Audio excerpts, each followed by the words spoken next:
Hello, everyone, and welcome back to Scales of War, the Dabood campaign. Everyone's equal in the mud. We're an hour late, so let's quickly get through all the introductions. Rasp.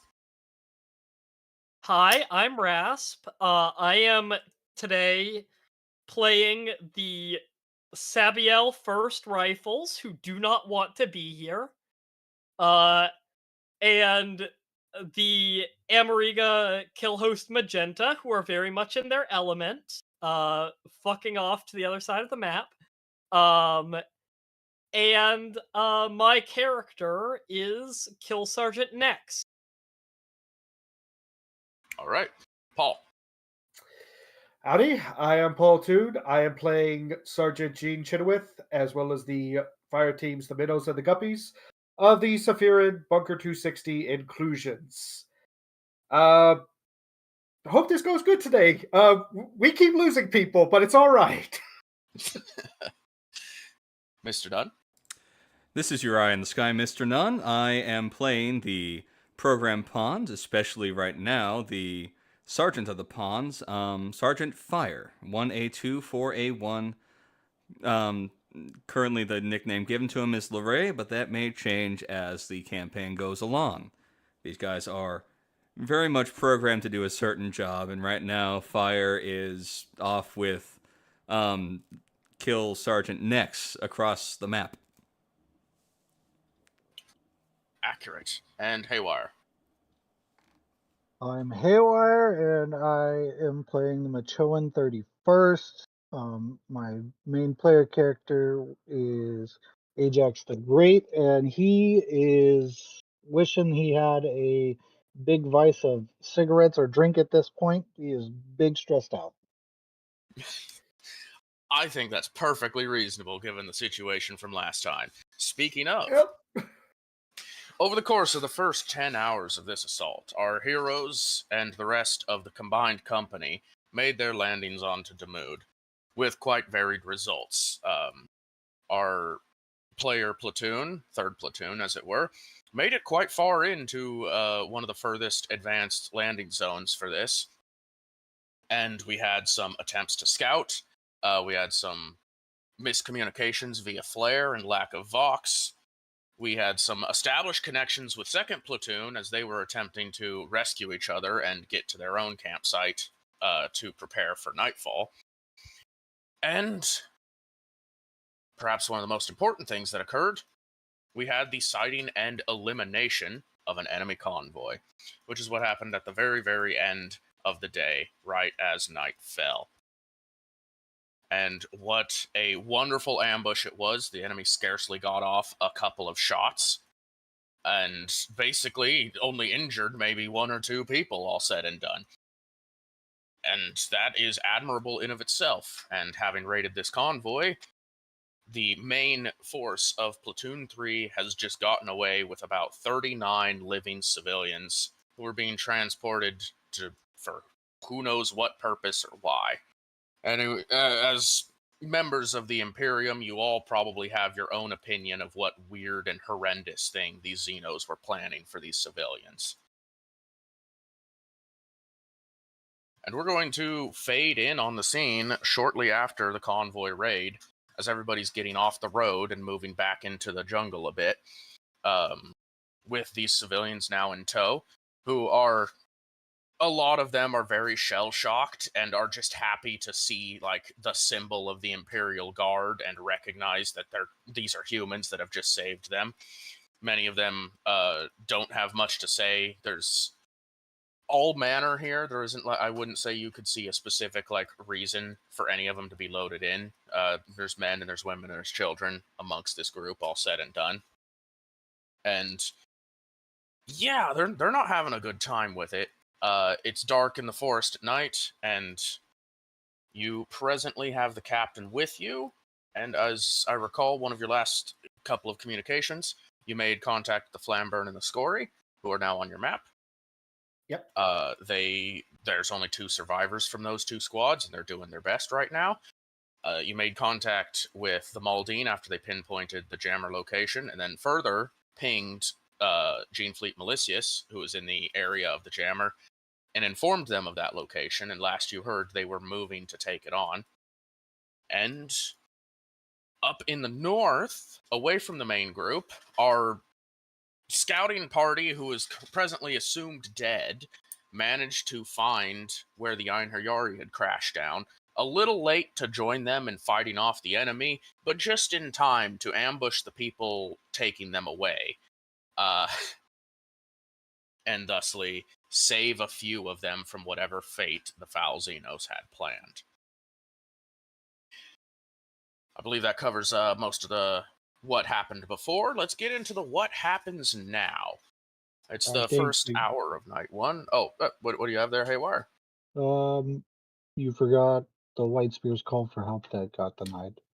Ah, yes. The White Spears, a Sisters of Battle group, had asked if it was possible to receive medical assistance from the assigned medical group, the Machoan, roughly at the same time the ambush on the convoy was being set up. They were presently denied this aid. However, as far as any of you are aware, there was no punishment or penalty to be levied for doing this. It was simply a request, not a demand. But their last location is also well known on the map as where they were currently holding up for their campsite, expecting to either receive aid or take care of it themselves. And with that, I believe that's all of the major events recapped, and we will now fade back in to the main platoon as they are moving into the jungle with these civilians in tow. Yep.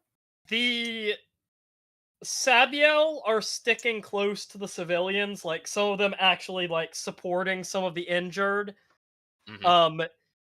There will be a marked change in the Sabiel's demeanor. They're carrying themselves with a lot more pride after that successful fight.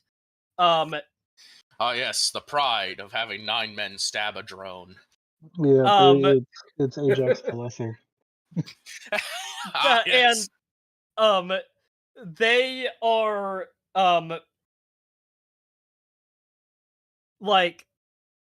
very much staying close to the civilians, providing any help that the civilians need, and just generally very changed from the quiet back of the group do what everybody else tells them to of the last session.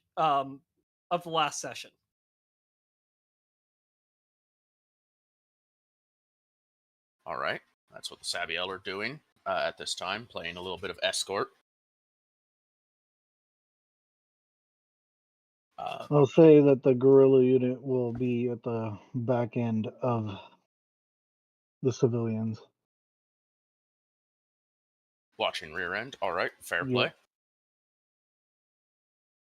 The inclusions, I suppose, are going to be basically packing up, going, all right, good job. We did good here today. Nobody died. Nobody got hurt. We're good.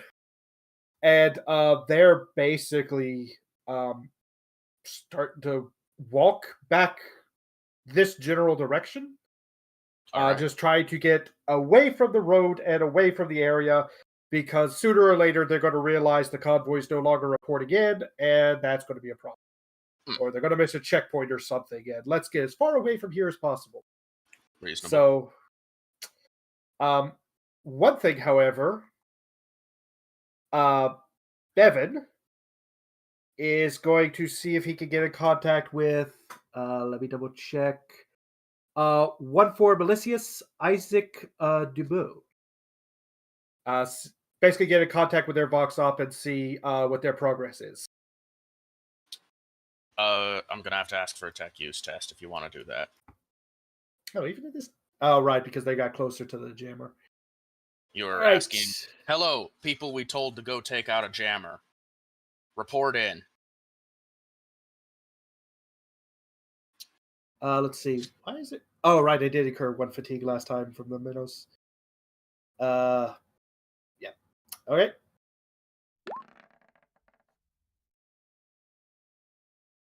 You're not going to be able to raise them yet. Oh, and That's you know fine. what? We've entered a new phase of the day. We're on a new session. I will call forth the next god to watch over this session. Oh, yes, we forgot about that. Oh, no. Still, the skulls still watch over the battlefield. Korn has his eye upon thee. All of thee, I should say. I will say, as far as the SDs go, in the main group here, they are markedly at whatever position in this formation is farthest from the civilians, because it's not very hard to tell that any time the civilians look at them, they are just as afraid as before. They're very off-put by the fact that there's SDs in this group. Yeah. Probably for obvious reasons. May I suggest they go on the far left and right flanks? That's probably what's happening with them. Yes. Yeah.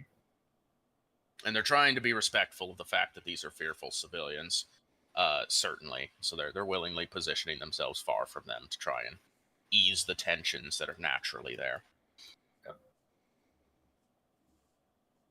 I'm going to say, I'm going to give you your company.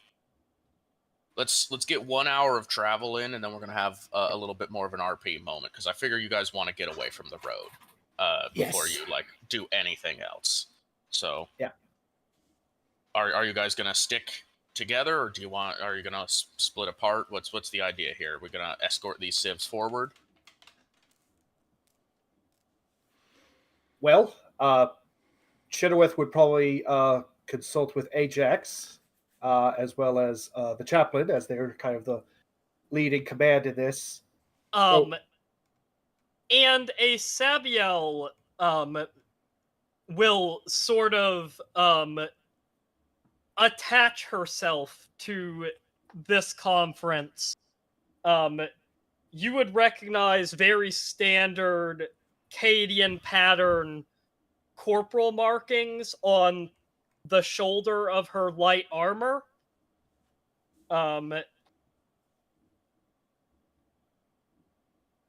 right, so we're okay. Do you want the sergeant of the SDs to be present for this, or are you just going to have them pulling border? Just stay away. Stay away. Fair play.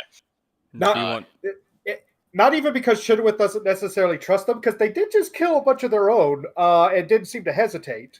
But it's also, this is probably happening close to the center of the group, and the center of the group's where the civilian is. So stay away for now. All right, fair play. Do you want my corporal to be there? Does your corporal want to be there? Well, honestly, the corporal would. Well, if you would advise it, she'll show up. Otherwise, she'll be walking patrols. Okay.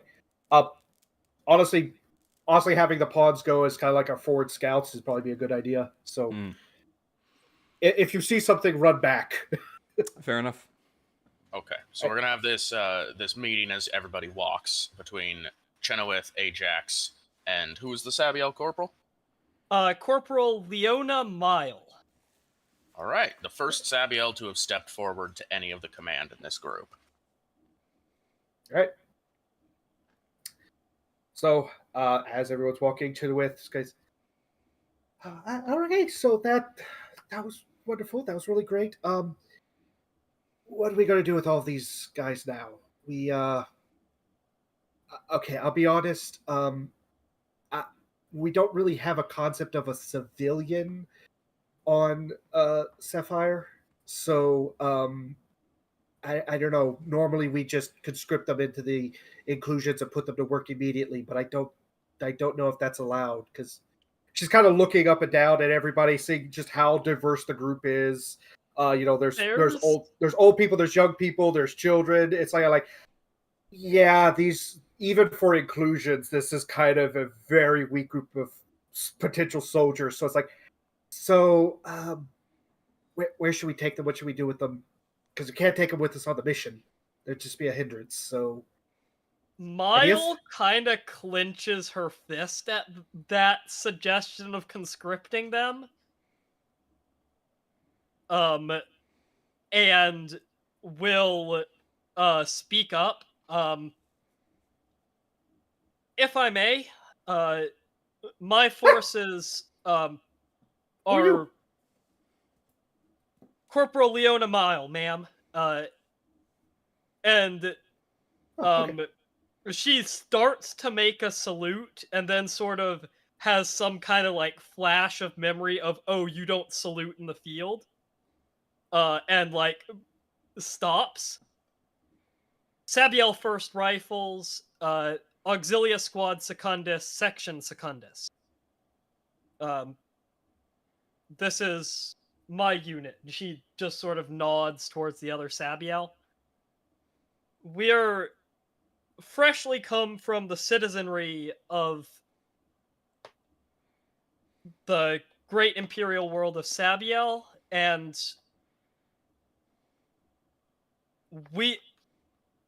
I believe that we are uniquely positioned to best look after our weaker brethren. Oh, okay. That's great. There's a That. All right. mix of confidence and nervousness. Like, she very clearly knows what she wants to say, but she also is very clearly not comfortable saying it. Okay. Okay. That's good. That's good. Well, I mean, that's fantastic for now. That makes sense that you guys are so close to them. Yeah. Help them around. Get them through. The problem is, what are we going to do with them after we make camp for tonight? Because can't we can't keep them. At this point, as Ajax has kind of been. One more thing, just for the record, also, where are we making camp for tonight? Yeah, go ahead. I was going to go off of your pinged area, 3 tiles in that direction. But after Ajax has kind of got his head kind of cocked, like, who the fuck? What the fuck? A kind of deep breath and, just hand to the brow on the helm. Go. I do agree that having civilians go forth in this mission is not the optimal path. Now, in no way am I trying to disregard your capabilities as you're trying to show, some form of will to protect these civilians. But if they aren't able to assist us going forward, we need to be able to find them at least safety. And unless we get some form of put them here from higher command, the most unfortunate would be at, the big rendezvous point.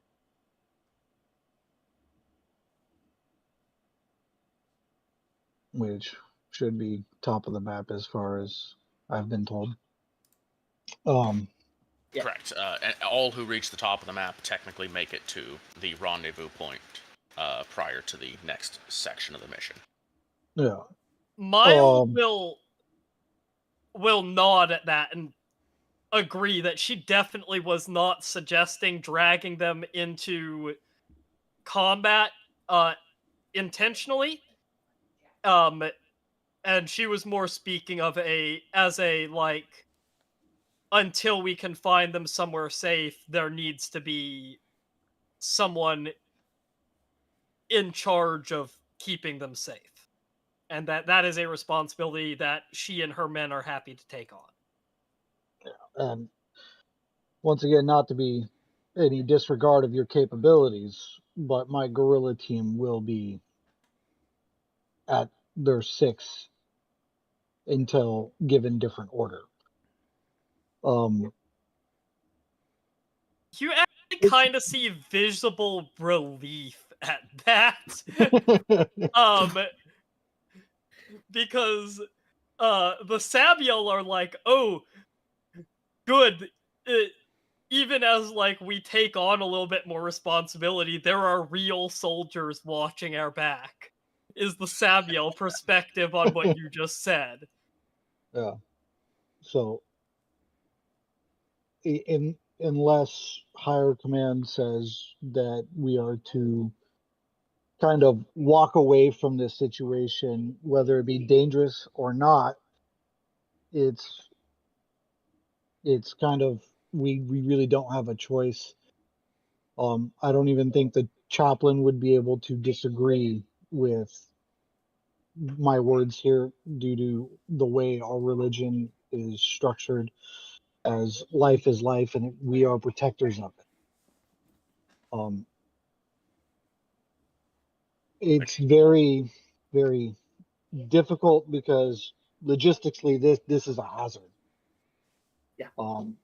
I'm just at a point where I'd have to refer to the cloth, and that would mean taking them along for the ride, and that is definitely going to slow us, and that is my concern.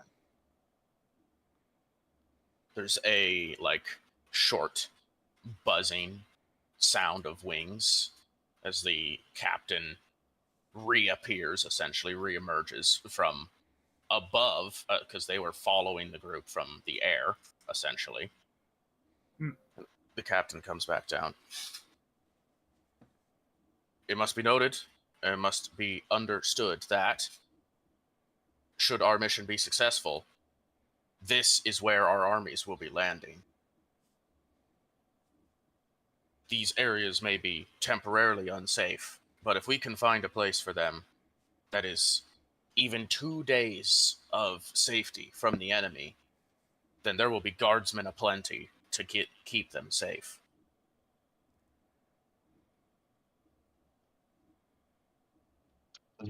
With that, because if so, I did not see. All right, I'm going to make a roll off camera real quick. Oh, okay. Always encouraged to roll some dice for yourself if you're having trouble with decisions. Okay, so I just rolled a 7. So, all right, Chenoweth is going to think of it and come up with the idea. I mean, I don't know if it's necessarily still a safe position, but the other group of inclusions with Sergeant Ward, they were fortifying their position, their landing position. That might be a decent enough place. We could put them, keep them there, then march on to the grasslands at nightfall. It's as good a place as any. Yeah. Very, very true. I just know that they were leaving as darkness fell for sure. Oh yeah, but I mean, you can't exactly fill up a trench or move a bunch of logs that are moved in position real quick. You just leave them, Because we need to figure out how we're actually going to get across the river. No, It's a bunch of grass, no trees. Dang it. Worry about that in the morning. So presently, I will simply state that I wanted this convoy eliminated so more citizens do not fall into Xeno's clutches. We have eliminated the convoy. These civilians are liberated. We need to now focus on our mission. If we can find a safe place for them, we shall leave them there. If that is this campsite, we shall leave them there. As they are not going to be able to push further into enemy lands without hindering us.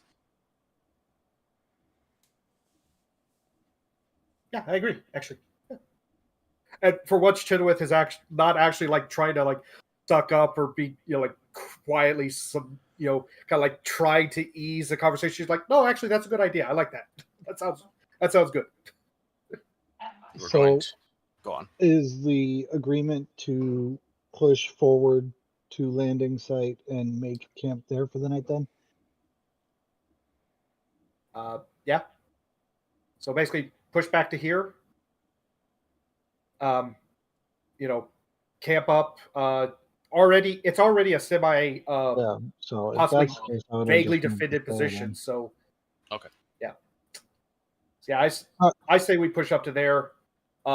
We leave the civilians there when we start going off for our next missions or whatever. But for the most part, we could go there, camp, get them set up, and then just say, "All right, stay here.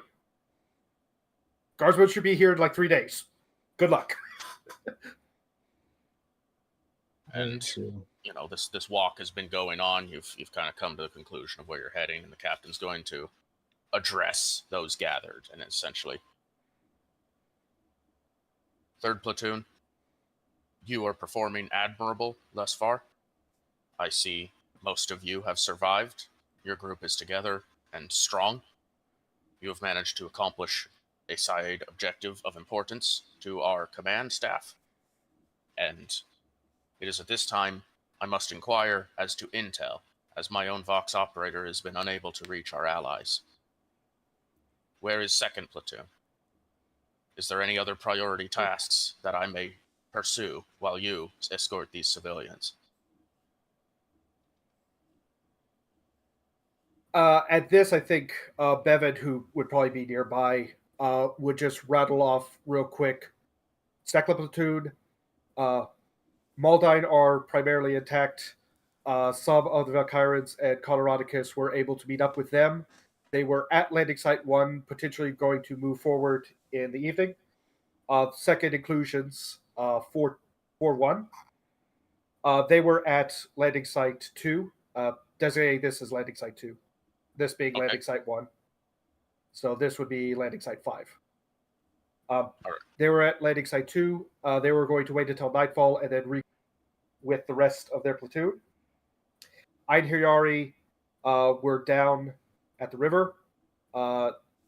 No word on if there were any survivors. They were likely surrounded. Any survivors are likely captured by now. Sisters of Battle marched forward. We got a report requesting Medicaid assistance. Unfortunately, we were preparing for the ambush for the convoy at the time, so we could not meet. Malthusius is currently going after a jammer at rattles off coordinates. We also Malthusius. Sorry. They were going after a jamming position at these are the coordinates. And then they were planning on meeting up with us. We also heard from the Flamburn and Scory. There is only presumably one of each left. Their coordinates are currently. I took the call where the Flamburn and the Scory are, as you recall. I know their location. Correct. Yes. It's kind of like, oh, right. Yeah. A jammer, though. That is a priority target. I will take my fire team and assist whatever allied forces are assailing that position. Carry on, Platoon 3. I hope to see you at the rally point by nightfall tomorrow.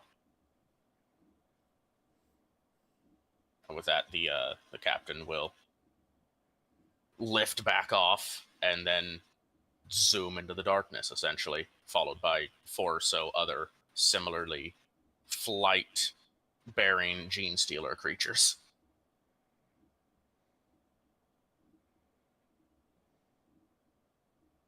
All right. So, an hour's passed. You've adjusted your first hour of movement. We're in the proper nighttime now. So that means if you do not have things that mitigate darkness, you have the darkness penalties. If you do stealth, you do stealth better. And yeah, we're officially starting the first night now.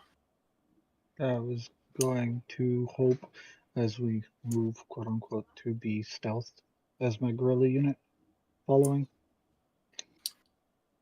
Well, you could certainly roll stealth. Yeah. The entire platoon will have to roll stealth since you're traveling together. Oh, shit. Okay. And we have a bunch of civilians with us. Then Yeah, I understand. I was just like, maybe they stay stealthy just in case something comes from the rear. But If you get ambushed, I will still let them roll stealth to not be seen, but I'm gonna just be honest. You guys need a cumulative degrees of success that is higher than 4, because you currently have, due to your volume of civilians, you lose 4 degrees of stealth success. fair enough. Quite frankly, from the inclusions perspective, we're in the dark green is the densest forest, correct? Yes. On this map, yeah, we're in the densest forest. We're already stealth. Yeah, you're in proper like canopied jungle zone right now. Like there's probably got to be some machete action going on, where you've got to take blades that in your kit to cut through some foliage kind of situation. Yeah, fair enough. I was just trying to have some tactical to it. Perfectly reasonable.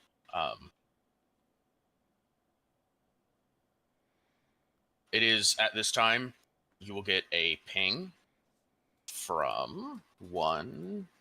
Double check. This will be to all Vox Ops on friendly channels. 2-2, Maldine, Foreman Hume, Skyport. It is at this time Platoon 2 is going to initiate action, which means we can no longer remain here as a Vox outpost. Comms may get a little scratchy, but the mission must continue. And if you choose to respond, you can, but otherwise that message reaches all of your Vox operators. After a moment's pause, Bevan will respond. 3-2 inclusions, Bevan here. Responding. Convoy ambush successful. We are heading to camp for the night. God Emperor be with you on your mission.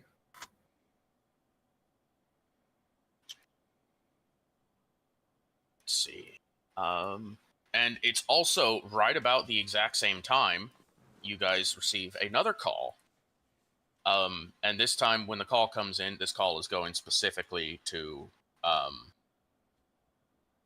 actually it is going to Bevan. Yeah, congratulations. Bevan's popular right now. Hey.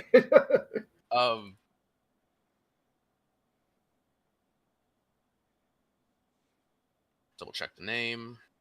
Okay. This is 1-4 Malicious Isaac Dubov, searching out 3-2 inclusions Trooper Bevan. 3-2 inclusions, Bevan responding. The jammer is eliminated. We have removed it from play. 1-1 actual with you? Not presently. Hold position. 1-1 actual coming towards you. And they will give you an updated location of where they currently are.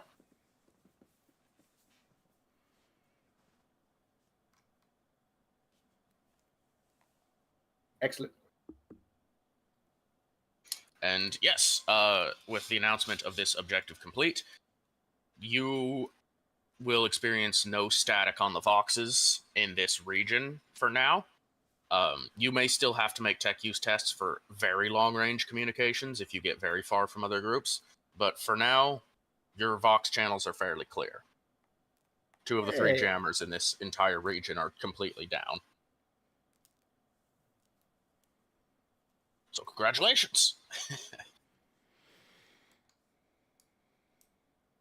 All right, and that is the updated list of events that have just occurred.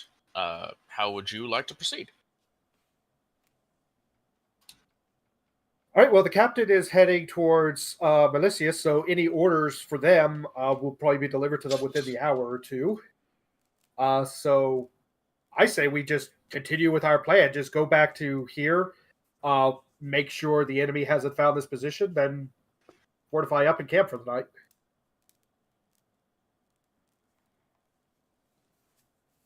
All right, I will advance the clock. One update, especially as we get there. I assume the inclusions have met up. The other inclusions too have met up with Platoon 2. As you arrive to the campsite, You find no Allied forces there. All right. Well, for that, I will assume that they have done that, so we're good. All right. We're going to check in with our forward scout group, presently presumed dead. You guys are at the tip of your fatigue clock at this point. You have what is effectively a fire team of unconscious troopers presently. Are you just trying to make camp where you're at? We are using... Oh, we already moved. Okay, yes. Now that we've moved, yes, we are just making camp. All right. So, there's not going to be proper camp because your force is not all together. That is a requirement for a proper camp session. However, for every hour that passes, your fatigue clock will reduce, and if you manage to pass at least 6 hours, you can reduce your actual fatigue as well. You are now informed of this, and this is how it will work. At the same time, Allied forces, you have successfully reached the campsite. I'll return you your tokens to the map. Hey. Welcome back. You may stay at camp and continue fortifying this position. You can rest here, or if you were so bold, you can try to push forward. But as of the hour 2, let me just double check. There's no new events you are presently aware of. Well, Chenoweth is definitely going to go in favor of stopping because the Guppies are on 9. They're starting to look tired, and she knows that they're going to be a hassle if we keep pushing them. So it's like let's stop here. We get the civilians. Let them like pull up in the middle there or something. And There's then, a couple of like Valks parked here. You know, you could always just have them sleep in the Valks, I guess. yeah. You see, kind of fortified position away from everything, and we just stay here for the night. Who takes first watch? Good question. Who would volunteer? No chillin'. All right, that was a fast answer. So I guess the Machoan will take first watch, as it were, and I guess we're engaging camp mode then, eh? Unless anybody Yep. objects. Unless anyone objects, the inclusions are just they're like setting up their kids or whatever. They're putting out their sleeping bags. Perfectly fine. All right. So I'm actually just going to ask for an awareness roll from a Machoan token for their leg of watch. And then I will advance the clock and reduce everyone's fatigue.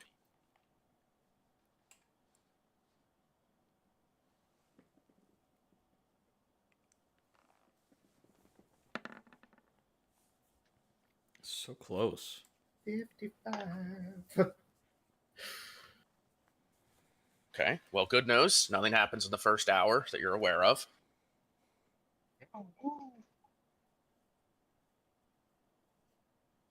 I'm not going to adhere to, how long you want to keep your men on watch. So if you want to like take the next hour or two or keep rolling this, that's perfectly fine. But I'm going now. I'd do 2 hours and wrap it. Okay. Our forward ops group, our scouting team, someone needs to be on watch from them. It's going to be Nex if none of the pawns object. We're not going to object. We need rest. Yeah, that's why Nex would put herself forward first. She needs rest, but not as much as you need rest. Okay. Well, let's see an awareness then. All right. Not from Auxilia Squad Secundus. They would not be good at it. Do you have night vision?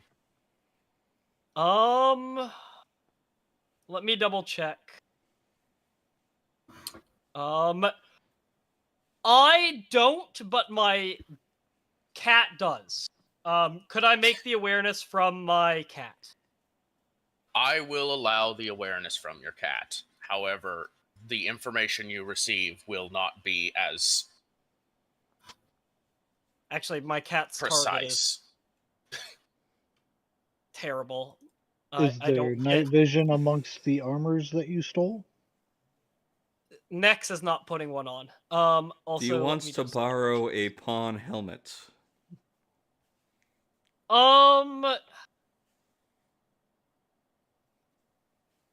just double checking my gear real quick. Of course. Make sure 'Cause- you're aware of what you have, so that you can be aware in the future as well. If a pawn would offer their helmet, and their helmet would provide me with night vision, Nex will take one. Yes, What does the helmet have? The helmet has a built-in presence as well as a built-in rad counter. It right. looks like a hazmat suit helmet. It's not pretty, but it works. All right. I will allow a temporary usage of that if you declare you're on watch. That seems like a reasonable thing where your ally might offer an item to help. So you may roll a flat awareness. All right.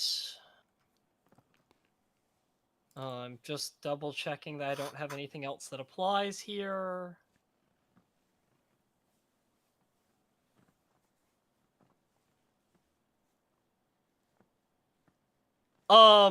This doesn't apply to keeping watch, but would you say that our camp is suitably concealed for purposes of my the hunted ability?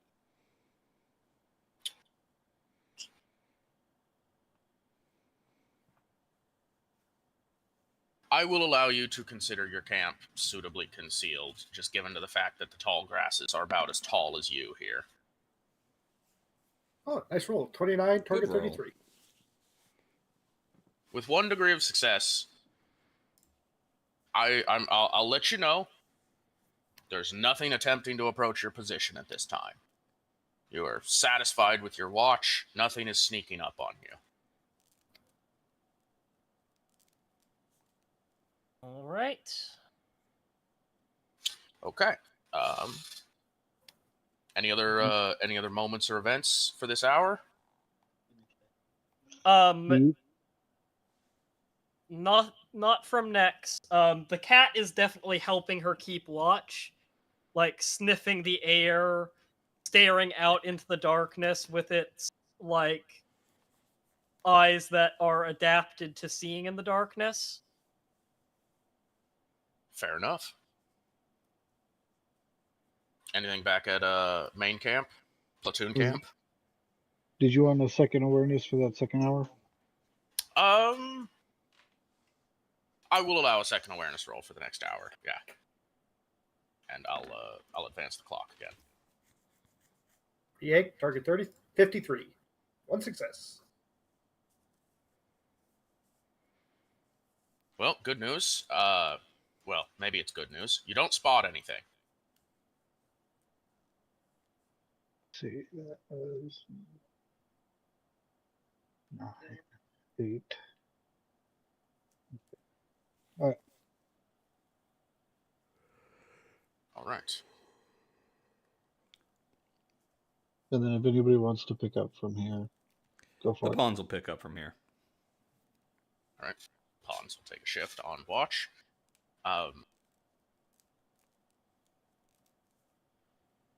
I am going to ask for Nex to make another awareness. You get a plus 20 to this one. Okay. Give me just a second. All right. Awareness plus 20. Can my cat assist me? It'll give you plus 5. All right.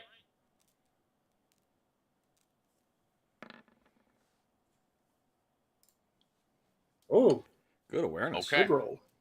5 successes. It is at this time you are made aware. It was pretty obvious, honestly, to you. There is an explosion on the bridge to the south of you.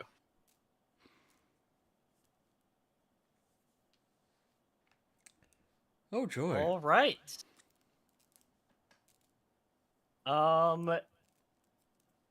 I think that at this point, Nex will like sort of give the sergeant of the pawns fire a little shake and let him know there's contact on the bridge.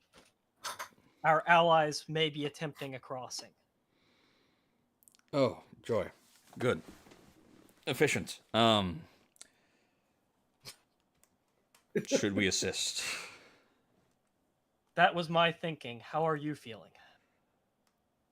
I'm barely awake. I'll be honest. My hidden pawns should be fine for a forced march. If you need assistance. I believe that would be best. Perhaps they should. She gestures to the pile of disguises.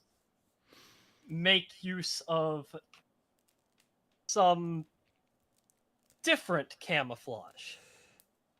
Though I appreciate the sentiment, I would not advise it, as our allied forces have made contact with enemy forces, and friendly fire, even though we are but tools, is still inefficient. There's a sort of nod at that. Fair enough. All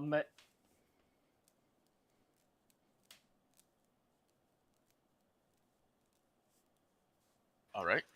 So where's this leading? What's the call then? Nex is going and is going to double time and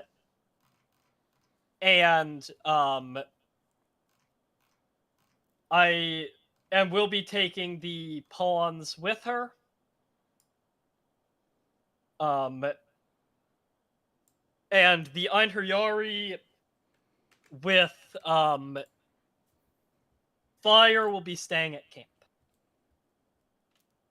Okay. Well, I'll give you your own fatigue clock that now ticks back up. Have you used all of your double times for the day? Your free ones, I mean. Yes. Okay, that's going to prompt a test. I know I have, so I need to make a test. I'm sure fatigue applies to this. Yes, in this case. That's about what I thought. Oh, Take my 83. fatigue penalty here. And a 7. Nice. Okay, well, the hidden pawns gain fatigue. That's fine.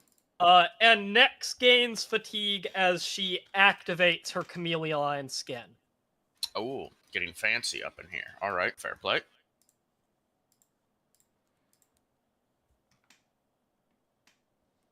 Okay.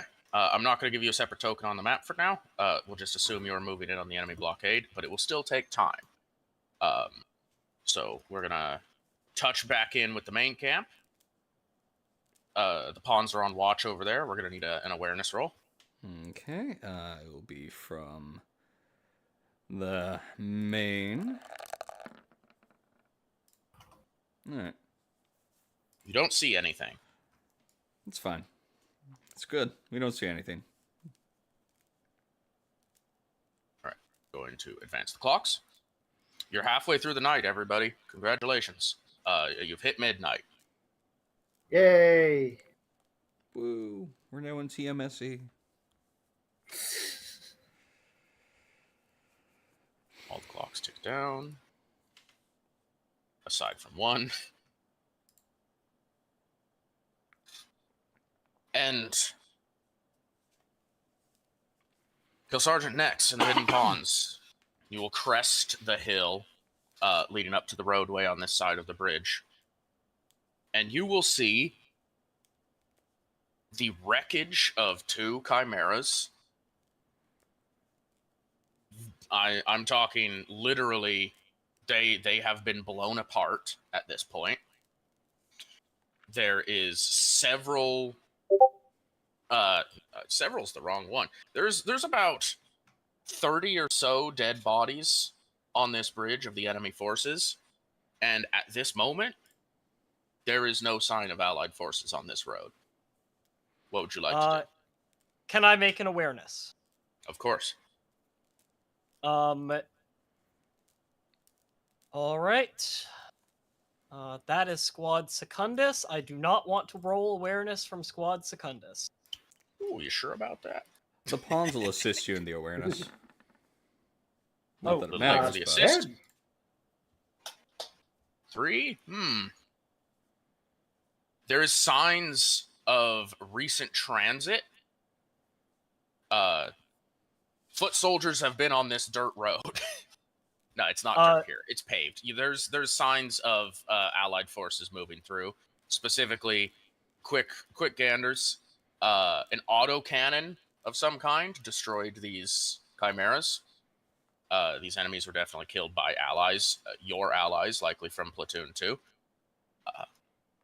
However, again, at this moment, there's no sign. There's no like indicator of where they are. It's middle of the night, paved road, and the battle happened before you got here. The bridge is empty at this moment, though, to be fair.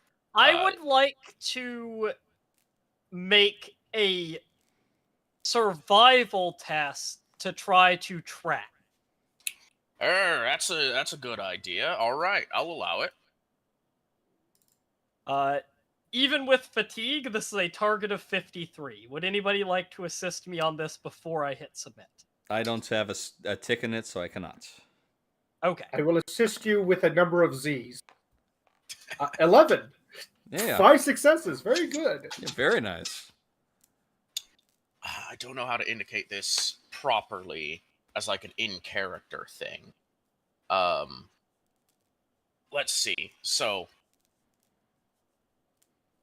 The cat. the cat. The cat is not with me. Oh. There's a But bunch the of tall cat- grass on the side of the road, right? Yes. Well, maybe there's something in there that would help. Yeah.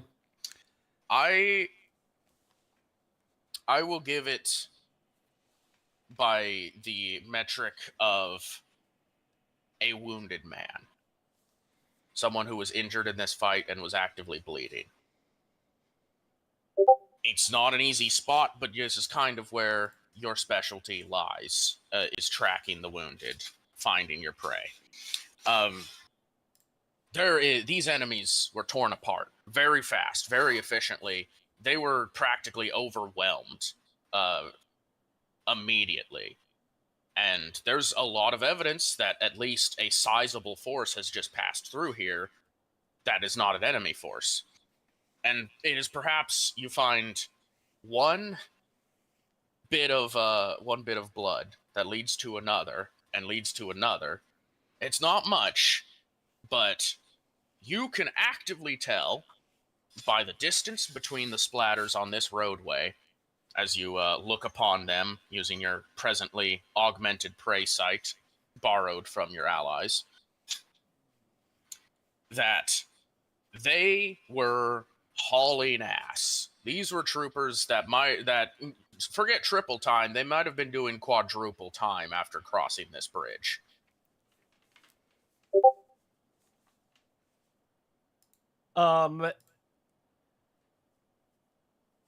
As a tracker and a experienced soldier, would, in Nex's opinion, this be a sustainable pace?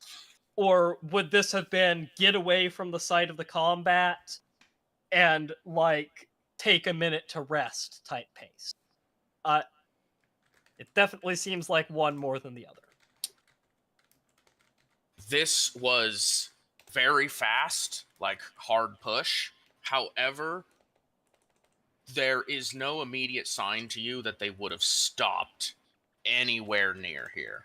because, as you know, the roads can see everything on the roads, and following their direction of north, they would have had to maintain this pace for several miles of running at this point. Like, they were pulling the 7-minute mile out here, and it took you half an hour to get to the road.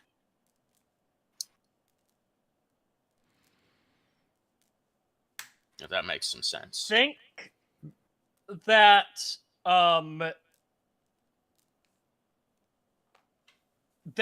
I think that there's acceptance from Nex that they aren't going to catch up to them with their fatigue and the pace that they've been putting on. This is information to have, but there's no way that our force is fresh enough to keep pace with this, particularly when they have a head start. So, since that was only about half of our double time action, we could still get back to our camp in 1 hour, right? Sure, I'll allow it here. Yeah. Okay. Then next we'll just take the troops back to camp. If we can meet up with them later, we can meet up with them later, but for now, that's the limit of what we can do. Understood. All right. That was the event of the forward team. Real exciting stuff going on, eh? Yeah.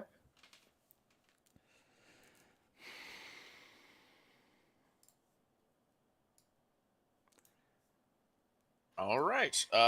Who's got watch? And let's see those awareness rolls. I'll take the second watch, or second hour.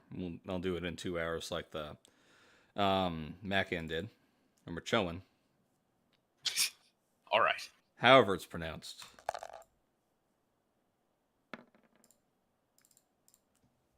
You are not aware of anything happening. Good to know.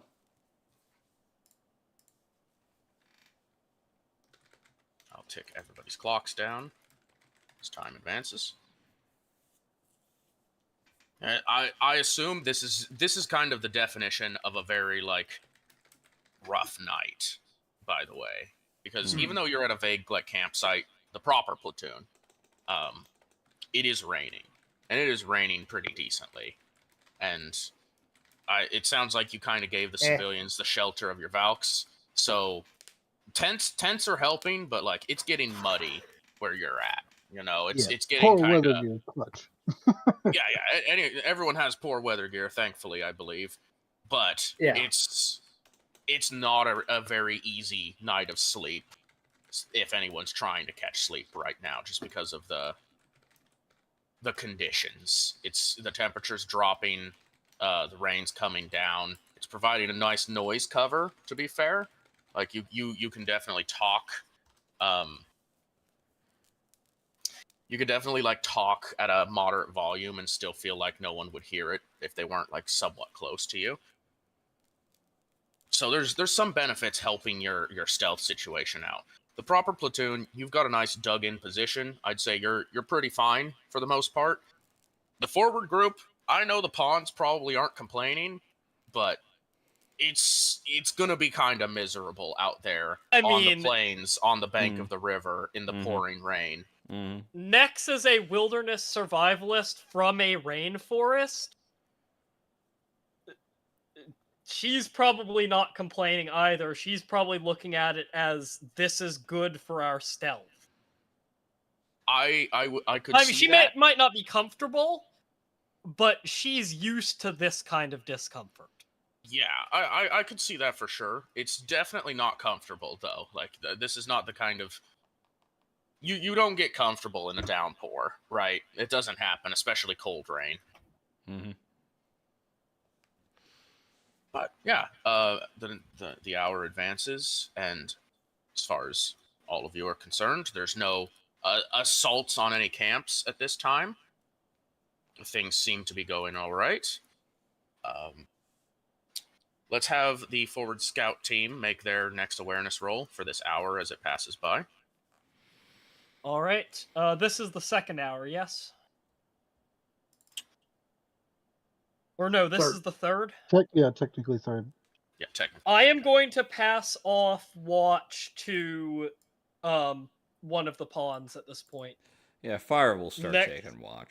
Has done 2 hours watch at this point.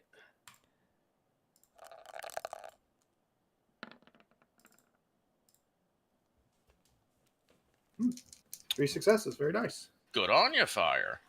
Mm-hmm. I'm going to with those successes in the current situation. I'm actually going to give you this one. You see movement on the road. I can't tell if it's allied or enemy. I'm assuming it's enemy movement. You see vehicle movement on the road. Let me re-clarify. Yes, that kind of makes Yeah, I'm sense. not sure we're seeing foot movement from this distance, No, particularly no, we since we're wouldn't be. downhill from the road. Yeah. You see, with 3 successes, I'll give you an exact count.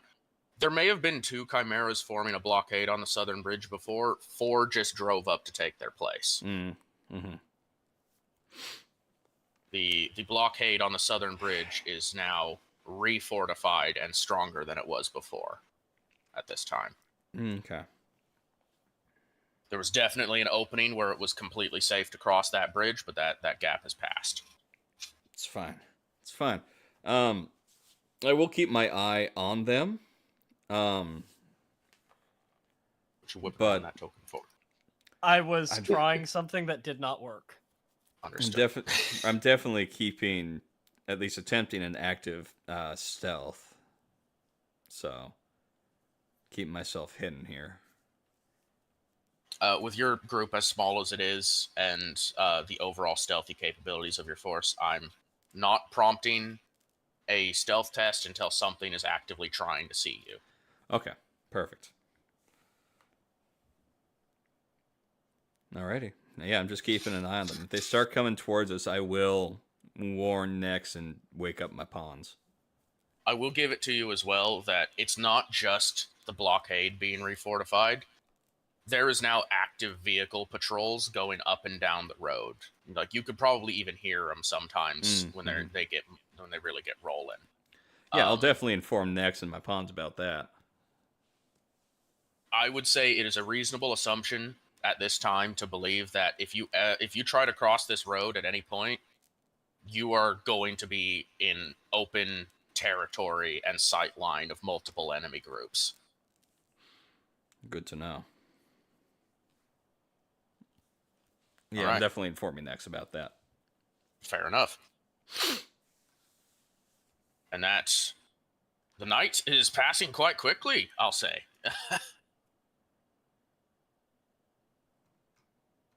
That's a good thing on our end. Yeah. I would like to ask, as I advance the clock again, both groups to put forth an awareness roll.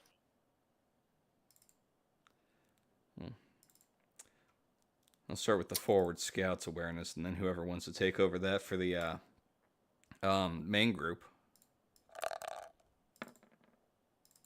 Whoa! Fire just got a nat 1.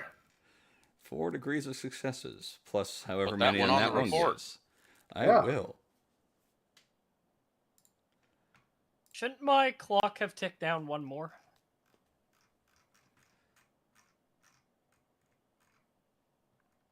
Yeah, sorry. I must have forgot to do it on the last tick. This is why we double check things. Mm-hmm. Just make sure that we aren't missing stuff like that. Mm-hmm. Yep. That's why it's good to have multiple eyes. All right. Those are the awarenesses for both groups done. No, it looks like just mine no. done. Okay, so the main platoon, who's on watch at this point?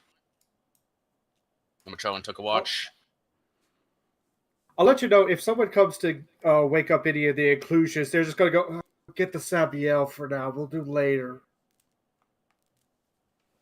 All right, I guess hold the on, SDs might be... Oh, go on. Yeah, that's what I was gonna do. I was gonna be like, if there's problematics, Ajax would probably politely ask that the SDs take a shift of Overwatch. Which, again, they don't seem to have a ton to say normally when you talk to them. They're pretty stock standard soldiers as it is. Like, they don't have complaints. It's just like, it's our turn to watch. Hey, firm, we're gonna watch. Yeah. Now, unfortunately, these are not a super perceptive bunch, but they're gonna give it their damnedest. All right.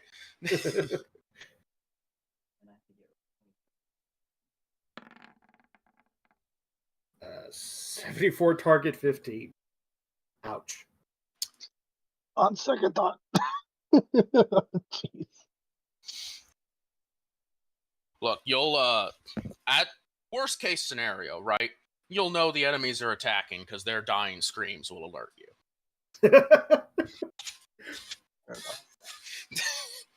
But Fire, with that roll, you are going to reveal something new.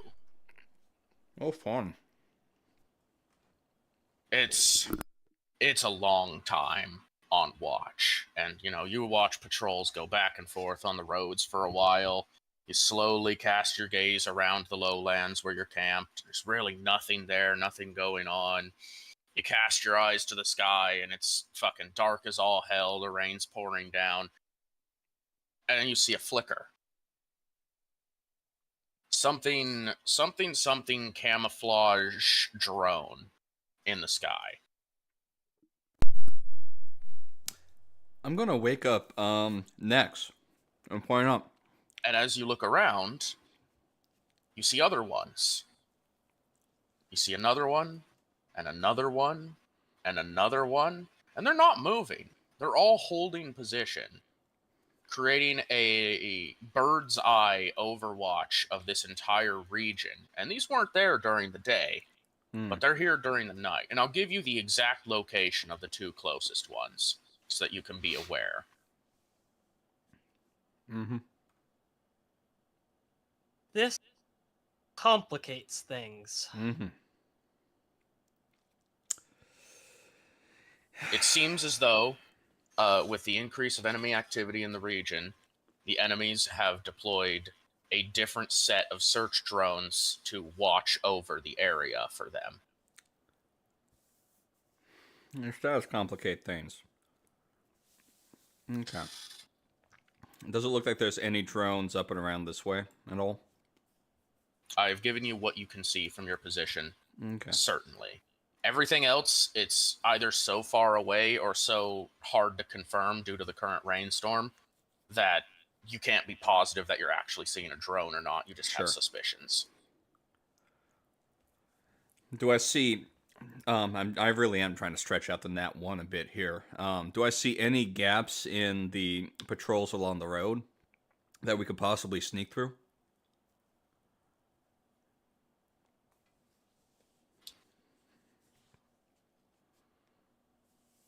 I can't give you, in good faith, a gap at this time. Okay. Like, you can see, like, points where you're like, if I run across right then, only 2 groups will see me instead of 5. And that's kind of the situation. They have initiated incredibly heavy patrols to watch over the night, especially when that bridge fell. That makes sense. Okay. I'm definitely keeping my eyes wide open now.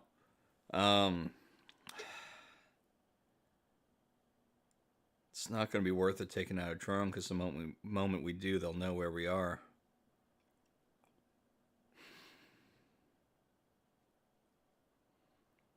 The best bet would be to get across the road as soon as possible. I think we hunker down for now, at least for another hour or two. Okay. Bevan, hope you weren't fast asleep, Bevan, because you're going to get another call on the Vox. Vox, he will wake up, but shoot, where's my sheet? Damn it! All right, there it is. I'll be like, 3 2 inclusions, Bevan. Yes. 1-4 Isaac Dubov. We are starting our next shift. We have a bridge to cross. Wish us luck. We are working overtime today. Emperor be with you. Good luck. And that is the call you get. They have reported to you guys, since you're one of the most forward operating groups that answer their calls, what they intend to do. Okay. Did they give a little more precision in their coordinates, like which bridge they're trying to cross right now? Nearest to them. All right, so this one. Yes. All right. And they intend to be moving as hard and as fast as they can today to try and get to the rally point. Yeah. All right. Bevan very quickly scratches out a note on a data pad and then just like sets it back on top of the box and goes back to sleep. He's like, all right, update given. All right, we're good.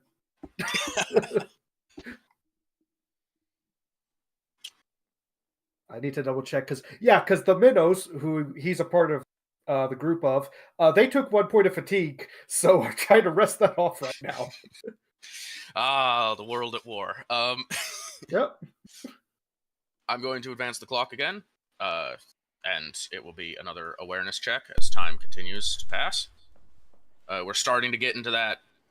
Look, it's still dark as all hell, but we're getting close to when dawn is going to break. So we're getting those early morning feels.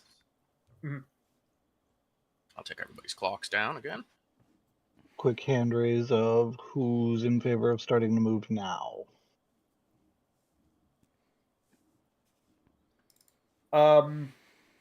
Have we rested long enough to clear fatigue? Yes, I believe so. Because I think the minnows were at 9, or not the minnows. The guppies. They were at 9. Yeah, and you guys started resting at the same time. You have achieved the 6-hour minimum to clear fatigue. All right, we clear 1 point of fatigue. All right. No, actually, you get 6 hours of rest in poor quality conditions. So every 2 hours you've rested, you clear 1 point of fatigue.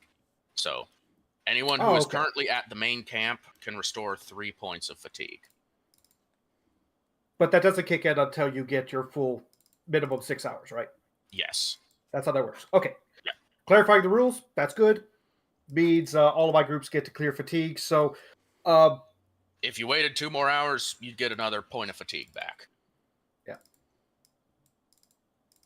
All right, we're a little more agreeable to working with things then. So if an order is given, there will be much grumbling. There will be much, but I think the inclusions will do it. Pawns are hale and hearty, ready to go. Yep.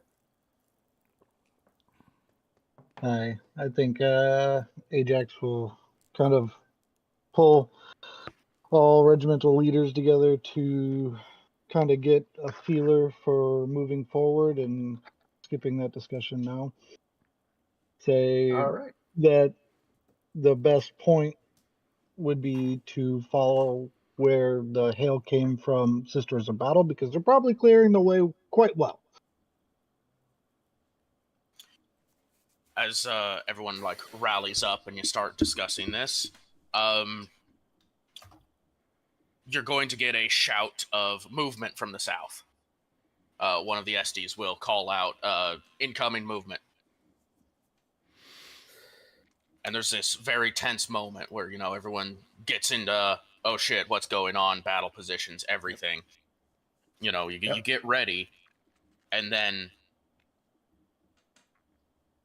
there's a call out, a verbal call out, like kind of a shout, that is essentially, 1-1 Scory! 1-1 Scory! Is this friendlies? Pause.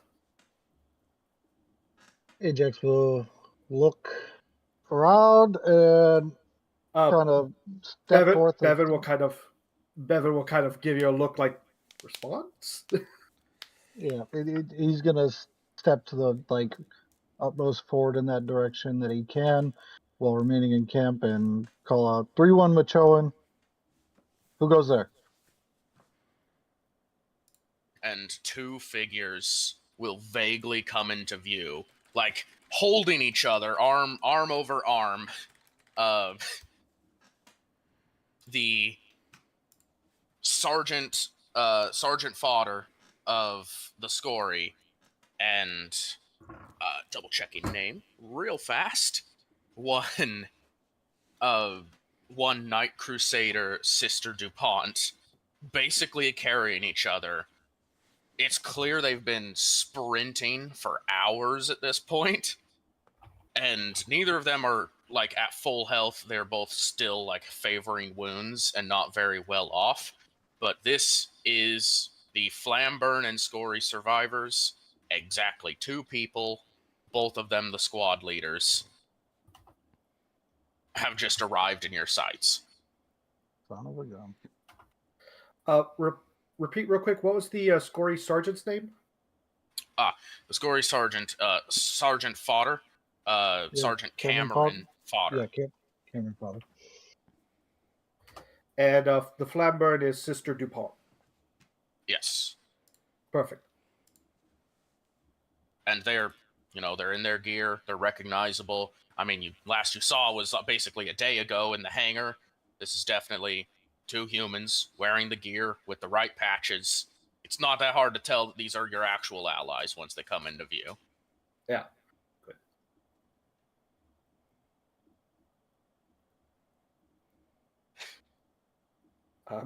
All right, first things first. Ajax is gonna go over, help them into camp, and hit them with the. They're there.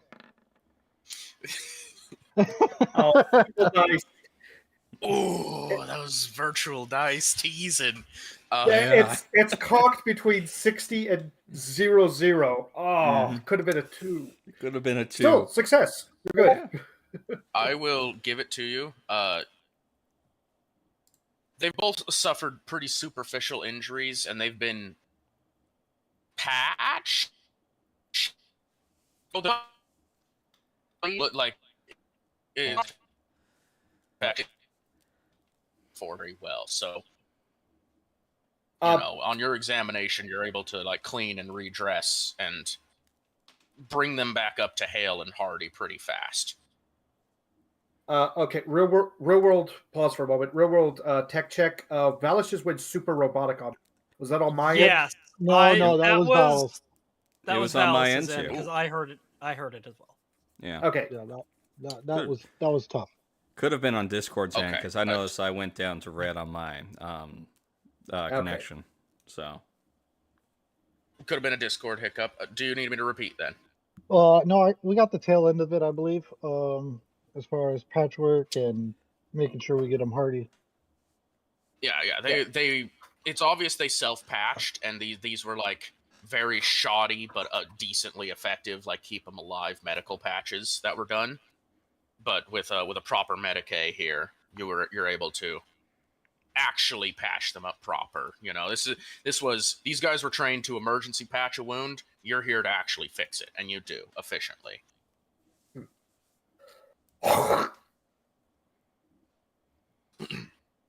And Fodder here, he like holds a hand up like, "Hail, well met.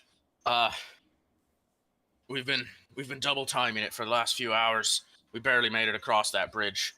There's a lot of drones out. I'll be honest, I don't know how. I'm glad that you're still here, because I don't think we can go much further. We're not a stealthy bunch, us two." We're glad that you're here. Join us. What? Drones. You started to say something there, Haywire? Self-thinking. There's a lot of monkey wrenches amongst this tool set here. Yeah, it was just self-thinking. Okay. Oh, and here we were just about to talk about heading out. Okay. Oh dear. I mean, I mean, I have a stupid idea. Time to split the party further. Yeah, okay. Well, yes and no. Okay. I already was thinking about already leaving my pilot, like asking my pilot how they would feel about staying with the civvies. And seeing where that goes. What if we keep Dupois and Fodder here with the pilots near the Vouch? Since it's only a 3-day thing, and that way the civvies kind of have some protection.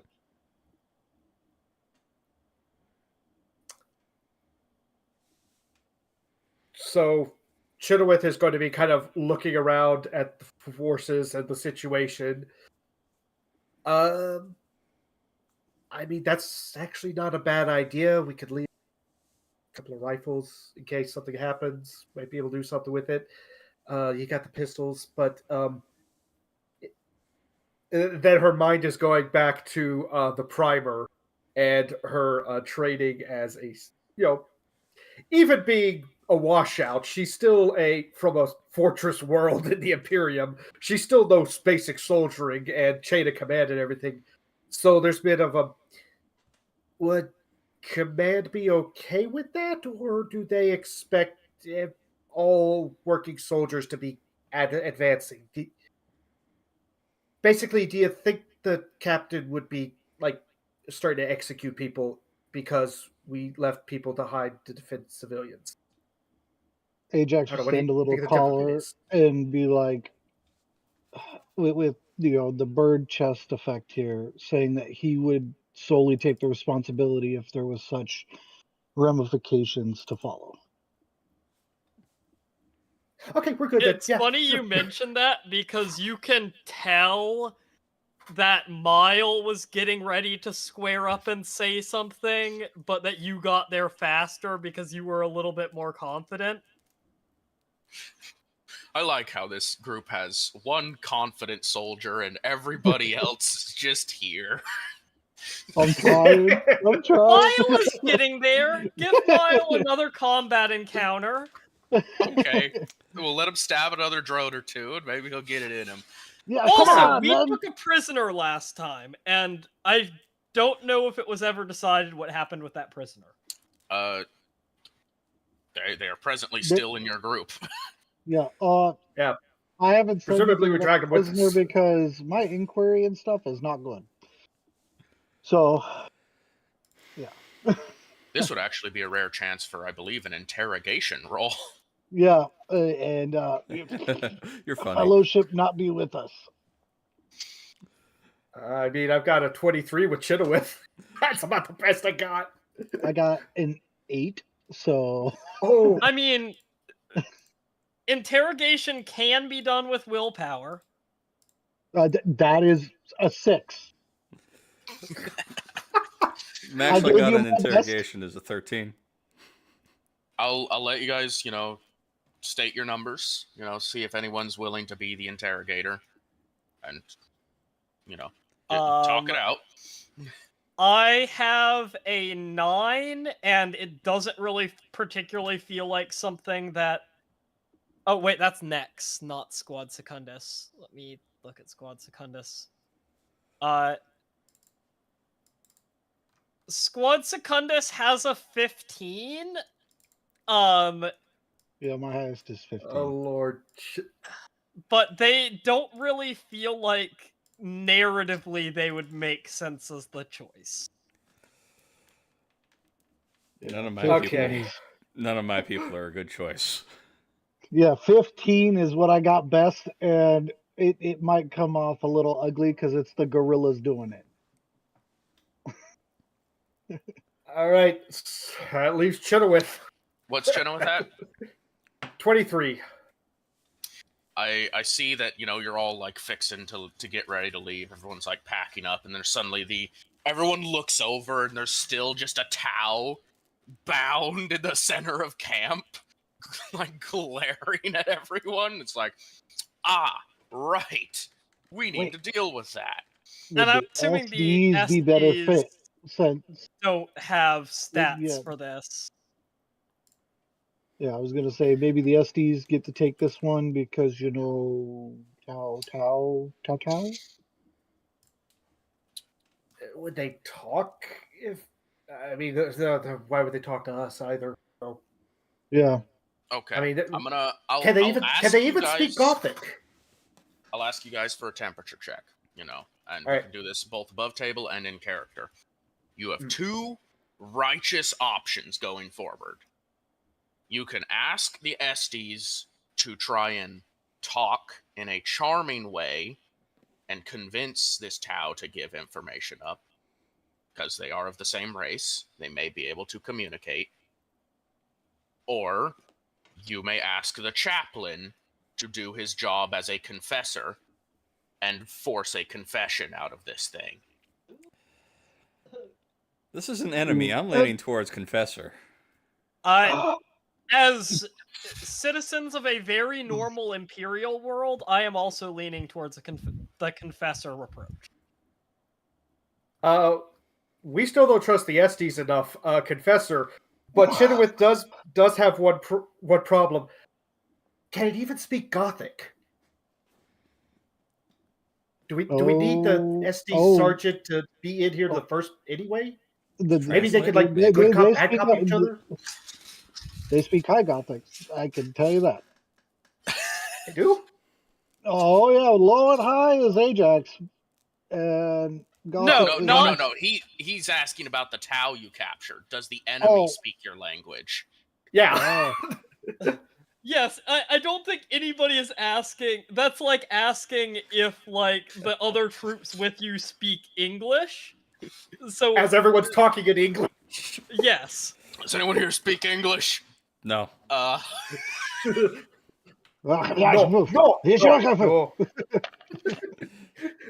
Everybody says no, but it's all in the printing. All right, so I guess this is a joint effort where, the chaplain, steps forward as, I will make this Xenos confess its sins. And then there's this brief pause. I'm gonna say the Machoan are gonna drop to one knee and go into prayer. Oh fuck that. No. It's gonna happen in the center of camp. Everybody can watch if needed. And there'll be the chaplain will literally pull out the chain axe he has and is going to get ready to effectively torture this Tau. And there's a moment where as he starts to stride forward, he pauses, he goes, I don't speak Xenos. He slowly turns his head over to where the Estes are standing and just vaguely waves, and Sergeant Arha, who looks a little uncomfortable at this point, to be fair, will walk up, and we're now going to engage in an intimidation, torturing, interrogation where a translator has to be the go-between. By the way, the seeing the Machoans go into prayer, the Sabiel will also it won't look the same. It will be more clasped hands in front of them. But the Sabiel are also going into prayer here. Yeah, the Machoan, they drop to one knee, they have the elbow on the knee, it's a fist straight to the brow. They are hard locked. They are in statue mode once again. All right. Let me just determine what kind of rolls I'm about to make here.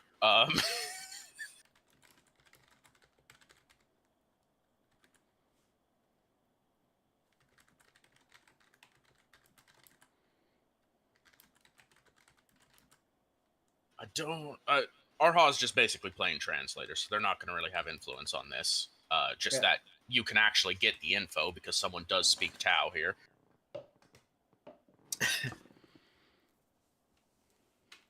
You could say that. What are the pawns doing?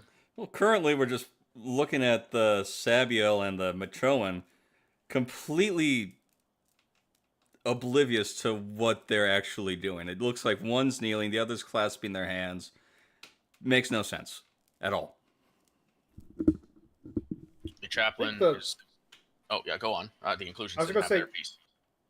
Just to kind of round out the group, I think the inclusions are... well, some of them are curious and watching, but I think the other half are keeping an eye on the just in case something goes wrong. So... All right. And what's going to ensue is... I'm not going to, play this out in entirety, but you're going to hear the powerful, booming, declarative voice of the chaplain as he absolutely grabs hold of this Xenos filth, lifts them up, shouts the questions, and they're a variety of, what are your intents with our holy world? What foul machinations do you dare put towards us? It's those kinds of very fun statements, and everyone is punctuated by some kind of blow, threat, or revving of his chain axe. As he tries his damnedest to do this. He's going to spend a point of fate to boost his roll. Okay.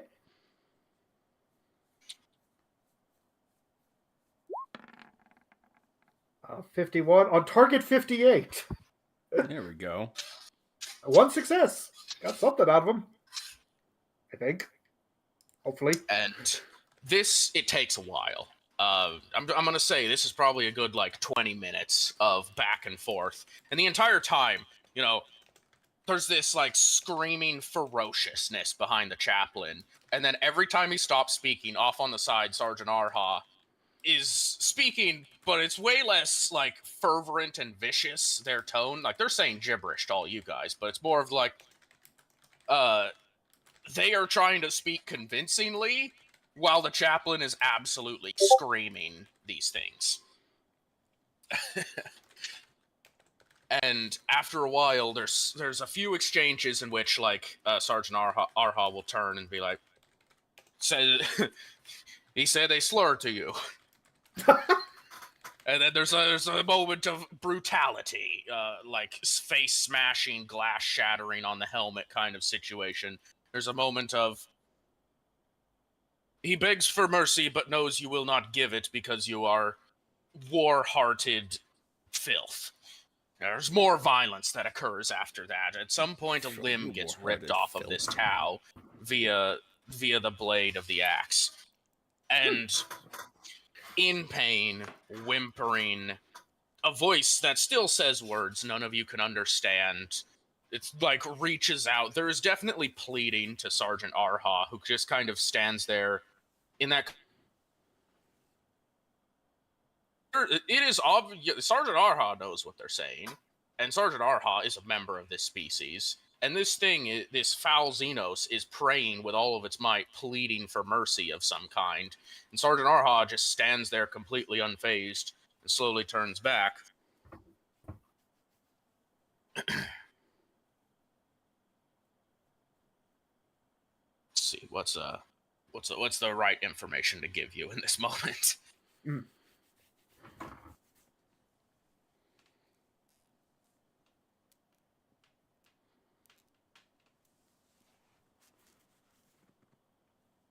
While this enemy does not know much of the entire machinations of their plans, they are aware that as specialized as they are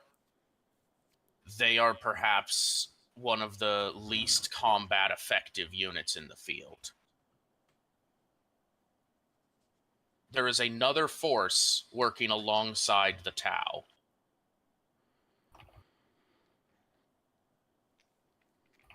These are not the only enemies upon this world. Oh, das ist nicht good.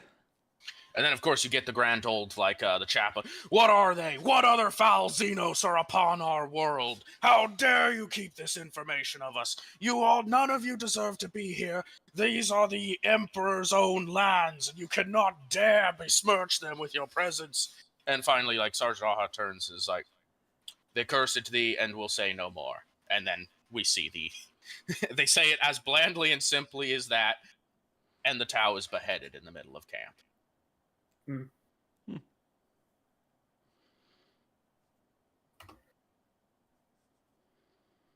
Oh, by the Emperor, these are the weak ones. Oh, heckin' hell, what are we gonna do after that? Basically, if you could speak Tau, the equivalent of what this guy said at the end of it was, I got a bigger brother who's gonna beat you up.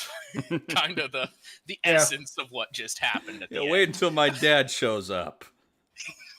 Essentially, a little bit of that. But there you go. That prisoner has been executed. That was congratulations. Your first interrogation is complete.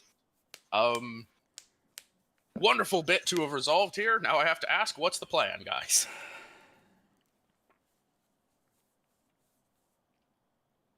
Same as before? Yeah, I think we have to press on and take out this orbital cannon so we can land our troops if there's a bigger threat. Yeah, Chenoweth kind of rubs her neck. It's like, I think I'm gonna have to concur with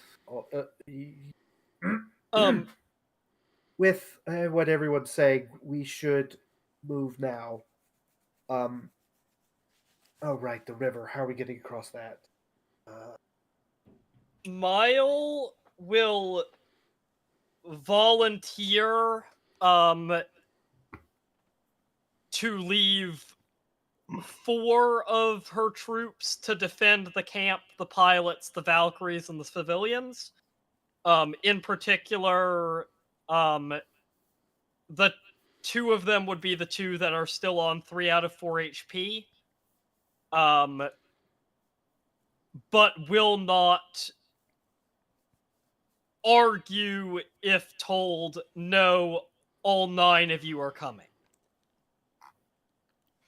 I suppose that's an important question then. Do you feel as though the pilots and the 2 sergeants are going to be enough? Or do you feel like you need to assign additional detail? I personally think that I would assist in making sure that they're feeling hearty and wish them the God Emperor's light, and I would march off. All right, so out of character, I'm going to say absolutely not. That's not enough. We need more people to defend the civilians. In character, no, you are coming. No, you're coming with us. We're all going to march as a group. We've got to have as many people. We need to have as many people as possible with us to take out whatever's the main objective here. So no, the pilots and the sergeants would be enough. They'll have to be enough is basically your argument. Yeah. Our primary objective is taking out the orbital cannon. All hands on deck are definitely needed. I would even argue we take the pilots and the sergeants with us. And though it does leave the civilians vulnerable, they are not our primary mission.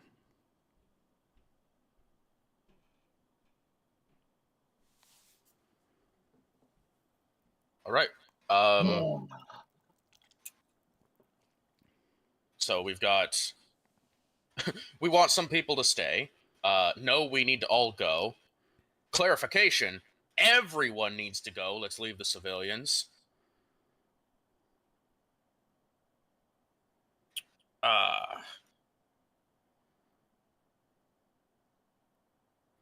Let me make a couple of rolls for the sergeants. I was going to say, what is the sergeant's opinions? And if necessary, what's the SD's opinions? Well, I just feel like if we want the sergeants hardy, we have to stay here longer. And we can't afford that. Yeah, so leaving the sergeants is the play. Ajax has already stated he's willing to take any flack that comes from it. I will note saying that it was his order. As long as they are left medical supplies that are not designed for Sabiel, that are designed for normal humans, the Sabiel troops left behind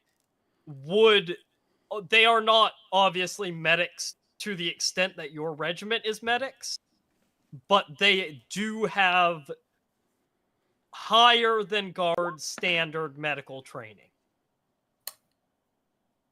Flatbird willpower is a 5.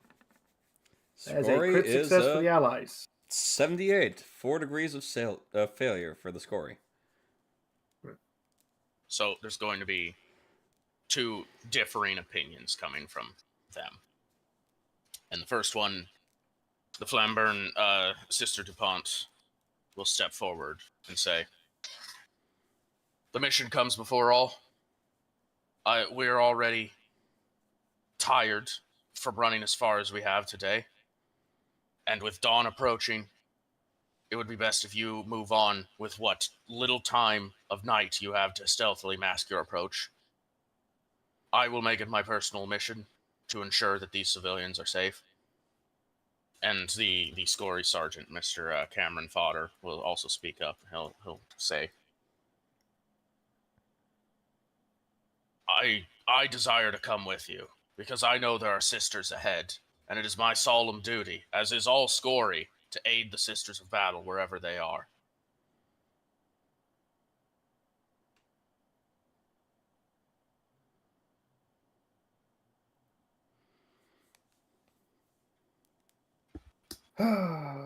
Okay.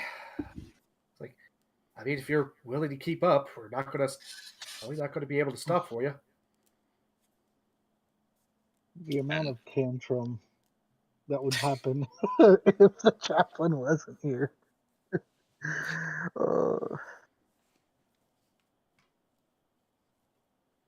Pilots? So, I mean, the pilots are basically out here with their basic ass guns. Like, our job was to get you down here. We did it. If you want us with you, we're going with you. But if you want us to stay here, we'll stay here. They all say it in their own ways, of course. And you can individually discuss with them, like, would you rather come with us or would you rather stay? And I can give more nuanced opinions. But if you wanted a general temperature check, they're going to do what you tell them, because this is not their area of expertise. They're not ground troops. Yeah. The Sabiel will push back at not leaving at least one of the sergeants and all of the pilots. Like, 5 is kind of their bare minimum for the detail that they want left behind. And I think that there would be a suggestion of possibly maybe leaving one Sabiel to help the sergeant patch up his wounds. If all 4 can't be spared. Like particularly if the other sergeant leaves with the group. So we lose one Sabiel, but we gain a Scory. All right, I think I'm okay with that. Sergeant Ajax? I just want these lives to be under some form of protection. I cannot say what your pilots will do, but I will definitely be asking mine to stay. I'll keep mine here as well. I definitely understand the strength in numbers game that is wanting to be played. It best suits the primary objective to move forward with what has been stated, but I pray for these souls. As we all do. All right. I think we have a plan. Let's do this. Let's move. Okay. Real quick, also out of character question. For the crit reports, Allied forces have been filled with crit +1. So do we upgrade one to a super crit? Yes. At this point, since there's been so many crits, they upgrade. All right. Upgrade to super crit. Nice. It's a nice spillover effect for morale.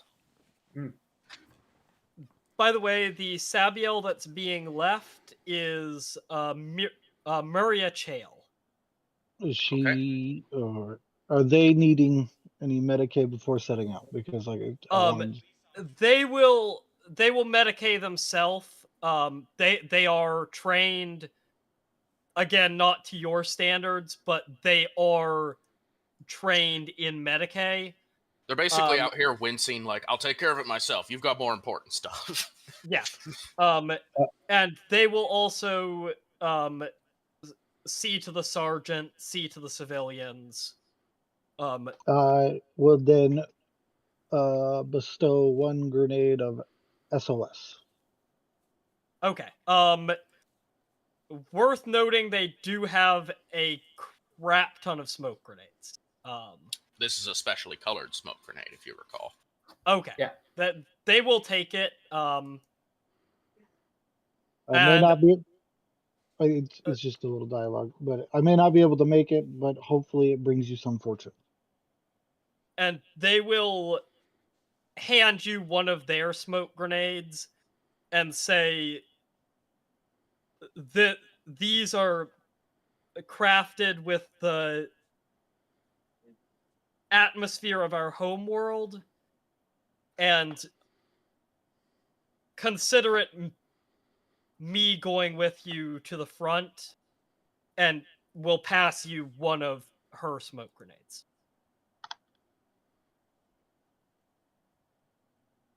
It is effectively just mechanically a smoke grenade, though, right? Yes. That's clarifying for Rasp. Yeah. My smoke grenade does have an additional effect on it. Okay, it's the only one I'm carrying, so. All right. If it gets used, Rasp can then talk about it. Yeah. All right. Ajax is going to simply nod, put his hand upon the soldier's shoulder, and kind of rally everybody up to move out. All right.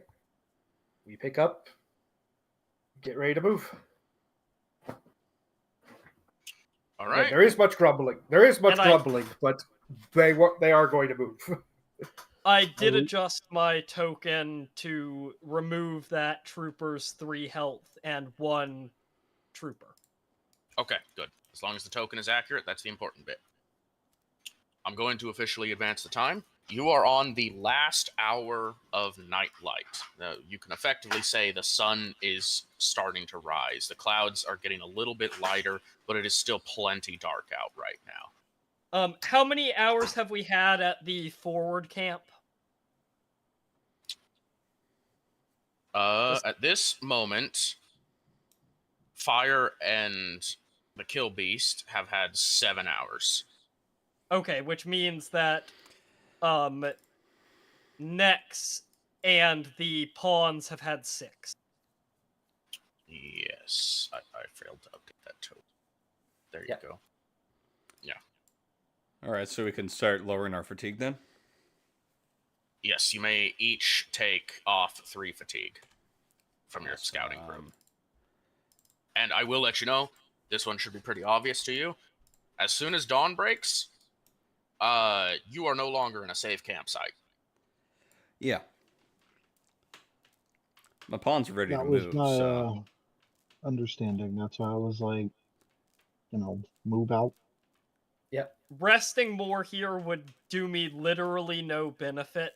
Same here. Because I can only recover fatigue if the campsite is considered safe. All right. Main platoon. You have 1 hour of movement right now. Opt for our. I was about to ask. Our times have been reset, correct? So, we have a limit of how many double times to triple take. Yes. You accomplished enough rest to lower fatigue. You can do double times again if you need to. I suggest we triple time then. I say we incur the fatigue penalty and just move as fast as possible while we still have the darkness. Yeah, would I'm be with you there. about that, right? You would 1, get 2, 3, 4, 5, 6, 7, 8, and then you get 9 would be, yeah. You want to do something like this, essentially? Yes. Yeah. Okay. I mean, I'll allow it, but as per the triple time rule, an Imperial Guard unit may move triple time for 1 hour each day. Doing so prompts a -10 toughness test on failure gaining fatigue. Fun. Oh no! I'm all for it. It's you could choose not to move triple time right now, but it's really just the numbers game of do you wanna make this push while there's still darkness or no? I definitely say we do at least one double time. And I would say Yeah, we do a full triple time. We need to get And up as quickly I as am possible. okay with the triple time. I'm okay with incurring the extra fatigue.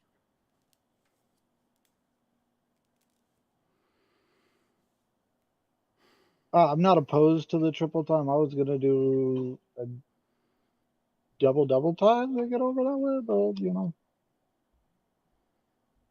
I Do a know double that time others. and then do a double time in darkness and then another double time in. As soon as the sun peaks. Yes, Okay, I'm okay with that as well. Yeah.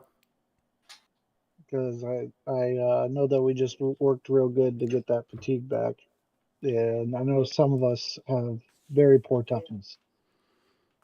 And don't worry about my toughness. My poorest toughness is across the river already.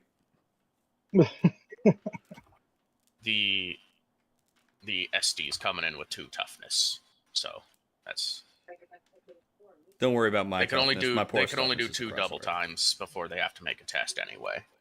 And if you guys are pushing, they'll push too. It's just as simple as that. Yeah, We have 3 and 4 for our groups. So Yeah, my group has 2 toughness bonus as well. my toughness is 3. Sorry, I was muted. The Sabiel do not have a strong opinion one way or the other on this. They're in the same boat as the Estes. They will push if the squad wants to push. They will move slower if the squad wants to move slower.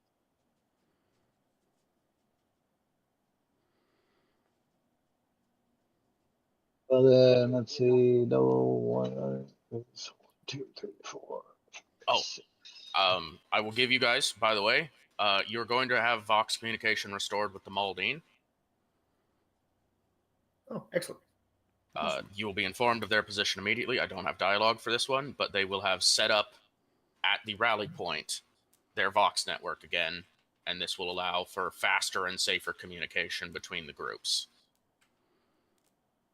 Awesome. I'm thinking we can double time the first one there. Or 1, 2, 3, 1, 2, 3. Yeah, we'll be here. Then we don't necessarily need to use a double time to get across, but the most likely the White Spears have already moved. Yeah. Realistically, you know, but that then will give us an area of effect to start moving this way to look at opportunities of crossing river. Is what I was thinking. All right, I'm okay with it. So double time to this position and probably pop awareness once there. Yeah. Are you traveling along the road or under the road in this case? Well, it would be that way to under to up, like you showed. Yeah. And keeping as much cover as we can until we're near the road. Reaching the fork to then pop awareness. Okay. Which yoink. Let's see. I'm going to ask every squad can make 1 stealth check. And this is under the cover of night, so we get the +20, right? Yes.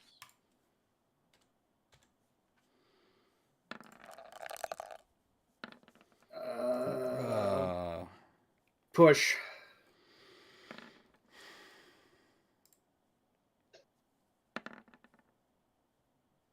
All right, 2 successes. I was going to give him 2 fatigue.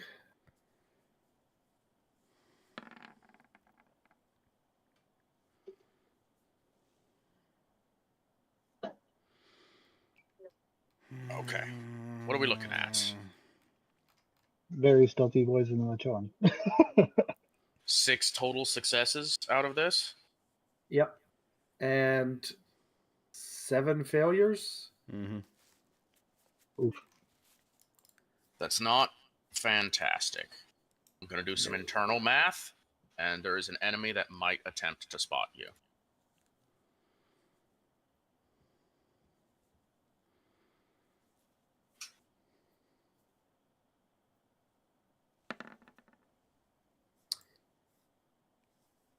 They definitely did. Yeah. I was going to say, wait a minute, we're in rain as well, correct? Ah, yes. So Would that bump the number, or because I know night is 20, weathering maybe bonus? Let me double check. I believe there's a weather modifier that I may have just forgotten. So let me see. Yeah. Let's double check. Fog, mist, shadow, or smoke. I would say, heavy rain. I would consider fog or mist generally. So that would have given you all an additional +10. Okay. So your failures and successes I increase got by 1. Yeah, Okay. I So would that's increase. So that's 4, 6. So that's 8 successes and 1, 2, so it'd be 4 3. successes total. Yes. So it's a cumulative 4. Mm-hmm. Cumulative 4 successes, and assuming that the drone support remains the same, it's also 4 successes. So Actually, it would be lessened. It would have a penalty due to the trying to spot you in the rain. The rain affects it too. okay. So All right. you will have successfully stealthed, and I will give, thanks to the awareness roll of Ajax, you will actually become aware of this passive observation drone, probably right as you're about to step into its line of sight. Hands out. Yeah, makes sense. Mm-hmm. No.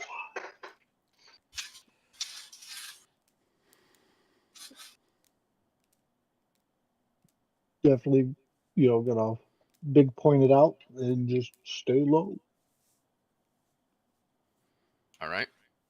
Now, you guys are all aware of it, so I will allow you to skim the edges of it because you are aware of it for your next maneuver. I'm going to advance time, and it's officially going to be hitting daytime now. Hold on. The forward group didn't move yet. I thought we were going to move under the cover of night. Are you going to move? I wasn't sure. I thought that was the plan. Okay, then before I advance time, where are you moving? Yeah, I think Got the 1 hour of night. I think we double time. Let's see. Where's the? Yeah, it's like right. Well, honestly, I want to go like right here and then up and across. So like to right there, a good old double time. I think you might be forgetting the patrols that were stated. I'm not. Okay. I He remember wants to those risk patrols. it, is what he's saying. We have no choice. It's that or try to swim upstream. And I'd rather take my chances with the road than swimming. Not that I'm against swimming. It's just it's going to take a lot longer to get to our location. Plus, our main goal right now is to try to rendezvous with 2nd Platoon to let everyone know we're actually alive. And last we heard, they were heading up. You don't necessarily know where they are, but I know you have an idea that someone passed north, so that's fair. Yeah, that's what we're going off of right now. Is they went We are north. operating under the assumption that they have made it to the rendezvous point. Yeah, the sweet heat of it is, I believe Fire was like right here watching everything go down. Mm-hmm. So now we're here. We saw the death here, and now we gotta rush. We gotta run. So all right. I'm not even against triple timing to get as far up as we can to try to avoid getting attacked. But currently, Nex is currently leading this operation, so if that's acceptable to Nex, that's where we'll go. What is the call? I'm fine next? tripling. You're fine I'm tripling. fine triple timing. Make I your think we- toughness tests. How are the Einherjari doing, having had a night's rest? They are able to keep up with you, but they did not technically clear any fatigue due to grievous injury. Gotcha. I feel as though that is fair. Yeah, that is fair. They're not slowing you down, but their fatigue is still high. Yeah, I think... am, since I did not finish clearing my fatigue, I am going to activate Chameleon Skin. Just in case. Yeah, I think we make a triple time break for it, so. Okay. That's what's going to happen. I want to so. see the fatigue gain rolls.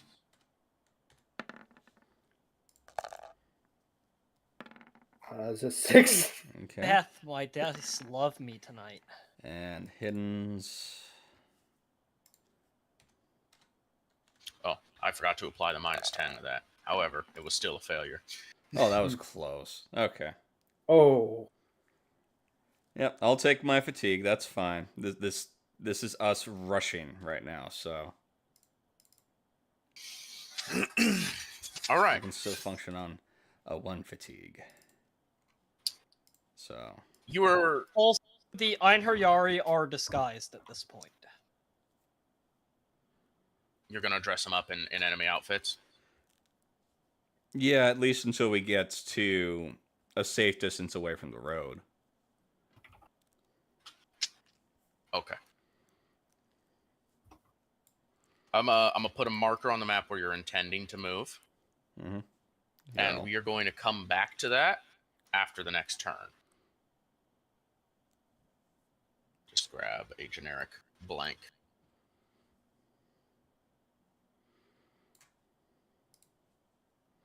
All right. Because, as I've said before, combat can slow you down, and you are incredibly likely to hit combat during this run. Sure. We'll try to avoid it, but if we can't... Now we're going to get the clock advances. Hmm? You have now officially entered day 2 of the operation. Congratulations, you've survived 1 day. Ooh. I recognize your cat can move. However, your cat is not your entire army, your entire team. Yeah, your entire team. I was just putting a note down why I did not roll toughness for the cat. Yes, Because that's this is only a fine. double time for the cat. Yep, that's perfectly reasonable. The captain uses the same rules. By the way, I'll say it because I haven't heard any of it happen yet, especially now that the Valdine are back. You can actively ask your Vox text to make check-ins with other teams if you want positional updates. Yeah.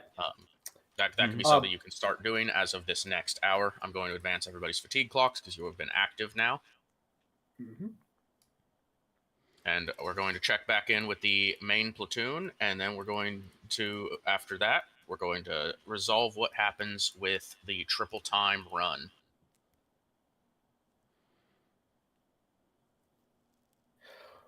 Well, it sounded like we wanted to cross the road and go to here or here. Yeah, I was, like I said, prerogative based. If we have no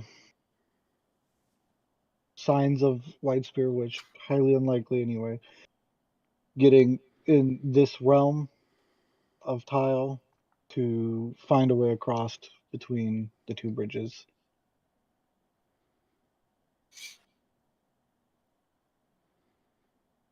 I mean, suppose that is an option. Two sides converging, though, kind of a bit of a problem. You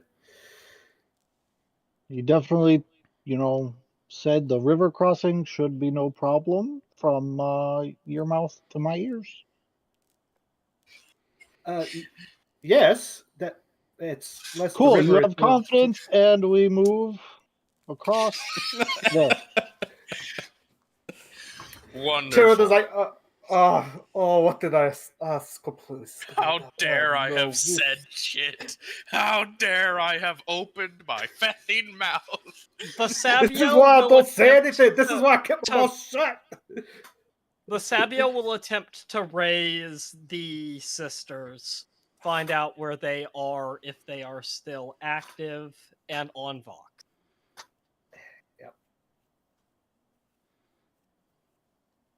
I think we're also going to awareness to try and see what's around us. Fair enough. Yeah.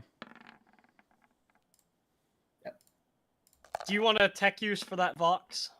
I will. Yes, I'll give you a +10 because you have localized Vox support being offered by an ally.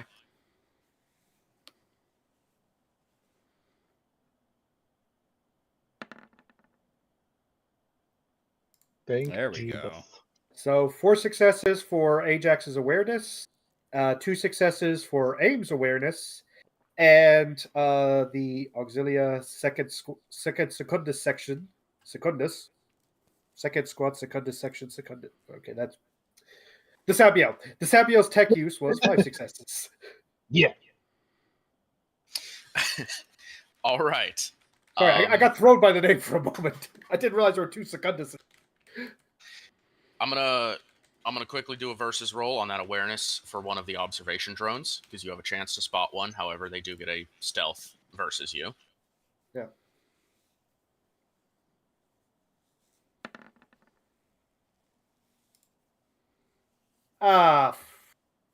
Crit success. Okay. Okay. So, Aim and Ajax, I believe you both just did awareness rolls. Yep. Mm-hmm. You are fairly certain that on this side of the river, most of the enemy patrols have ceased, and you just need to keep an eye out for the drones. Thankfully, you don't see any right now. Perfect. How fun. Okay. As the let's resolve that call. You made a call for the White Spears, yes? Correct. And who's this operator? Well, how are you reaching out?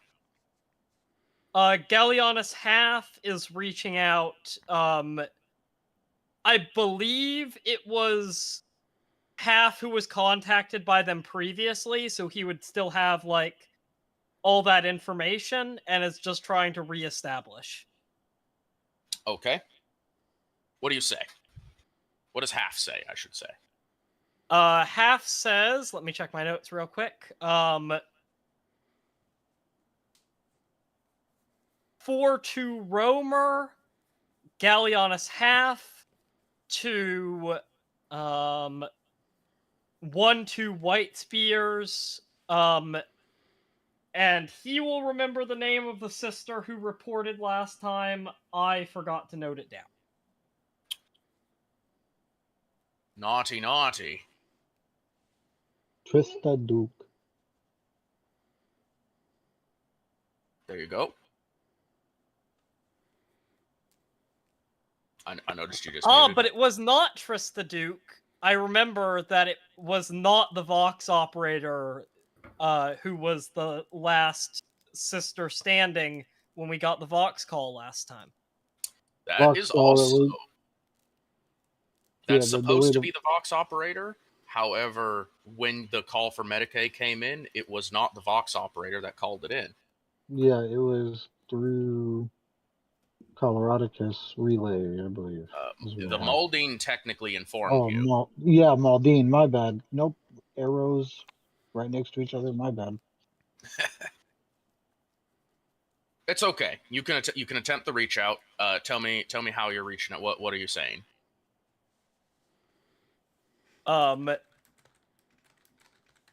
We'll say we are moving forward in force. What is your current position? You will receive what is at first just static. It's a little hiss on your Vox. And then there's a couple of like hiccups with it. It sounds like there's a damaged set trying to reach you. Actively. It starts and it stops. It clicks on and it clicks off. You hear a voice for half a second and then it goes away. And then there's another click. And then on the line, and I imagine this is a sudden like hand up from the Vox operator, and everyone else is like, "Holy shit, what are we listening to right now?" And you receive 1, 2, Sister Trista Duke. We have sustained grievous injury. I have been separated from my sisters. My armor is without power. My leg is broken. Only faith keeps me going. Coordinates attached. And I will give you their updated coordinates. Or at least this sister's coordinates. Son of a... That is immediately passed along specifically to the Machoan. Yeah. Mm-hmm. Well, how are we feeling, guys? We ready to haul? Yes.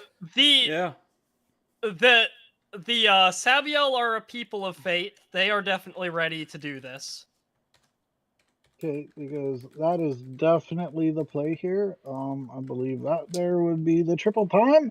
And before you do that, you also get another call. No, it don't work. It don't work.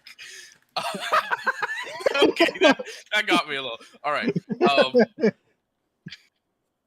3-2 inclusions, Trooper Bevan. This is reporting position. 1-4, Isaac Dubov. We are making for the river. This is our current coordinates. We hope to cross it before the sun fully rises, they say, as though it's cloudy, so there's no way you can tell when the sun actually has risen. But you're going to receive that as a position update. This is the current location of Malicious. And they are basically declaring they are about to haul ass and just try to swim the river. All right. 3-2 inclusions. Bevan reporting for 1-4 Malicious, Isaac Dubois. Confirmed location. Location confirmed. Our current location. Moving in force at X. Attempting to rescue Sister of Battle.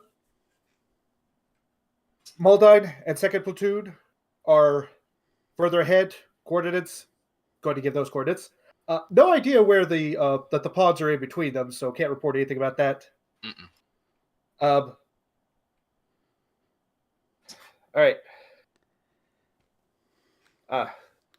At this point, he'll kind of like wave over any officer that's listening. So I guess that would be Chenoweth. You're like additional advisement, and she would be like, I think we're going to be trying to get the sister, so I think it'd be best. Ask them if they're going to cross the bridge or the river. Confirm, Dubois. Bridge or river? Which crossing are you taking? We reached out to to Maldine, and they said the bridges were hot. We are going to try and swim the river. Bridge is hot. Confirmed. River is probably the best option. All right. Confirmed. Emperor be with you. And you as well. And that communication will finish. All right. And now, for the event with the pawns. The pawns token, I should say. Mostly it is Nex and half of the pawns. First and foremost, I will allow you to roll stealth, both of you, but you're going to eat a -25 penalty trying to cross this road right now in the daytime. Okay, does that include we that still have recovery? night. Because Yeah, they this still have the last hour of Right, night. you use the last hour of night. Okay. Yeah. Yes. You will still eat a -15 penalty for trying to cross this road. Okay. And the rain applies as well, right? So it's only -5. That's with the rain considered. Okay, that's what the rain considered? Yes. All right. Is this before or after we were supposed to take fatigue? I am going to fatigue that. Technically, you set the pace already, so this the fatigue would be setting in when you cross this road, I assume. Okay, so this is after fatigue then. Yep. I will use a point of fatigue for the +20, which means all this is with a +5 in the end. Here. And I'm also going to fatigue that.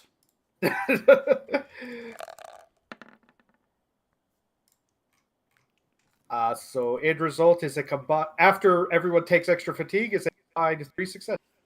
Combined 3 successes. All right. There will be 2 support drones that are attempting to spot your crossing.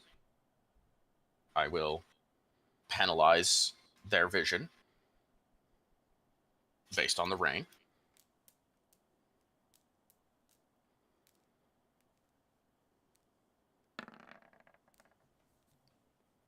Oh! Gee! Oh, Jesus! So one of the drones blows up. Yeah, completely Ah, distracts very the other nice. drone Nice. anyway. Literally, Nice. hardware malfunction other- doesn't like the the other rain. one It is gets in there just at the right angle. Distracted by the malfunction. Mhm. A Nice awareness, though. A false positive is reported to the enemy at a different location that I will not reveal to you. You make the run without getting spotted. Clap, clap, clap, clap, clap, clap, clap. Yay. Yay! And Good now job, we're good away from job. Safety. Good job. Now, time will advance. Yep. It's officially daylight. As daylight is overcast can be in the middle of a rainstorm. Yes, exactly. Let's check in with the main platoon. Running. How hard you going? Are the answer is- you serious? I would have rather rolled an 88 and took some corruption. I we're going a assume full we are triple. triple timing it to try and get to the sister. It sounds like if you guys don't, the Machoan outrun you.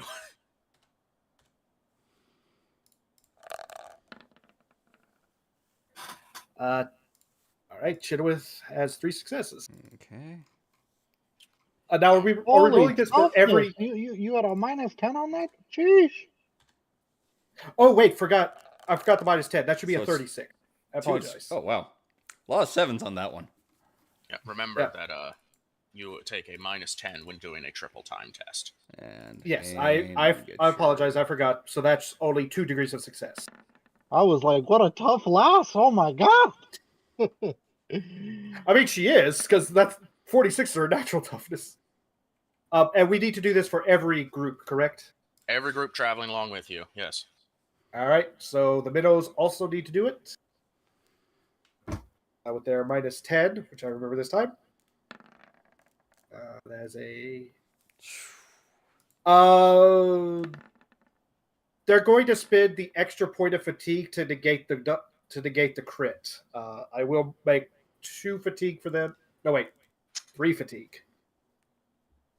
This is 2 points to clear that. The Machoan understand the will- seriousness, but they don't care. And the guppies, -10.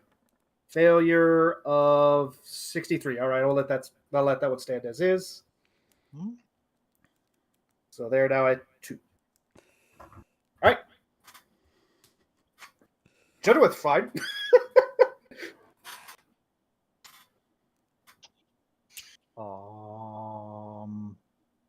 All right.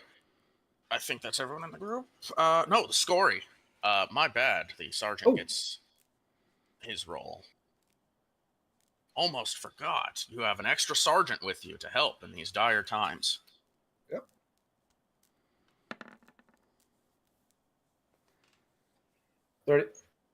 I have issues. Okay, I guess I should stop complaining about the dice because now it's showing a 98 on screen, but a 38 in the roll. So take the goods with the bads. Yeah, I guess so. Definitely. I would like to figure out an issue. Oh, yes. I am currently not seeing fatigue modifier for my fire teams. Click infographic. Yeah, there's the infographic word. It's directly under your Thank you, initiative tab. Thank you. I was like, I don't want to be that guy, but Yeah, sometimes Now, when we create a sheet that's not there by default, you have to just click infographic to fix it. yeah, it hides it away for some reason. I don't know. yeah, they understood the seriousness. They moved, but did they move with intent of not being tired? No. Yeah. I like to imagine literally the entire squad is like, meanwhile, Chenoweth is over right side, just kind of jogging along, like, everybody's problem. This is fine. You're not the only one. Somebody else got a success? Yeah. Yes. Oh, hey, Sergeant Arha Sergeant Arha is also as unburdened in this moment. I Just the think two of them are running Niall outside. would actually comment on like, oh, I can. Oh, how do you breathe this? As they're breathing normal air. Yes. You know what? Screw it. And Let's... probably when we stop at the end, you see all the Sabiel pull a syringe out of their pack and inject themselves with it. Oh, that's not concerning. I'm going to say, you know what, for the heck of it, Trooper Lloyd Graham, who was the support gunner for the heavy fire team, but now he is lugging around a giant multi-las on his back. He is huffing and puffing alongside you, going like, it's not so bad, but there's salt in the air. But there's no salt here. It's so bad. It's so bad. I feel your pain, man.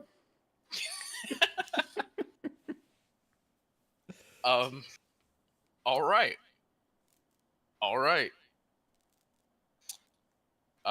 Real quick, before we resolve what's happening here, I'm actually going to jump back over to the forward scouts. What are you going to do with this hour? Well, if it's just a normal move to meet up with these guys, as we'll be adjacent, we'll make the normal move. Otherwise, we're just going to use our free double time to get there. Good enough. All right. Welcome to the rally point. There. Yay! Somebody made it. And you are going to, if not from anybody else, get a very surprised reaction from the Coloradicus, who have up to this point also been informed you are dead. Also, when we stopped after the triple time, I think we would have had the Einherjari remove the uniforms. Oh yeah. 'Cause- Oh yeah. Okay. Perfectly fine. I'll allow it. No need to, kerfuffle those kerfuffles. We will let our allies know that we have, what was it, 5 uniforms? 6 uniforms? 5, 6 I guess. uniforms. It was 6 uniforms. Okay. 6 Yeah, it was then. 6.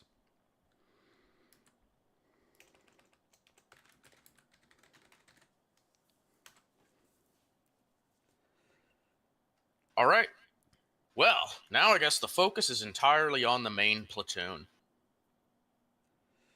You guys go hard. You cross the road. You're pretty sure you may have been even spotted by the enemies on the bridge, but they make no move to push out and intercept you. You crest over the road. You get over the ridgeline, and sure enough, up ahead against the next hill, you see what appears to be a sister of battle partially collapsed on the ground.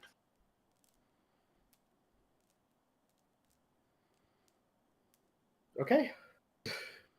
I'm assuming the Machoan are absolutely fucking charging this, I guess, making a charge Medicae attack at this point. yeah. For flavor purposes, I have never been more nervous to hit a button, man. Hold on. What do you got, since Rast? the power armor lost power, there's an entirely likely possibility that she is still kind of awkwardly half standing as the joints have seized up in that posture. Yes, good call. The in fact is she's like partially leaned against a berm, and it's not a perfectly natural position to be standing, but the power armor is without power. So it's the equivalent of you have to move all that weight physically now. The suit is not moving it for you. So if she's been moving, she's been like dragging, and I think you can even see that in like the grass around her. There is definitely like dirt drag marks where she's been trying to push her feet forward. Yeah, even Space Marines have trouble moving their power armor without power, and for all their capabilities, Sisters of Battle are human. Mm-hmm. Yeah, true enough. Powered by faith, they are. Okay, as the meta case happening, or after it happens, can AIM and the mechanized pawns take a look at the power armor, see if they can at least get the power back on? I might potentially allow a tech use test there. Let me just double check a couple of notes I have. This poor sister, she's been through so much. Yep. Could I argue for the Machoan to come together to get a little bit of a modifier? You know what? I don't know, man. I'm just, oh. You got this, champ. You got this. Yeah. You got this. The Sabiel will assist with the check. They have a tick of Medicaid, they can assist. I need to ask. What does the assist do? I got Gives Plus a plus 10. 10, I believe. Yep. But If first you and have a foremost, tick in the skill, you get a plus 10. I need to ask who specifically is first approaching the sister. by all means, it's the Machoan. We're all an ass, buddy. Like, Right. Yeah. The Machoan. Which Machoan? Is it probably- Ajax? Oh fuck yeah! Ajax had by far the best roll out of my group. Okay. All right. I first and foremost, as you're moving forward to examine, the injuries and begin your Medicaid test, I believe I would like a roll from you. And I'm thinking awareness or scrutiny in this moment. Oh dare!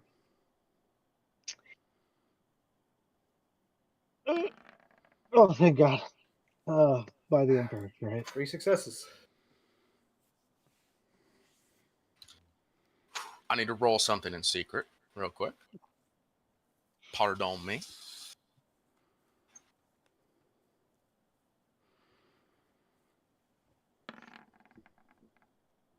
They've got her under surveillance, don't they?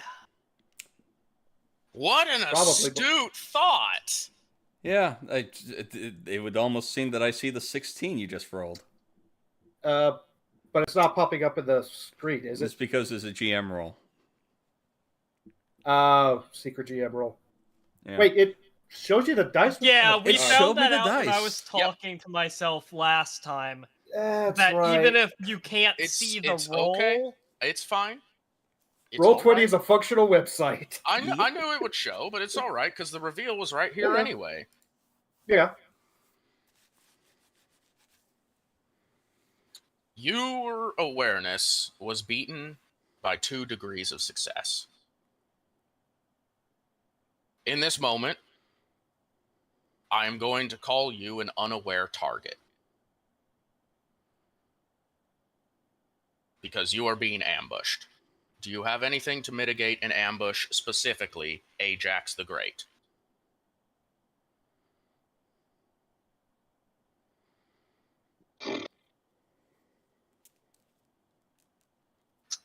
Let me see. Oh, what are you?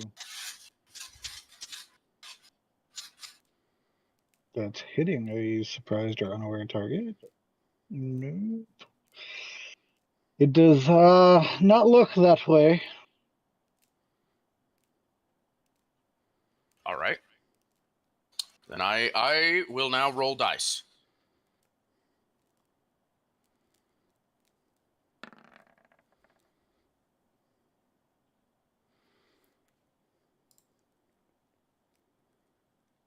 Oh, you jackass, you're back.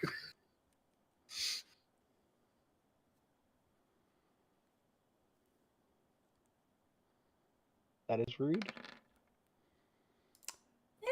That is big pain.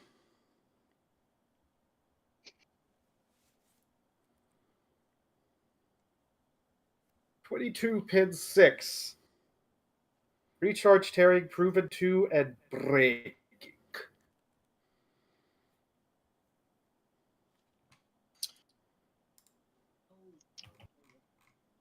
That is rude.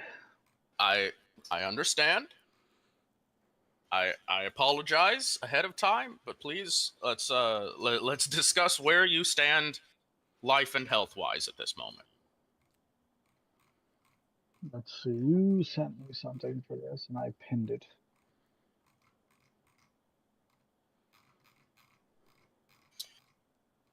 Right here.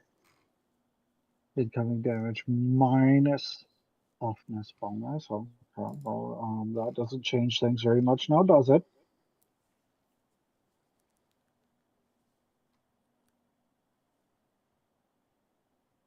I'm going to guess, looking at your token, this probably puts you to -7. Reduce damage by armor reduction. Armor be with me. Unless you have really good armor, you're not getting armor against this shot. It's pen 6. I believe I got fantastic armor. Yeah, actually, he's got even better than light carapace, I think. Yeah, I think he's got like stormtrooper level armor here. Yes, I have stormtrooper. Stormtrooper carapace is, I believe, 6. 7. Yeah. It is 7? It's either 6 or 7, one of the two. Okay, well, if you guys want to check that, I have 6 on my sheet right now. Oh, then it's 6. Yeah, it pens your armor exactly. So it's just reduced by your toughness, and the rest is taken. Oh, And that you is. have 12, which means you're to -7. Except If you have an average toughness bonus of 3. I am now going to introduce you to the Nemesis system. you will perhaps, your troops will, more specifically in the chaplain, will be able to very easily recognize this being as they reveal themselves with this shot. This is that pilot who was in the Interceptor. They are a nemesis, which means they have special features akin to a player character. And first and foremost, this procs You'll Remember Me. This nemesis is playing the class Breaker, which is, there's a series of special classes for nemeses in our game. You'll remember me. Anytime a unit is down by the Breaker, you take a morale penalty as though they killed the unit. By default, the Breaker knocks squaddies to critical and doesn't outright kill them. When a player or specialist reaches 0 health from the Breaker, they must immediately take on a permanent injury with the characteristic penalties, a large portion of insanity, or both. I am going to add the squad lead lost to first squad on the mission report. This was a hit to your left leg. I will ask you, would you like to take insanity or would you like to take an agility penalty?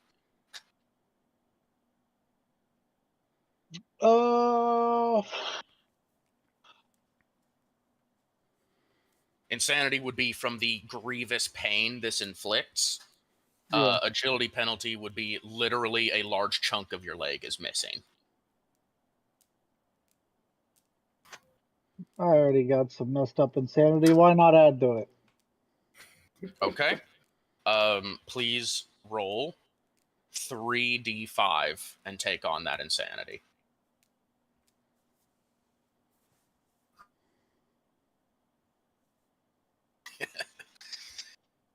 Oh, wow, crazy.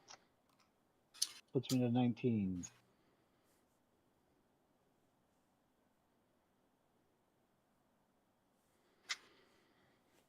Now, as part of the You'll Remember Me effect, the first attack cannot take you into critical damage. You are set to 0 HP, but due to the pain of this injury, I will now ask a toughness check to see if you retain your consciousness. Oh yeah, that.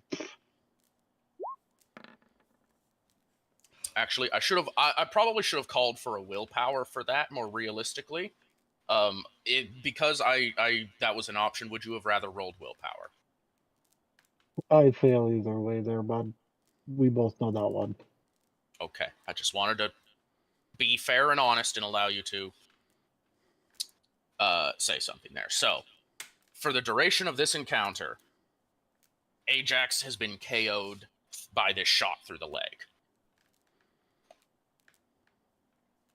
Please roll initiative.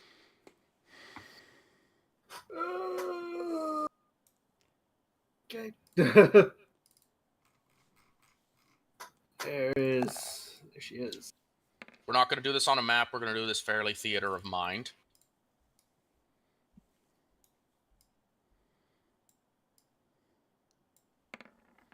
Oh, come on.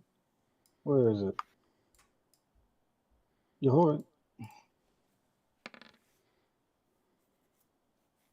That is what it is. Oh, of course. With great anger, apparently. Oh god, he's got lightning reflexes, doesn't he? They both rolled shit. They both. Yeah, but he got 2 initiative rolls. Like, no. All right. Oh joy. One more to do.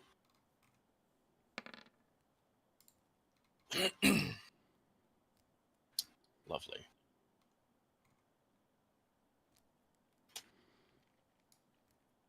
I rolled from the wrong token. Hmm. Damn. It's okay. I can tell which Yeah. one's yours. Yeah, we Is may that need everybody? to. Yep. We may need to add the Machian to the tracker, and then, give them the 12 initiatives. They're Machoan. not on there. Yeah, Machoan. What? I'm going to continue pronouncing it Machian. I'm sorry. The Machiavellians. Mm-hmm. Wait. Wait, Yeah. that's not Greek at all. That's Italian. Yeah, it's Turn. Phoenician. They rolled a 13. Good roll.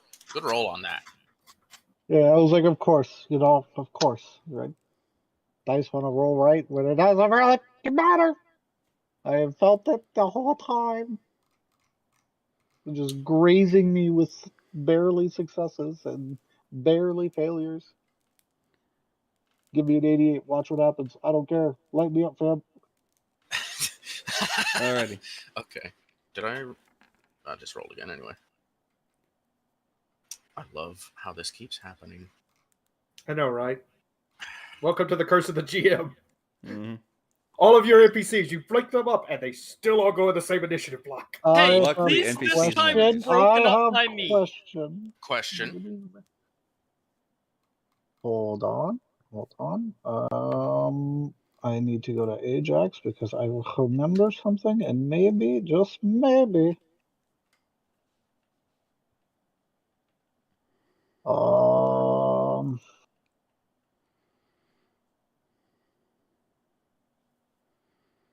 we it's technicalities of death, right? What do you mean? Meh.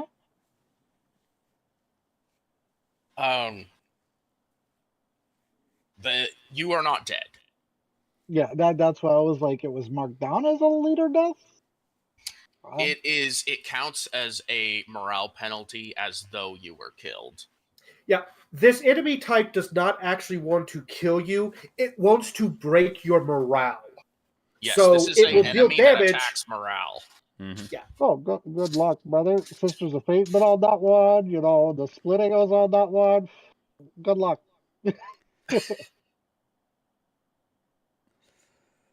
I won't inflict the full minus 50 for a player death. In this case, I will soften that blow, but you will take a heavy morale penalty off of the concept of you are going to be in incredible pain for the rest of this operation, or at least until you get to camp. Yeah. All right. I am going to... technically, the ambush phase is not over, but we had an initiative roll.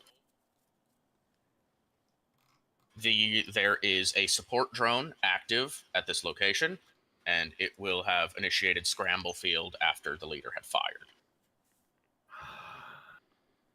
Okay. Okay. Fun. Now, we are officially in initiative. Go. I'm guessing that he's in the scramble field. The enemy is very likely in the scramble field. Because How a close scramble is- field suddenly appeared off to your... We'll say your right, effectively. Off to my right. Okay. How close is the scramble field?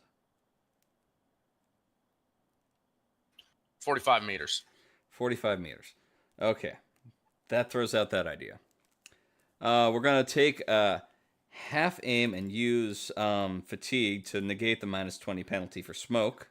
And we're going to attempt to shoot our irradiated las guns into the into the field. So it's going to be Okay. This is Wait, definitely question. short range, half aim. Question. Alrighty. Does the scramble field count as smoke for the purposes of fog sight? I'm going to guess no, but I figured I should ask. No. It is effectively forced holographic distortion, which is a little bit different than the impeding effect of actual smoke. Fair enough. I thought I should ask, but I figured that would be the answer. Okay. 33. 3 successes. Then just to let you know, I want to see if I put it on this sheet here. I know you have one. Did I? Nope, it's not going to be on Fire's sheet that has the description, but I still need to let you know anyway, because this does kind of matter. Nope, it's not on Fire's sheet. Did I put it on the Hidden Pawn sheet? Am I stupid like that? Maybe. Yes, I did. There you go. This damage is unresisted by toughness. Just to let you know. Okay. They're going to probably try to dodge this, I'll be honest. Yeah, fair.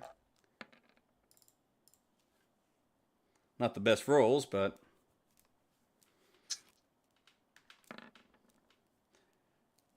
Well, that's not fair. Replace the one with a 3? Oh, for the love of... I'm going to say, Forces, unfortunately, another your crit. shots do not hit the enemy. Alrighty. Let me make sure I get that point of fatigue into there. And then Arya's going to do the same thing with her irradiated las gun. This is short range. It has a half aim, using the point of fatigue to get rid of the penalty. And I'm going to use another point of fatigue to re-roll that. You should. That's a very nice target. There we go. All right. It's going to be 3. Alrighty. 13 pen 0, unresisted by toughness. But resisted by armor. But resisted by armor.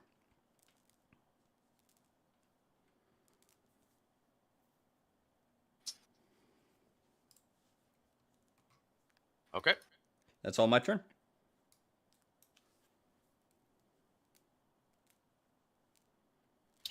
All right. We go into the Machoan that are still standing. Your leader just got blasted. And your allies are returning fire.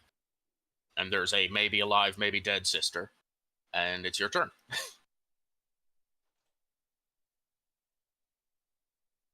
Oh, how I want to do something stupid. Let's see. How does one want to play this? Uh,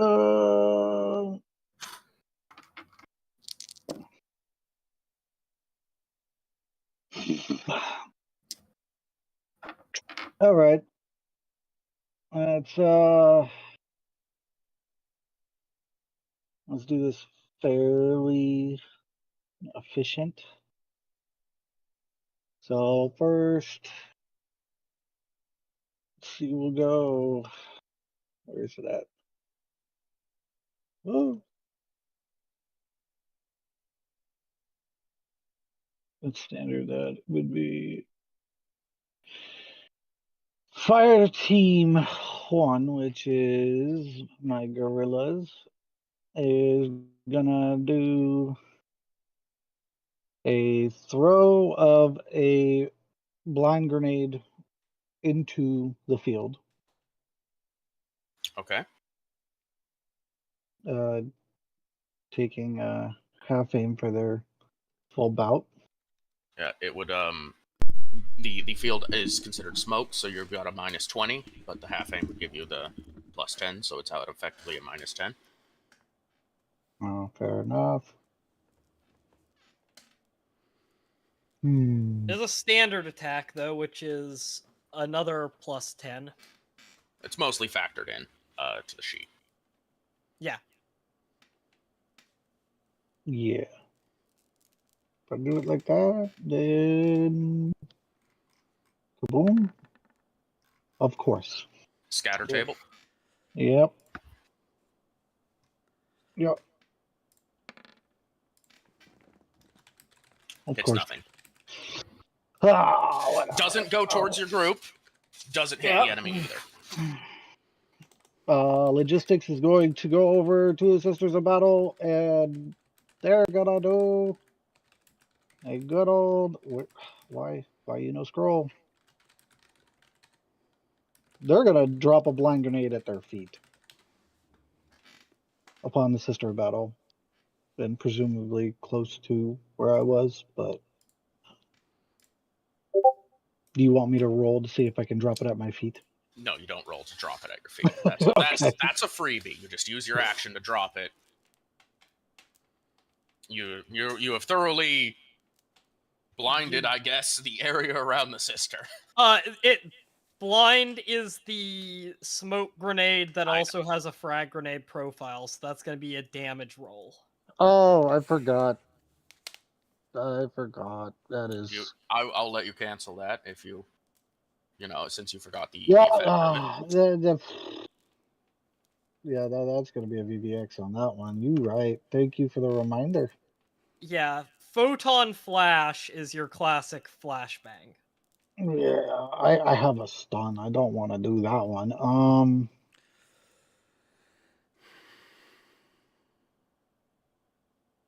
Putting me on the spot here. I got mixed feelings about this one. Well, I guess we're gonna do some. Could one of them grab the smoke grenade I gave you off of Ajax? You want to use it this soon?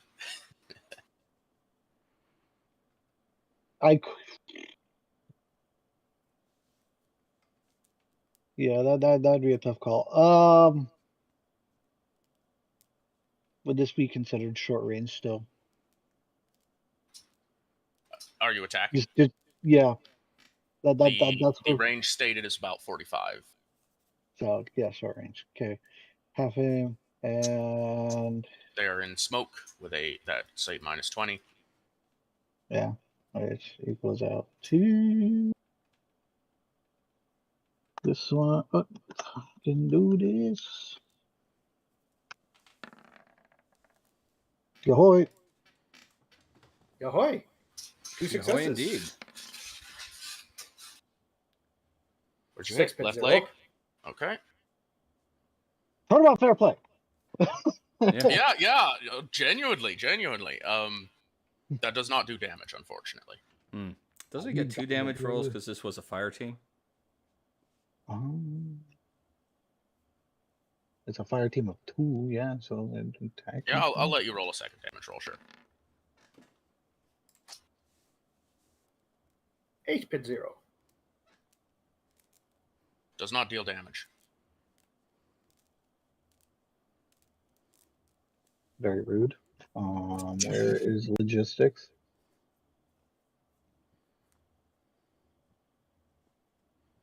There.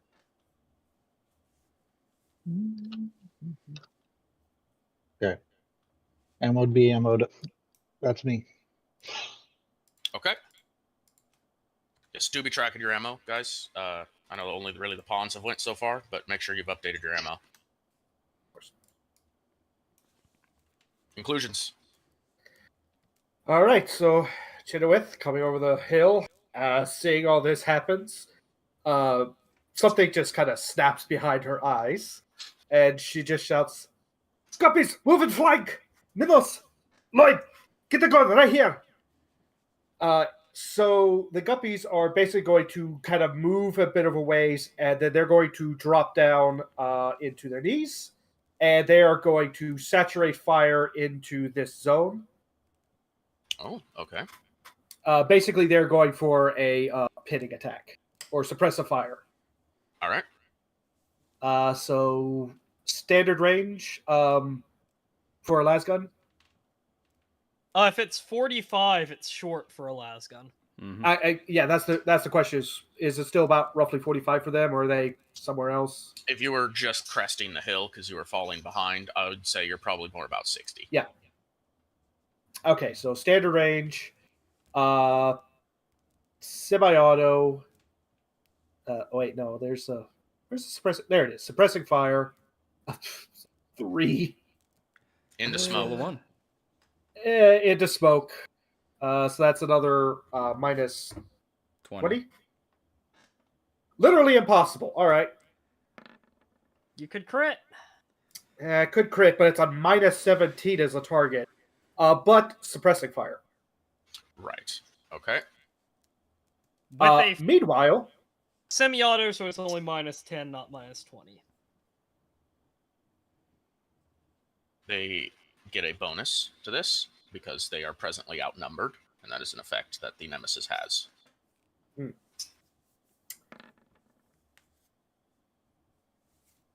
They will use fatigue to reroll. okay. Target of 40, roll of 87. Their actual roll is whatever comes up. 63, target 50. Oh, It was supposed to be 50. 40. The bonus did not apply on the first roll. Okay. However, both are failure. They are presently somewhat pinned by this fire. All right. Now, let's see. Gonna check real quick. That's why Chenoweth didn't take fatigue. She has Splinter. that's why her toughness is so good. That's 4. All right. Let's see. Okay, all good on that. Can I sacrifice all of Chenoweth's actions to give an aim bonus to my multi-las?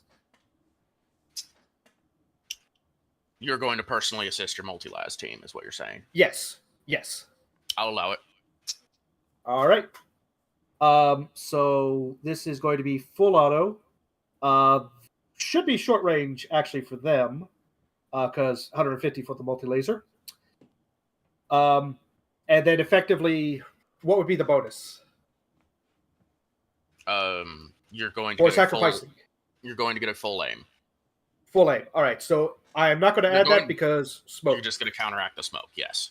Yep. That's all I was going for. All right. 33 to hit. Let's see if we do this.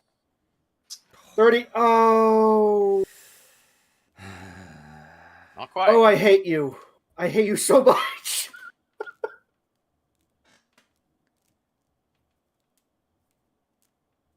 Okay, well, need to take a turn to set up and brace, so that's turn. Okay. Sergeant Fodder is up. And Sergeant Fodder is going to do the one thing that they can actually try to do, which is they will push forward a little bit into the suppression zone, which isn't a great idea generally, but they can kind of ignore it thanks to certain regimental traits. And he is going to flame the smoke. Because his only weapon, his only ranged weapon is a flamer. Still, good thing, good Good idea. The Yeah. enemy has used I'm up his not opposed. reaction, Good so he idea. can't dodge. The Nemesis will spend a fatigue to gain another reaction to dodge.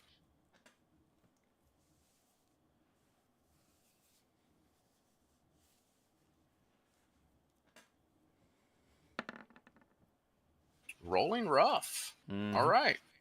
They will take the hit. They cannot catch fire, though, due to how their armor works. To be fair, he apparently has lasgun fire on one side and a fire on the other. Yeah, it's kind of rough. And getting shot with 12.2. radiation on another side, so he's just having a bad day. Yeah. And that's all the score he can do. We're at the chaplain. Chaplain, well, it is time for Fury of the Righteous. He's going to try and give people righteous furies. All right. Yay! Nice. 3 successes. All right. Well, 1 to the inclusions, 1 to the Machoan, 1 to the pawns. Alrighty. And that's the chaplain's turn.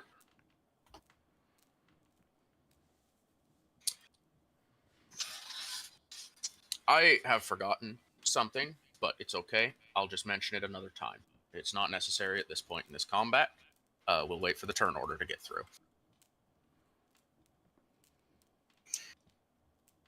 At this point, this is kind of a rough one for the SDs, but they're going to try their damnedest out here.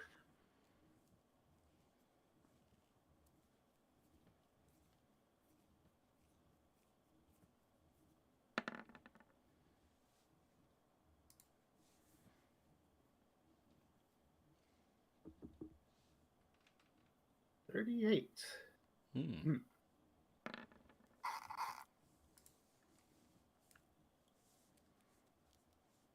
And that's going to be the SDs. They fire it. They also attempt to suppress and fire on the enemy. Sabiel.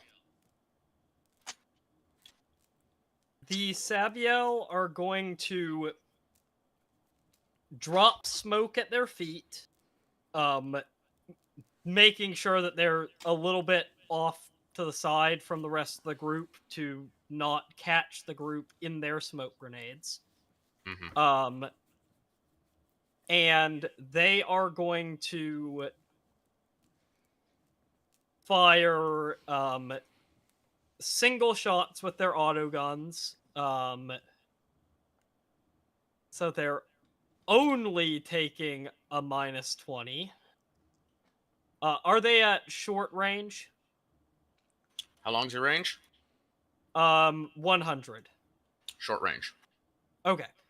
I will be using long range just to represent the penalty of the smoke. And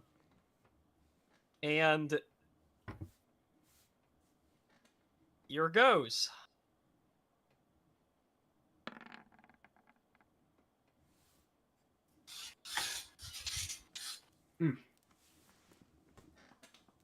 All right.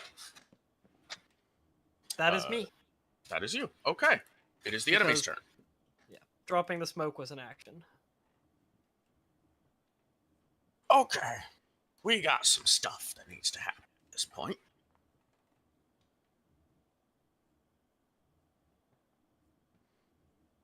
You have remember, suppressed the enemy.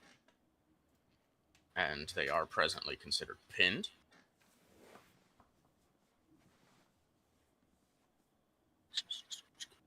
All right. The Nemesis is going to attempt to fall back. And they're going to do so by measure of a stealth test. Because the drone is going to aid them in it. With a holographic stealth field.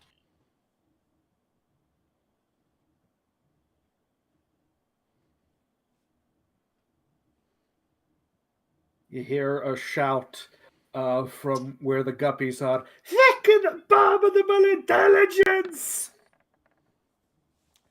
You're going to use a fate to re-roll that. Oh, this jerk has fate. We don't. Oh, I Mhm. hate him. I hate him even more now. Yeah, he's a nemesis. I know, but Still not a pass. However, it is not a crit fail. I suppose they will have to accept that. They're effectively falling back either way, so that they're not breaking the rules of pinning. They are retreating. And as they fall back, whether you want to, give chase, try to attack, a series of combat drones will enter the fray.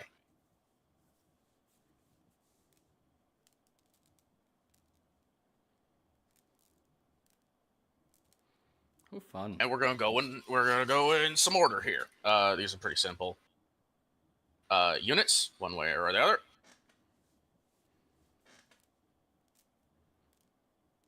Short range, standard shot. They don't aim. We're gonna go down the list. We're gonna start with Sergeant Cameron Fodder.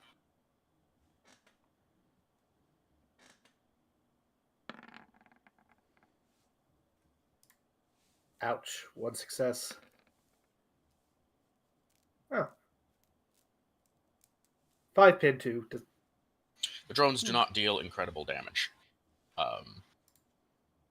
However, I was going to say, that for the is story, enough to does that hurt even him. do damage? Oh, God, it is. Oh, no. Yeah, that is enough to do some damage. I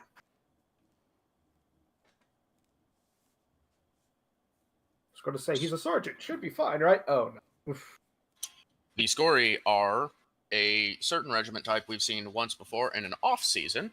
The Scori are vat-grown, which means the highest their health can get is 5 points, player character or not. That is not technically true. They can gain like +1s occasionally, but they start at 5. Interesting. Next up, Jenny. Really? All right. Yep. You are currently leading the suppression action against the enemy leader. They're going to shoot at you. To no effect. Oh, that's one drone done. Corporal, aim. All right, fire. Hit me. Thank you. I appreciate it. Ouch. 8 pin 2. Can I attempt to dodge? Yes.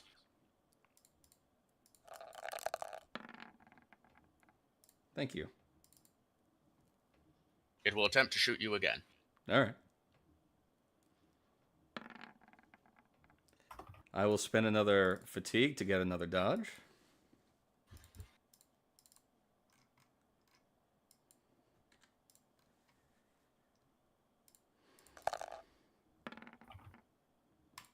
Fair. Fine. You can use the previous damage roll. All right, so 8. Shot against the Sabiel in general. Do these things take penalties for smoke? Oh, you did drop smoke. And it's actual smoke. They would. The first shot's a miss anyway.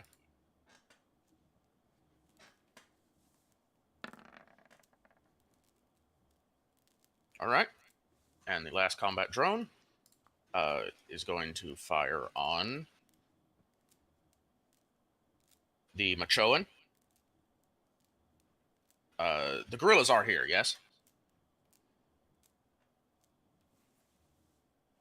I think so. So they'll be Yes. taking shots on the guerrillas. Yeah, his logistics group is trying to help the sister right now, but guerrillas are actively fighting. Okay, that's all I needed to know for sure. And we'll just roll both against them. Ooh, crit fail. Crit fail. Interesting.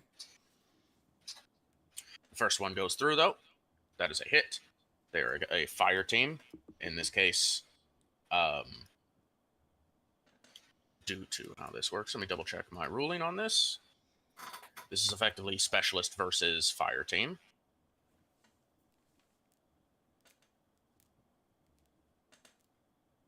Player versus fire team.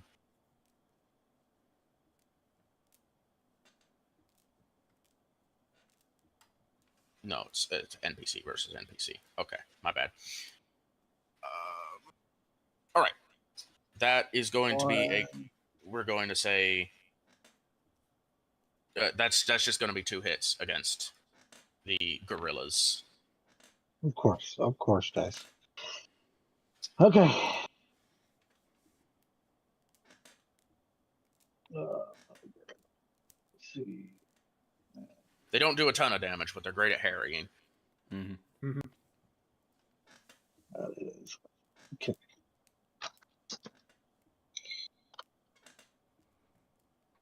One. And we'll say, Of course. Oh, I did that wrong too. for future reference, the Black Rose has attempted to fall back in stealth. So if you're attempting to shoot at them, they're now at least 80 away.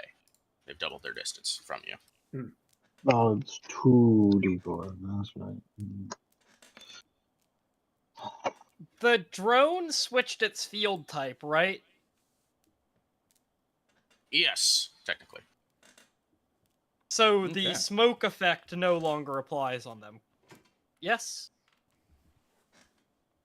The smoke effect does not apply to them, but I should note the drone does get to do 2 things in one turn. So it attempted to do the stealth field failed. It is now also going to begin a call it in. If the support drone is not dealt with, reinforcements will be on the way. Okay. That will be the enemy's turn. All right. Back to the top. We have a more pressing issue. So going prone and kind of bracing myself, that gives a permanent half aim currently, right? Until we stop? Yes, in the direction you're facing. Okay, well, we're still facing this guy, so we'll take the half aim. This is in standard range. It's taking a... Yeah, we'll go a semi-auto. I will use the last point of fatigue on aim to try to hit this guy for the plus 20. That's fair. All right. 77, target 69. Mechanized pawns are going to do the same thing. Well, hold on. She has a second shot. That's right. Everyone's really enjoying foiling Korn's plans today, you know? I don't like that. I can't use a fate. This is not good. This is not good at all. No fate, can't fatigue that super crit fail with your irradiated las gun. Yeah. Did you have a second shot, is my question. Because the first action was dropping to the ground, right? Was that a first action? Does that count as an action? Bracing your weapon is an action. Okay, then that's second shot. Luckily, doesn't count. That would have been bad. I'm still going to put it on your crit report. Yeah, please. Punishment. Please put it on my crit yes. report. All right, so semi-auto. We won't let the negative effect happen. You're definitely suffering a super crit on your morale. Yeah, I'm fine with that. Okay, that's at least 2 degrees of success. So 1, 2. Hey, right. Righteous Fury. Yep, that's an extra what? 1d10. But don't forget, you also have another Righteous Fury from the Chaplain. That's true, I do, don't I? Yeah, because the Pawns, the Machoans, and the Inclusions all got one.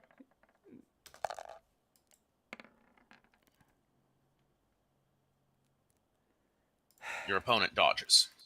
How dare he? How dare he? I don't like this guy. Players can do it, they can do it. Well, yes, I agree. I don't mind that. But it was 2 hits. How dare he dodge both? Under suppression as well. It's fine. He burned a reaction, which means that he can't. He also burned a Righteous Fury. All right. Whatever. Sorry. It's my turn. Is that it, though? That's all I can do. Back to Machoan.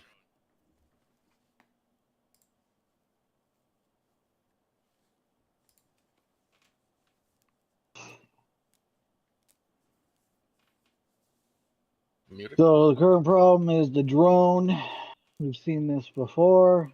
Not happy campers about it. Yep, the support drone is actively calling in, and then you have 4 enemy combat drones also harrying your forces. Remember, drones are weedy, which means you have a -10 to hit them. Yes, but does outnumbering apply to this situation? If you run in to start meleeing it, yes.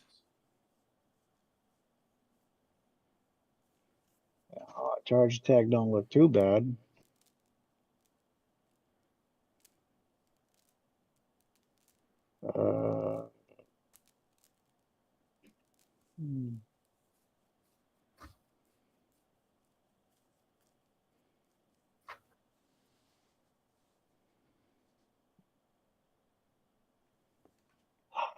Son of a gun. So it's a -10. Yep. And are you making a charge attack at this time against them? Is that what you're saying? I am debating. I'm watching numbers. Okay. Because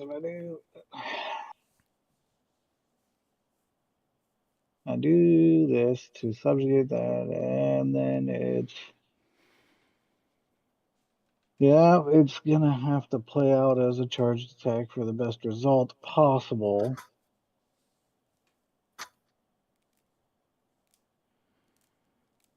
Uh-oh, here we go, and then outnumbering would be what? How many people? 4. Versus 1 drone. Combat circumstances. Outnumbered. Where is it? It's here somewhere. Ganging up. It's called ganging up. You outnumber 3 to 1 or more. That is a +20. Oh my! Ooh, did I? Yeah, I did that right. Okay. Yes. All right, hit it.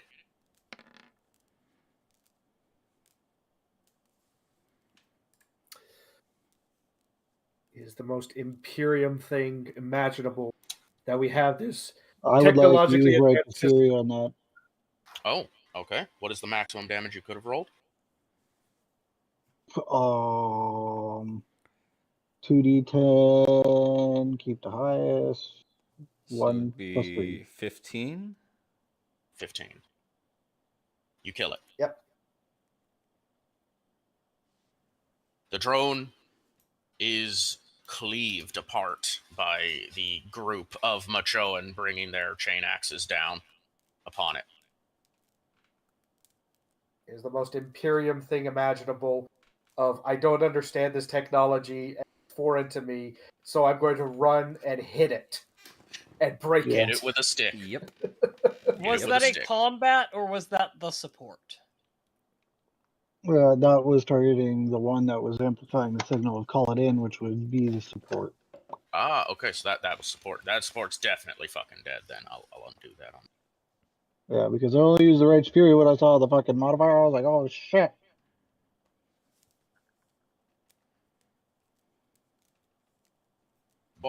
Bop. Support's dead. You successfully eliminate it. It is no longer a problem. I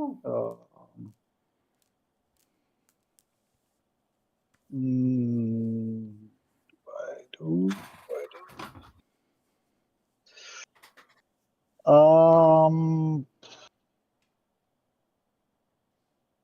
Even if I help the sister battle right now, it's not like she fucking move. Ugh. Son of a bitch. All right. Another drone. And half aim, but then using no aim to take the -10 because it would have been +10 with that. Yep. It's dead. Crit 1. Nice. I'll just give it going to on you the right report. there. That's a super crit. You kill it. That combat drone dies. It doesn't matter how much damage you roll. You hit it in its weak spot. There you go. It is a massive explosion.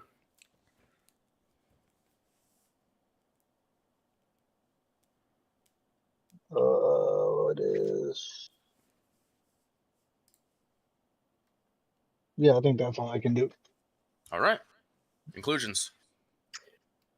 All right. Well, Chenoweth was going to order to shoot the drone, the support drone, but that's exploded now.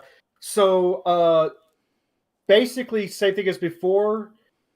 Yeah, the Guppies are going to shift fire to one of the combat drones, and Chenoweth is going to use all of her actions to help and support the multi-las fire. Okay. I don't mean to interrupt turn, but did someone add the super crit before I touch? I did, yes. Yes, I just want to make sure I'm playing square. Yep. All good. All right. So they're going to go for semi-auto, still in standard range. They do not. Do I give them a name? No, I'm not going to give them. Yeah. No, I'll give them 2 shots. So this is against basically the nearest combat drone. First one is a fail. Second shot is a success. Yep. How much? This is a fire team. Oh, this is a fire team. So there are currently 5 standing. Let me double check that. Let's see. This is the Guppies. There is 5 of 7. Yep.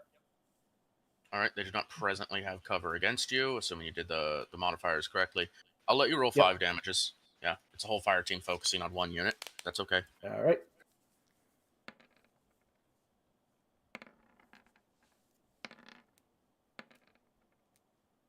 Nice Righteous Fury. Yeah. Yep. I will not use my extra Righteous Fury yet. That will kill another combat drone. All right, so the Righteous Fury gave an extra +4. All right, sweet. You placed the one with 5? Did you have 5? Yeah. Oh no. No, I had 1 success. 1 success. Yeah, 1 success. So, Sorry, I scored up a little too high, and I was 1. like, "That's a failure." Yeah. Yeah. All right.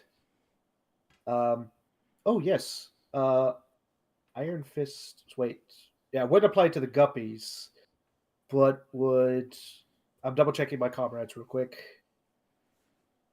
Okay. Question, just in case it comes up. Mm-hmm. So, my army has the Iron Fist benefit of +1 damage when at full health. Mm-hmm. Currently, for my fire team, the Minnows, both members are at full health, but they have a trooper who's KIA. Does that constitute them being at full health? As long in this case, I would say it would count because your sergeant has joined that fire team. Yeah. Ah, okay. And your sergeant is also at full health. Therefore, it is yes, a full strength team. Okay, perfect. Good to know. Good to know. All right, multi-las. Otherwise, you no. said. Okay, yeah, that is fair. That is fair. So you said that they're at 80 right now. You consider it 90 or 95. Okay, so that puts them in standard range, not short because it's less than half. Still got it the full auto. Going to get the full aim bonus now. No penalty from smoke, correct? Or not presently. Haywire. All right. And then. All right, so if I go for 1 shot from them, do I get the +20 still from Chenoweth's help? Yes. You spent all of Chenoweth's actions to give them a full aim. Yes. Well, no, that's the question is do I get 2 shots or okay, That's pushing back up. I think you get 1. Oh wait, sorry, half aim. Yeah, half aim, and I get a second action. Yeah, sorry, I screwed up. Okay. So half aim. Yeah, half aim, and then +20 from Chenoweth's help, so they're rolling at basically 33 for 1 shot. And we're going to put that in. Success. Crit 3. That is 5 hits. That's the maximum for the full auto. All right. That's a lot. I'm gonna say, That is a lot. you know. Yeah. I am going to invoke their only talent that isn't assigned to their class, they have a Guardian Devil. Would you like to explain that for the audience? Of course. This could have been seen in the last campaign. Ayers and Ely shared the Guardian Angel talent, in which Ayers could interpose and interrupt enemy actions with various kinds of interactions to save the life of Ely.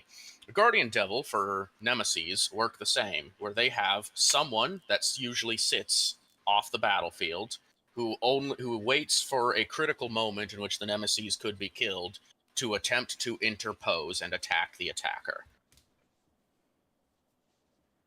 Mm-hmm.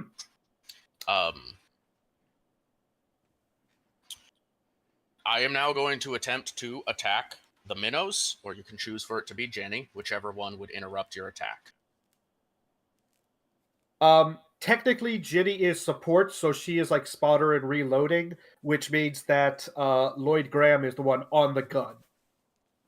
Okay. So it would be the minnows that are being attacked. This nemesis could only take this action once per battle.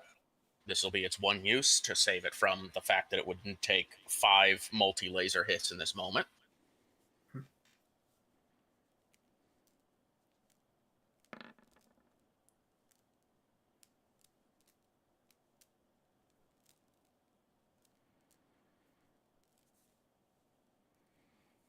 Okay. All right. Do you want me to roll damage?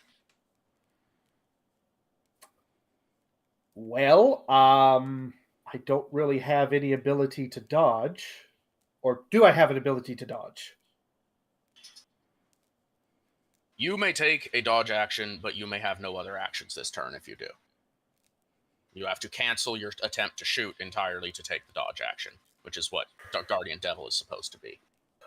Yeah. Okay.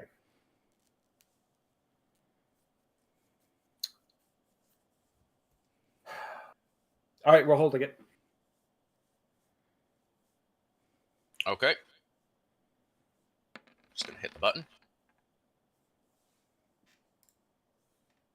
Right. You are actually familiar with this. It is the exact same gun that killed your last operator of this weapon, because their suit is autonomous and can take shots without them piloting it.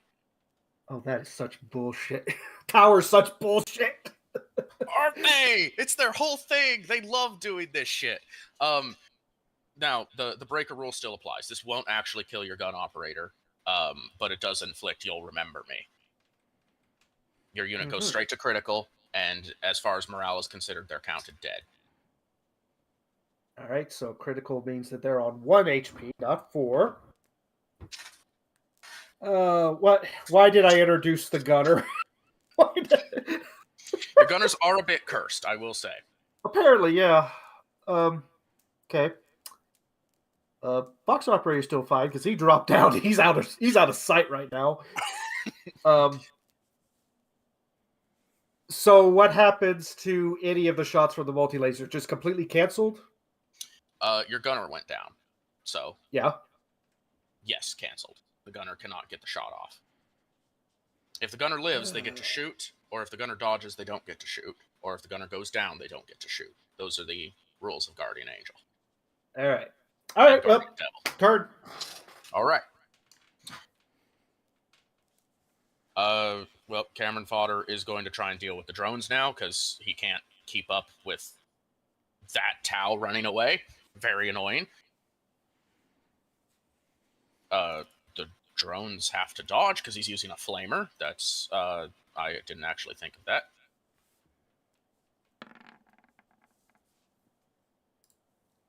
Okay. Real Yes, quick. Paul? Sorry, have to, real quick question. Ammo expenditure for my multi-las. Did it go through? Because I interrupted you, I'll say no. Okay. You don't have to spend ammo for that one. All right. The guppies will still take their ammo, but minnows will not. All right.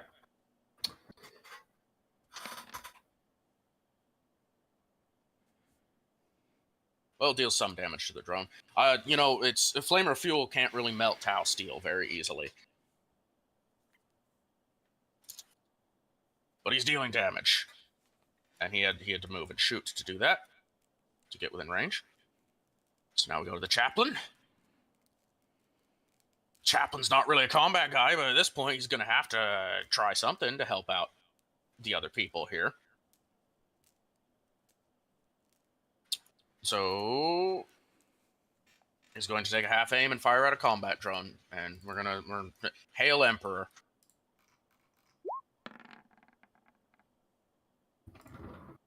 He's doing his damnedest out there, lads. He's more of a moral support guy, not a combat class. Fair enough. The SDs are going to do the thing they do. I'm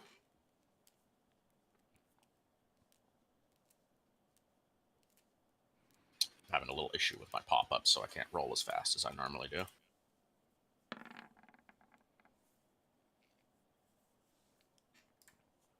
F. The SDs do not have a good hit rate on enemy drones. This was also true during the convoy ambush. Yeah, that's a natural 3, though. Well, Do they? Sergeant has a good aim, apparently. After All right. he did really bad last time.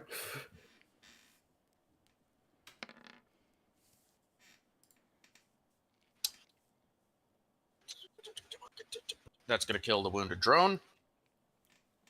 And I just realized they both get another shot because they aren't moving. They're just shooting at base range rates. Make sure there's the size penalty as indicated.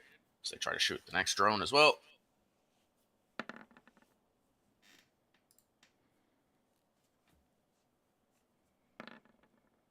All right, that's all the SD's got. And we are hitting the Sabiel. There's one combat drone left. Well, the Sabiel are actually going to take a half aim, still in single shots, and go after the fleeing priority target.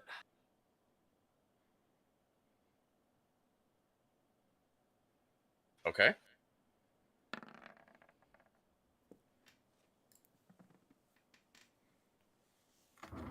This is a fire team of 9, by the way. Yep. Against an enemy like this, I am not going to have you roll 30 times. You get to roll 8. Well, it is only single shots. There are single shots. You get to roll 4. Okay.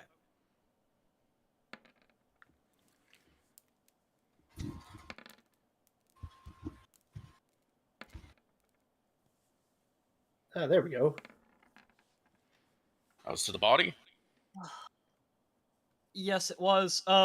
Does rotation apply to this character? Rotation. Hit rotation. Body, arm, leg. Since it's different shooters each shooting. Fair enough. Fine. Hit rotation can do it. You can do it. What is it then? What's the 10? The 10 would be arm. Arm. You could also replace any of these other ones with the 4, bringing you up to 7. I don't think that does anything, but I could do it. Also, free righteous fury in pocket. I do not have the free righteous fury. It was not given to the Sabiel. Yeah, he only got 3 successes, so the Sabiel didn't get it. Yeah, it was given to the inclusions, the Machoan, and the pawns. Because the chaplain has not been impressed with the Sabiel yet. I will put the I will do the replace on the leg hit. Which was the 6 going to 7. Okay.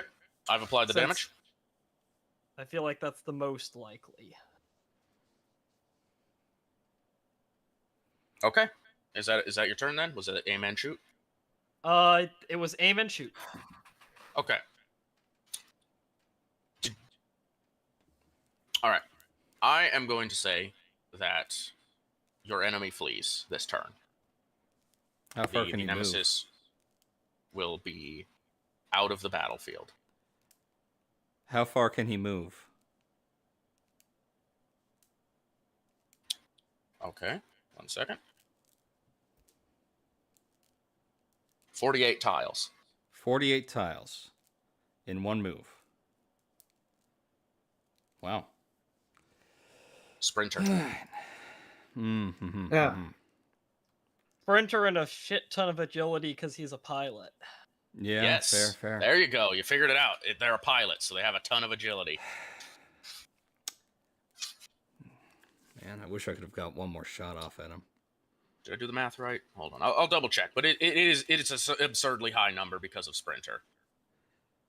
How many meters would that be? I think might be the better question. We don't necessarily play without those vagaries correctly. A lot. Because if it goes... If we want to be realistic about this, hold on. Let me Sure. I'll tell you exactly. Just give me a second to actually do it.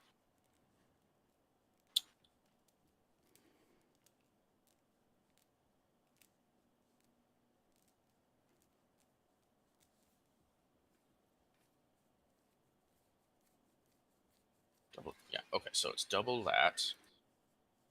Yes, so it would be 48 tiles. A turn is normally 60 seconds. Sure. And in normal only war, that would be 48 meters in 6 seconds. So by the end of the next turn, they will have moved 480 meters away. Okay, I can still get a shot off. Thank you for me being a marksman. I'm going to swap to my sniper rifle, and I'm going to take a shot. Okay. Standard. I'm not going to get a name, I don't think. Yeah, no, you can't get a name because you use your action to switch your kit. Yep. Which is a thing you have to do now. You guys have to actually declare when you're switching different primary or secondary. Okay. It's part of our weapon actions. And you remember it's raining. And I maybe not have applied it too much when you guys are point blank, but I'm definitely remembering it now. That's going to incur a minus 20 due to the mist of the heavy rain. All right, that's fair. Go for it though. My pawns are also going to take a shot. It's going to be 480. That's what? Nope, they can't take a shot. Never mind. They don't have a weapon long enough ranged. I will note that I am pretty sure that fog sight does apply against rain. For the Sabiel, I can allow that. Sure. They do not have a long enough range weapon to make I another know. attempt, but They have auto guns. That was a worthy effort, at least. Do you guys actually want to play through killing the last combat drone, or should we just skip to that it's dead? Pretty sure we can just skip to that instead. Yeah. Okay.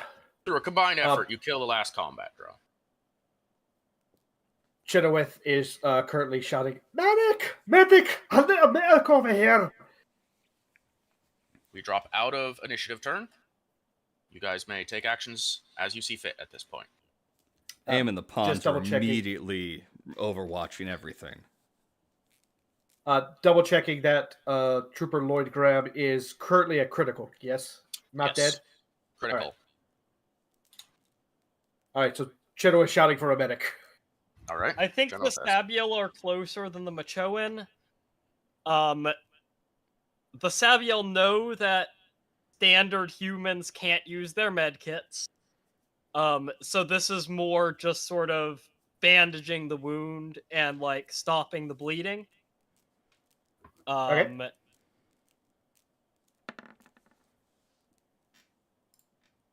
They are successful.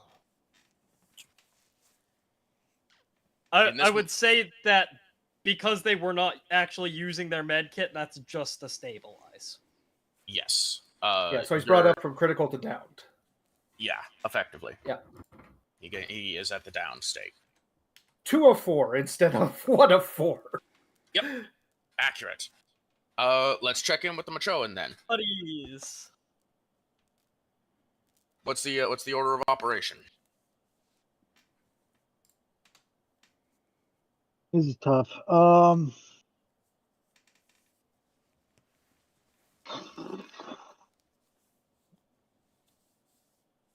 realistically, Medicaid was called out. Medicaid was done.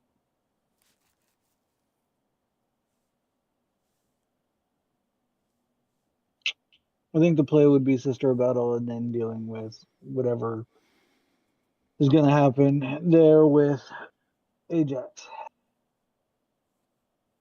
Got multiple medics. You could do both simultaneously, narratively speaking.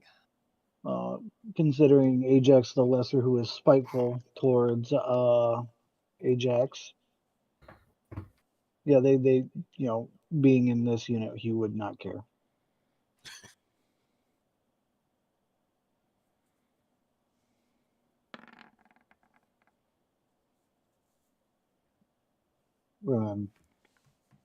That's +5, but that's Sister of Battle. Okay. Check health states. All right. That would be a 9 overall, yeah. And then, like, nonchalantly, not even really caring. It's going to be one of those boop to the foreheads. You there, bud? Nope, not there. God. That's just evil. 63 target 62. Come on. He's KIA, man. I don't know what to tell you. He really wasn't a great one. I'm going to have a character moment with you here. With Ajax. Sergeant Arha will actually walk forward, and we've got a kind of an issue. I'm sure this is not going to be pleasant, and mayhaps your forces might try to interpose. But as they walk forward, they reach into their kit and pull out a small device, and they shake it and crack it, kind of like you would a glow stick. And then they kneel next to Ajax the Great, and they shove it up against the bottom of your helm to where it could flow into your helmet. And you are forcibly inhaling a combat drug. Yeah, Fire Team 2, not really going to care. That's the medics.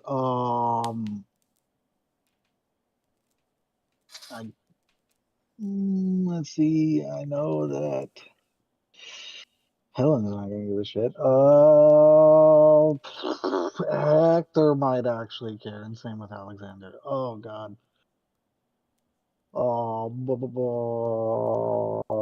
right, Dice, you've been fairly nice about, making sure my numbers are close. Do it again. Fuck!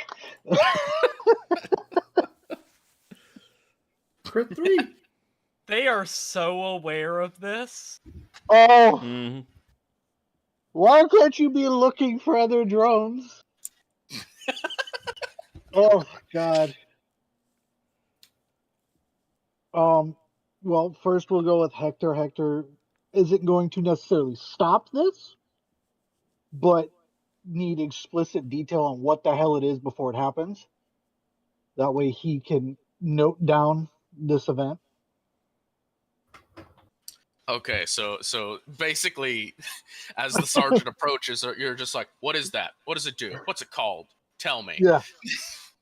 Yeah. And I think what the response to that is that they'll just pull out another one and toss it to Hector. Oh, God.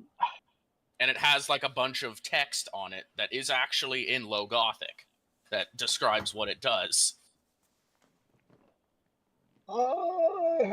Hector should have that. Hector has that. Okay. We made sure. All right. Low Gothic is essentially common for Imperials. Yeah. Low Gothic. Ohio. Drug. He might be like stunned appalled by that. The best friend Alexander. see. Here, I'll give you the write-up in chat so everyone can see it.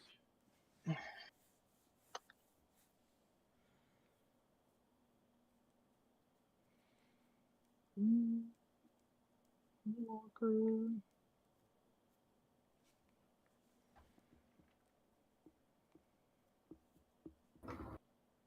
Okay.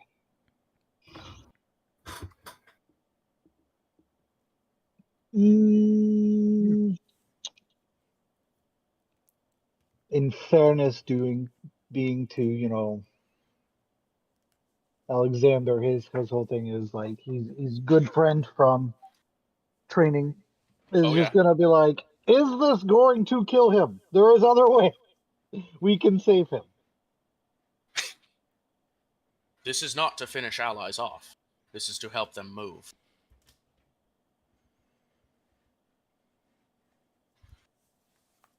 Oh. Kneeling by him, like gesturing to the one that's already about to go off in their hands. Yeah.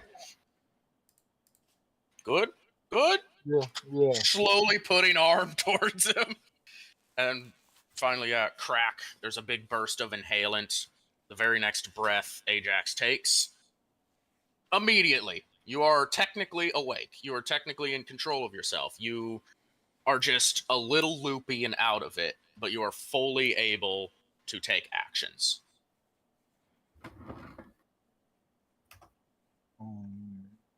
You are alert as you would be in combat. You are not perceiving the world differently. Your perception is not altered. It's just you're not going to remember the next few minutes while this drug is helping you move and get around. But you might remember it when you go to sleep. Okay. Fair enough. Meanwhile, the absolute Bane boy, he'll be like, "Oh, I know my friends are hurt. Let me walk over to them and be like, hey, how you doing?" Of course, of course. Ajax is very spiteful, and the dice know it too. You can see it. He is Ajax and for a Ajax, reason. the tale of time. Yep. Well, fire team looking good. Looking real good.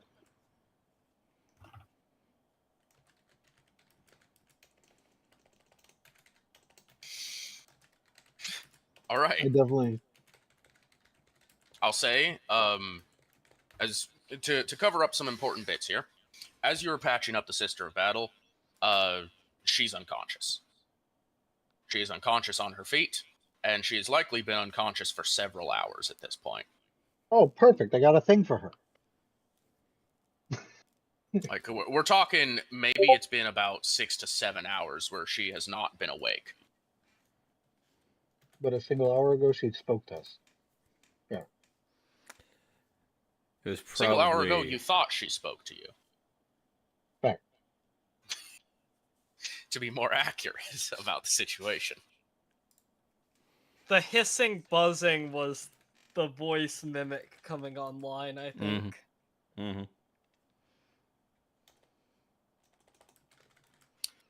And at this point, what's the next course of action, everybody?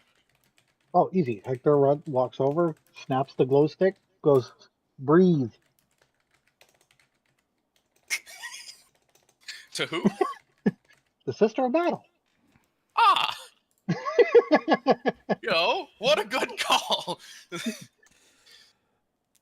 Her eyes will awaken, and she will try to move, and again, it's just that slow dragging nothing from the power armor. It barely budges. And it's kind of, it's a little mumbly. It's a little the sister is just, I had to get away. They're somewhere. They sound like me. Where's my sisters? They're somewhere. She's just kind of out of it. She's suffered multiple contusions at this point. There's definitely a concussion at some point. She's bled out of her nose at one point. You patched that up when you did the Medicaid. I don't know if you were reverent enough to wipe the blood off of her face. Oh yeah, we would have done what we could to clean her up. Yeah. And Got it. on the drug, she's still kind of out of it, but she's trying to move with you. Shall we look at her suit? Yeah, I would say at this point, Ajax Celeste would be like, "Look, I kicked ass here. This is on you guys. I can't make her move." Open RP. If you want to do some attempt to repair, I'm gonna say it's kind of tough. It's kind of tough. Do you have repair kits? No, but I am very familiar with the Adeptus Mechanicus. I have common lore Adeptus Mechanicus, in fact, so I'm hoping that'll mitigate the penalties here. You know what? I'll let you roll Adeptus Mechanicus to see if it'll give you a bonus. Okay. That makes sense. Oh, come on. That makes 39. sense. Corn is here in spirit, very, very, very telling of story. Yeah. Yeah. You may not have seen his number, but he has shown the dice how to roll. Okay, so at this point, we're looking at just attack use, just trying to get any power restored, like emergency systems or something. All right, it'll be the pawn. It'll be my mechanized pawns rolling this as they're. I'm gonna say you're gonna be at a penalty because this is power armor. This is not something that any guardsman has probably ever drilled with, encountered, or practiced repairing. So at this point, I'm gonna call it a -20 on attack use. Okay. Can aim assist my mechanized pawns as they both have I will let an a assist happen. Yes. Okay. I will let the assist help mitigate. I will also use a point of fatigue to mitigate the +20.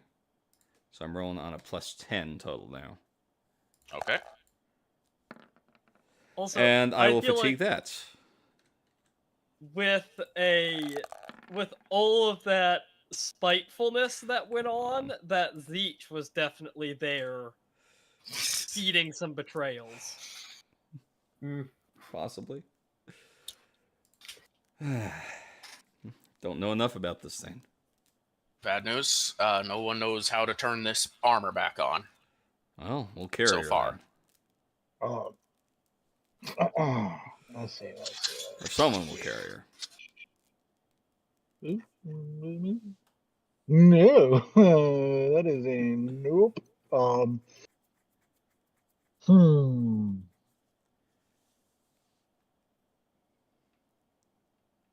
Fair. The Sabiel have tech use, but I don't think they have the background to even potentially make this check. I would agree. I don't think they can. Oh, if only we had no chance. Stella here. The pilots could have. Some of the pilots could have made a try. Not all of them, but they could have helped at least. But no, we wanted to leave our pilots behind. Is anyone gonna? Well, what's the call? This sister cannot move on her own.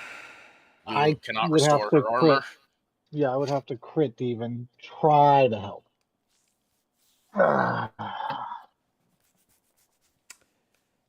Jenny, anything to say?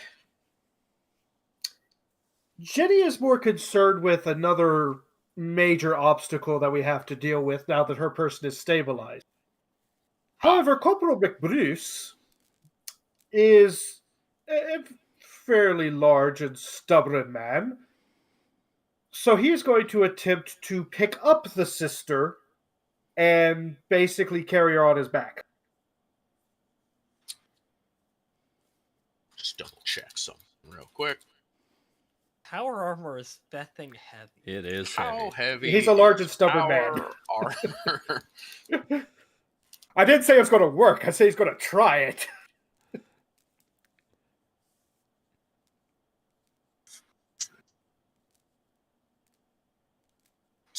The armor itself is roughly 400 pounds on an estimation. Mm-hmm. Can we get a litter going?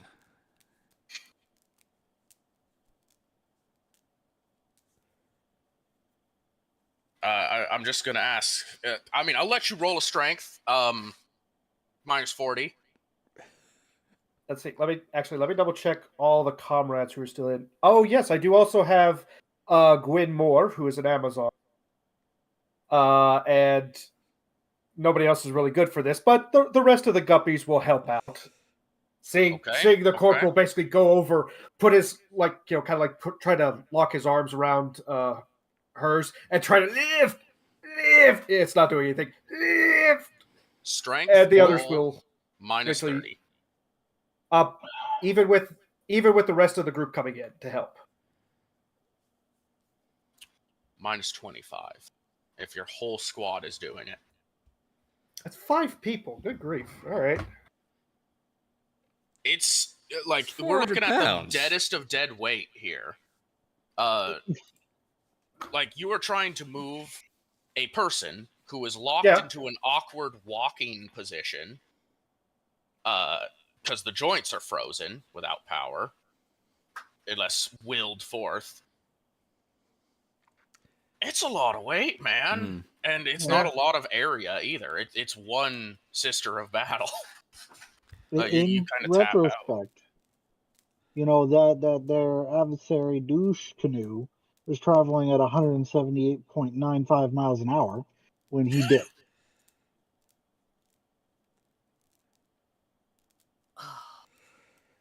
Yes, our rules get a little silly when you put them in normal real time. That's why we try to extrapolate it to 60 seconds per turn.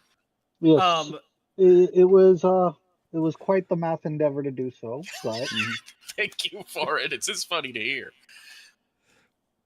Look, I wanted to try to get a shot off. Okay. Wonder if releasing the armor might. This is out of character. This is not something the Sabiel would suggest in character. But I wonder if it is more possible to activate the armor release mechanism than it is to repower the armor. The Sabiel would find that sacrilegious, but somebody like, say, the pawns who are interested in efficiency might find that efficient. Hold on. But that's really hard to pull off in front of the chaplain, and we don't even realize that her armor's not part of her. She's a cyborg, obviously. Well, obviously, she's in the armor. It's part of her.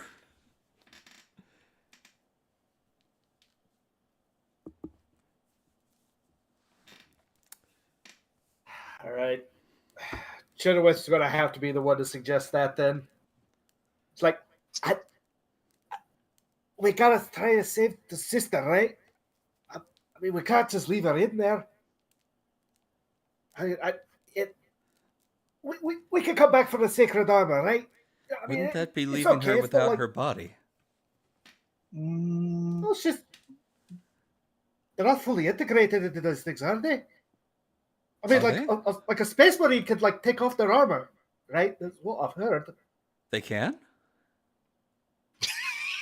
I have a question. I don't know. I thought they could. I see the paintings of them all, they're all ripped out. They're like, they got the 8-pack or something. They're really heroic poses. They don't have any armor on with that. What's your question, A very confused and dazed Ajax right now. I'm hearing all sorts of accents. Is there like, anything that Trade Chemist could do in this situation? Like maybe try to restart the reaction in the power pack. That's tough. So, all right, realistically, I heard earlier that we believe that these are powered by faith, right? Depends on, how everybody interpolates it, but it's very reasonable to have the belief that sisters' power armors are powered by the faith they have themselves. The Sabiel would be on board with this course of action if this is the course of action you wish to pursue. Everyone's about to kneel and pray for the sister. Is that what we're gonna try and do here? The Sabiel would assist. Well, essentially, okay. This is how I think it would play out because Ajax the lesser is feeling like he's a hot shot right now. Mm-hmm. did some good rolls on a Sister of Battle. I made sure everybody was good. Made sure Ajax was just on the brim. Like it looked like I tried.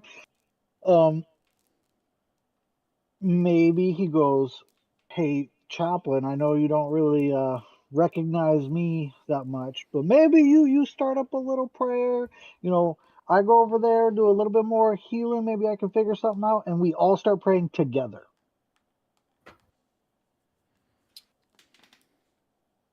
All right. Put enough faith into the environment, and Ajax the Lesser is the hero. Checking inclusions. That part's going to be ignored. But I think the chaplain would, it's worth a shot. Because I do believe the Machoan have that belief that, they believe more in sisters than they do in Marines, is kind of how I've seen the thing. Yeah. And the sisters are literally powered by faith itself. So I believe the chaplain would be like, it's worth a shot. And he'd... Sabiel would assist. Who all is joining in an ecclesiarchal prayer for this sister so that her armor may revive?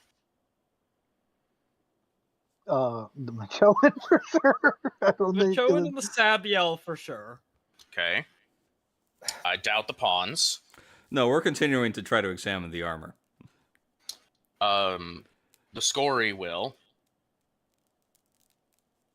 I think the inclusions are like, I didn't think this is going to work, but they're getting peer pressured into it because their value, I checked their values, and their value is in Imperium, not in Ecclesiarchy.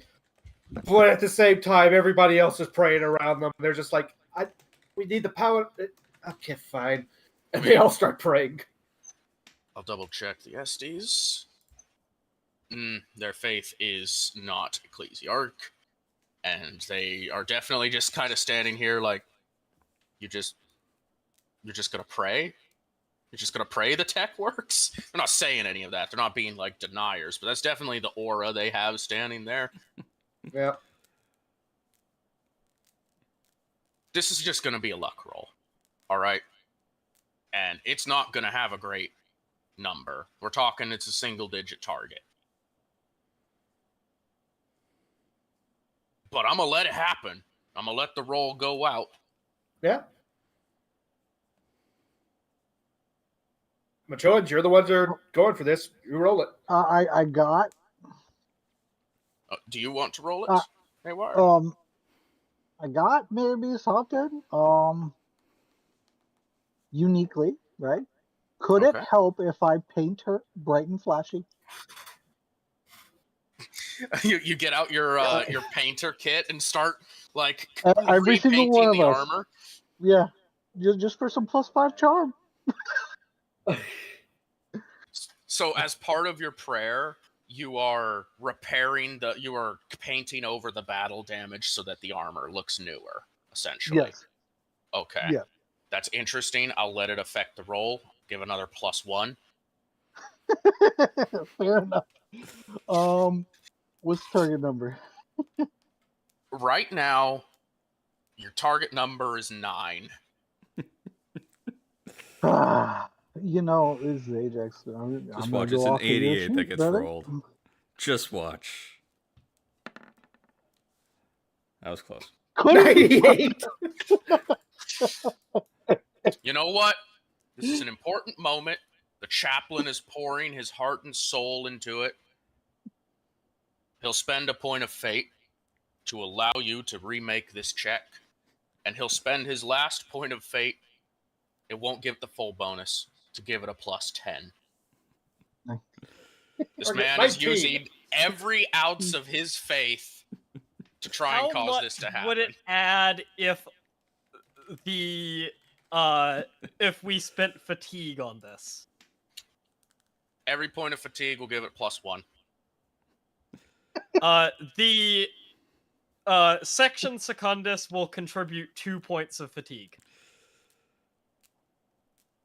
So we're at a 21 target.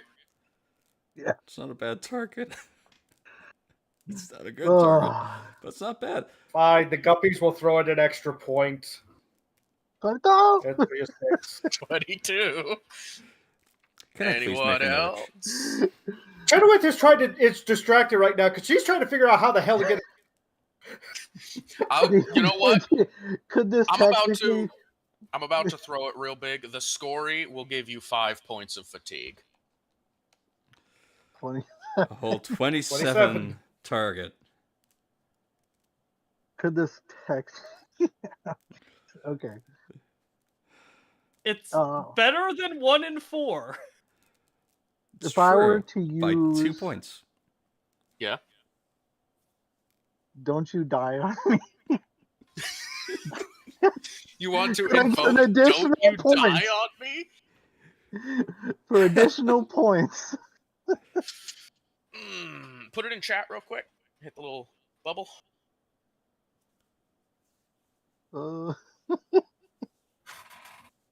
If an ally dies, character has a chance to bring the fallen comrade back from the brink for a number of rounds equal to intelligence bonus.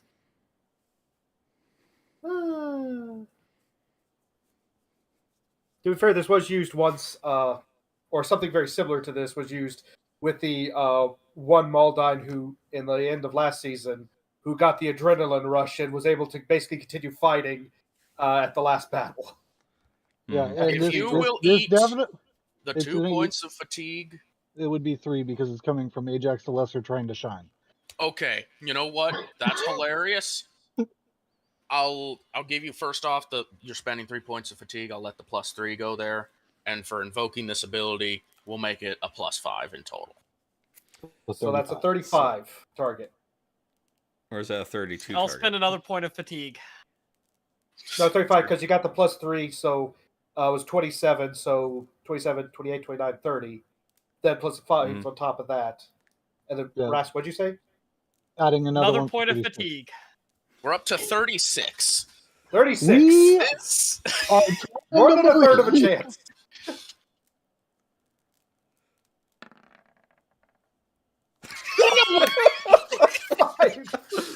Can I? Oh no! Any other Hail Marys? Can I make one more check? In what way? A tech use?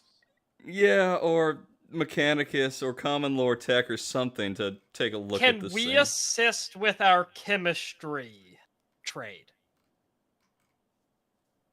Here's the thing. If you're making another tech use, you have to tack on an extra -10 because you've tried this check already. Yes, that's fair. If I can let the chemistry make that only an extra -5. Okay. Under his breath, Ajax the Great is like, man, the chaplain needs to learn how to pray harder. Assisting. That's a +5. -30, +20. I am going to use my last point of fatigue for this, so it's at a total of I believe it's just -5. If my math is working out correct, so. I do not have ticks and tech use, so I cannot assist. Nope. Dagnabbit. Oh. I think I broke the armor, guys. Oh no! And she is free! So, what happens is everyone is praying, and the pods walk up, and they start fiddling with the armor. You know, the Machoan are painting. There's heavy prayers, you know. Bop-shi-doo-bops are going on, you know. We're getting a good old kumbaya circle. One of the Sabiel is making suggestions on the chemical reactions. And then, okay, I'm gonna do 2 things here. It's your mechanized pawns doing this? It's your corporal doing this? It's the mechanized pawns. It's the mechanized pawns. I gave you the name of the one that's doing the check. 3 of your pawns take 2 damage. All right. As what is left of the reactor pack detonates. Okay. We'll just go up from the bottom, and I got 1 on critical. I got 1 dead. Autobot died in doing this, and 1 is down. Could I take one of the hits on Trooper Augustus Dirk, who was assisting with this check? you will take a hit. Okay. Not can you are also going to. It's okay. It's okay. It's okay. Well, it's not okay. It's not okay at all. And I will No say, just fatigue for the yet. sake of it, I know you guys are trying really hard and you just spent a lot of stuff. The pack detonates Jesus. outward exclusively, and the armor basically just falls into pieces as all of the clamps and emergency systems release. This sacred, ancient power armor, never to be used again, completely unreclaimable, and then the sister just kind of falls over onto the ground. Well, she's free.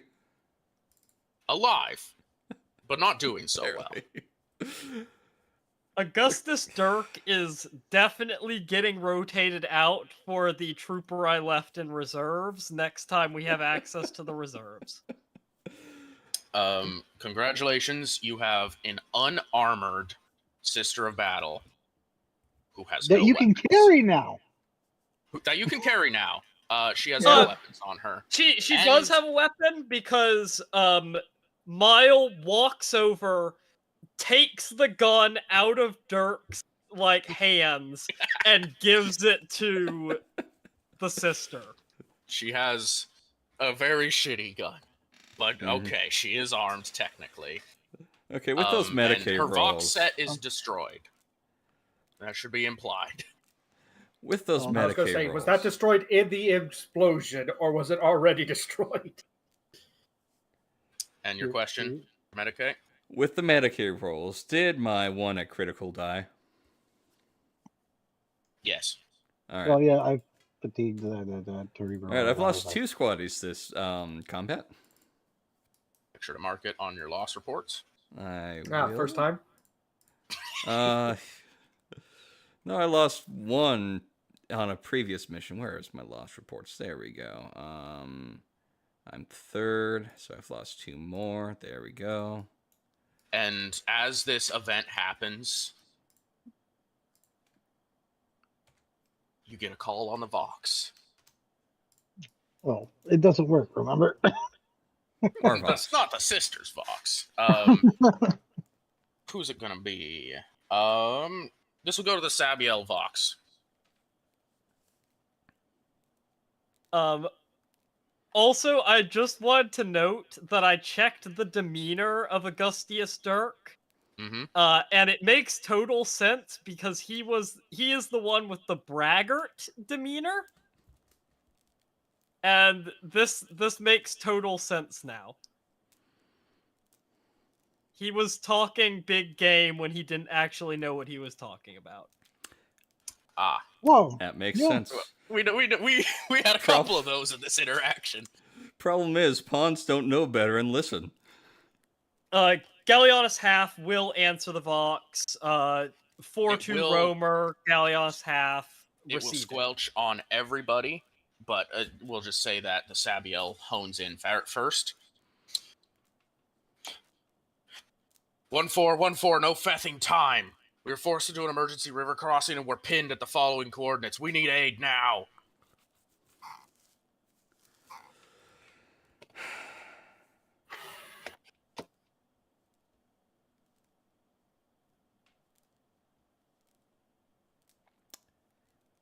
Would Ajax be less dream statey now? We'll say after all of the What are they prayers doing and such, there? it wears off.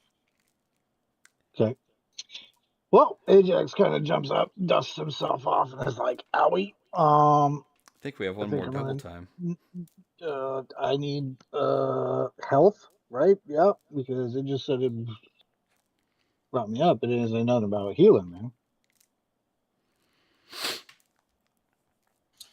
Yeah, the drug doesn't heal. It just makes you move when you would otherwise be unconscious. Yep. Ajax. Yeah, we're not gonna do the good old stamp on the forehead. We're gonna go here and freaking Christ! I've been freaking seeing that. Okay. Thank Good you. use. I will take it. All right. So that's And what, then, 6 points of health you can get back. 7, 5 plus 2. Ah, yeah, my bad.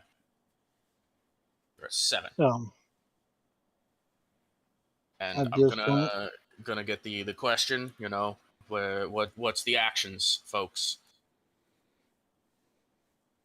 By the way, Ajax is gonna walk up to the dear old guppies and all the inclusionists and look at Chenoweth and go, so about that river.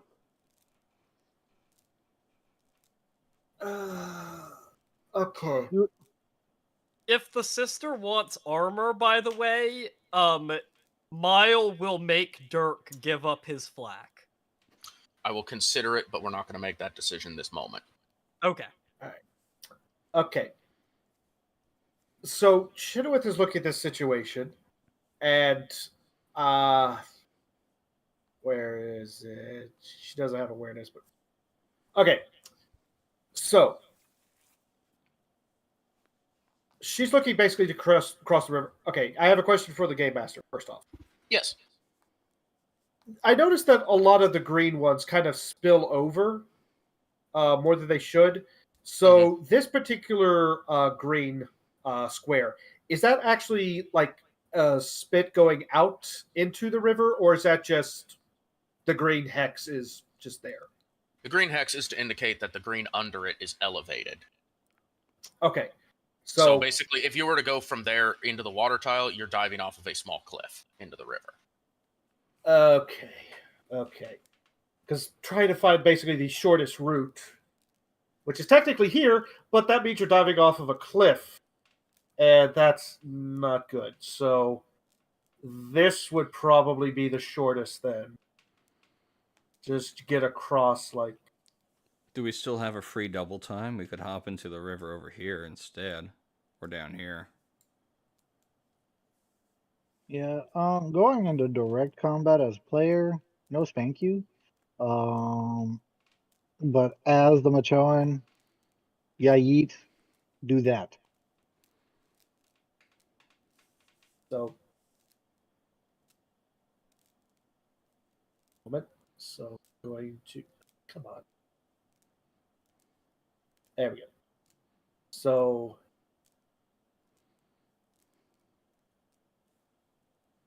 something like that. If you Well, want to go to the time, aid of but- Malicious, yeah, that would If be we're a going route to the aid take. Malicious. Yeah. But we also have a sister battle problem that might weigh the situation down. They're not in great shape, but they can keep up with you. And they're not really... Yeah. They're very shaken right now. Dear God, how many health states does this woman have? Holy fuck! I can't believe I'm going to do this, but first, since it came out of Sabiel, is it actually them? Because last we reported they were supposed to be jumping in over here, not here. What happened? Can I make a tech use to check my Vox and confirm the signal?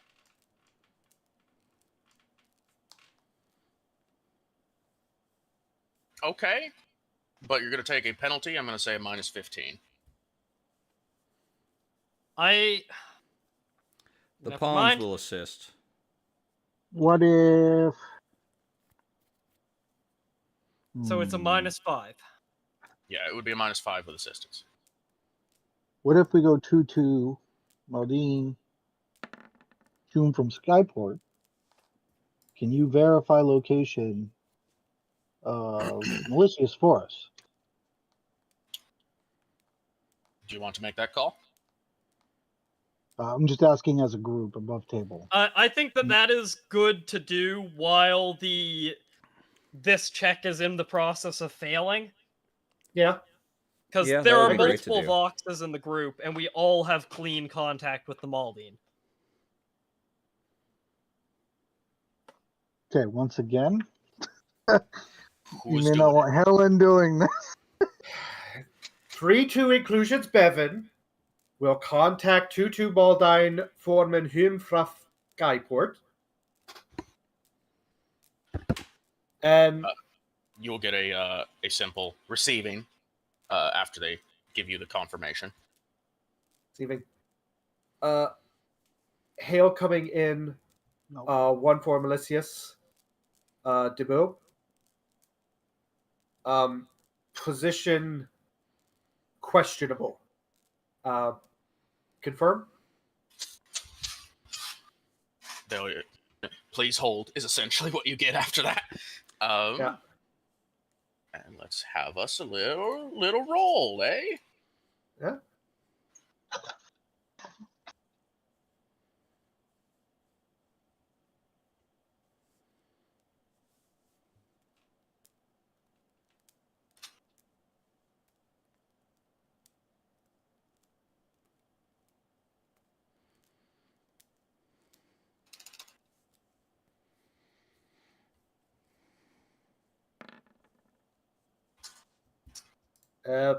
Exactly 50. Exact.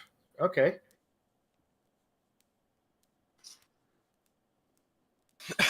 So there'll be a please hold, and then like a second later, it'll be hold on, patching you, and then all of a sudden you get a moment. I gotta get this right. 1 for Isaac Dubov. We are presently under attack. Forces on the southernmost bridge intercepted us. The bridge is clear, but we are pinned. We need assistance right now.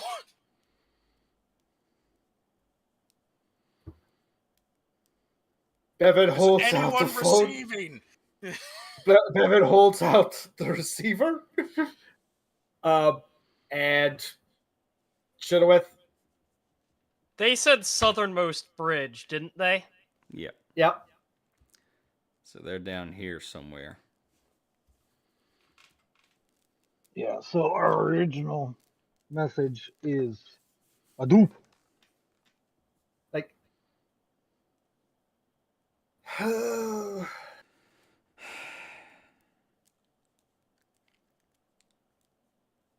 might be the forward scouts. Over the sound of gunfire, over the sound of these soldiers fighting as they're pinned on the shore, as near as you can tell from all of the background noise, Isaac Dubov says, "If our destiny is to die here, then make a run before we fall."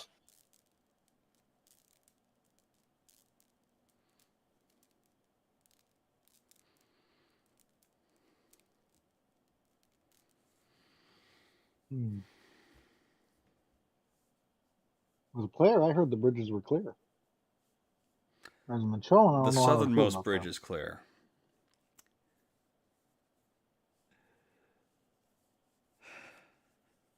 It's still going to take us way too fucking long to get there. Yeah. Yeah. Yeah. We cannot risk another triple time. We're so full on fatigue, and it's an additional -10 every time we do it. Yep. So once again, Ajax will look over to Chenoweth and be like, about that river again.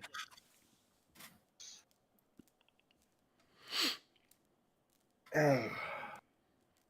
I have great faith in your capabilities with the confidence that was earlier presented when I grew concerned. Chenoweth is currently rubbing her temples. Takes the receiver from Bevan. 3-2 inclusions. Is it Chenoweth standing in? We'll do what we can to try and aid you, but support is far way out. God Emperor be with you. We'll try our best. And she will hang up. She will give the receiver back to Bevan, who will basically click back to the Maldine. And tell them they need support. And he will relay that. He will relay Malicius's true position. Say, assist appreciated, I guess, if you can, but unknown if you'll be able to get there in time. Then he does something a little odd. He gives a sigh. He says, some of us were on Cadia. It was quite a rough place, everything that was going on there. But, at least for us Vox operators, when we got out, we were compensated. We had our expenses comped at least.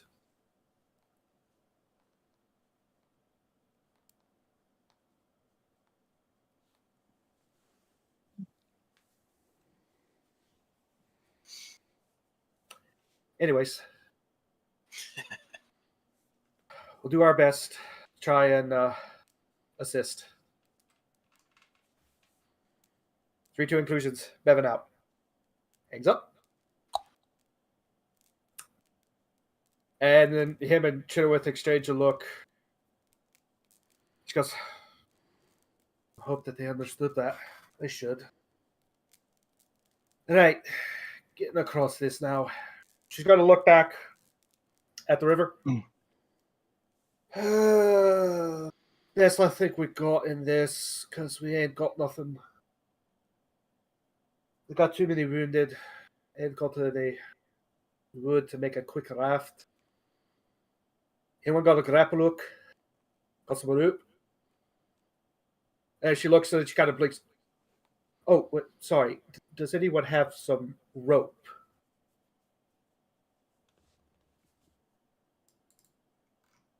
That'd be a great thing to have. The Sabiel do not have any rope. Nope. You got a lamp. I can try to Rope, launch people grapple over hook. in mortars. Anything? Nope. Okay, so... Oh. I am rolling this so that you can see it, but you are not receiving any information in character. Okay.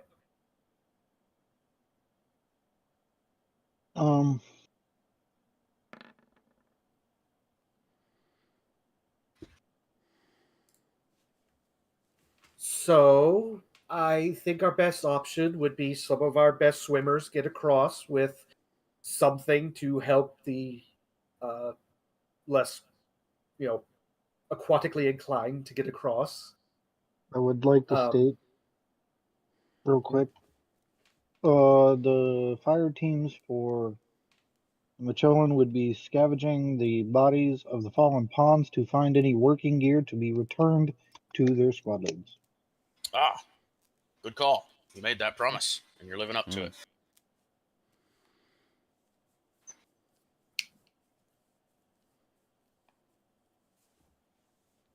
But go ahead, Paul. Sorry, I didn't mean to interrupt you.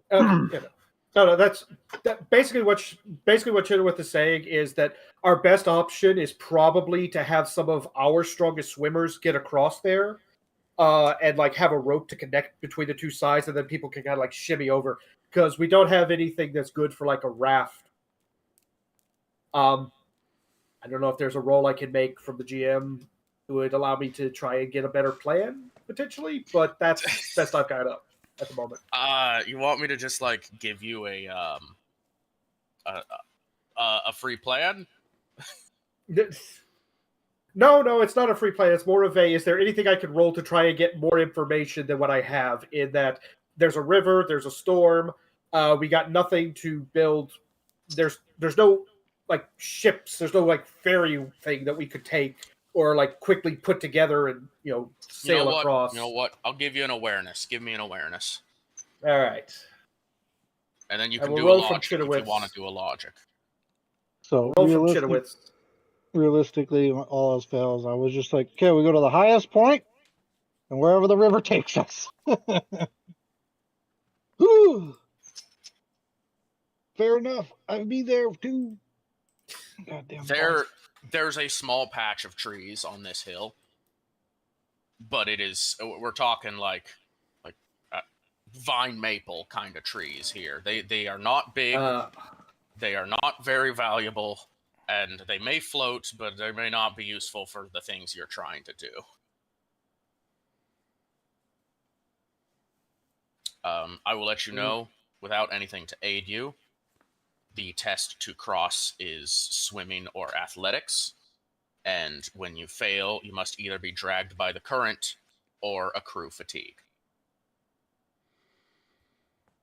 Oh my goodness, I'm even got a tick in that. Legitimate question, which comes up for this. Mm-hmm. Amphibious assault benefit. Characters from amphibious assault regiments reduce penalties for swimming in difficult conditions by 10.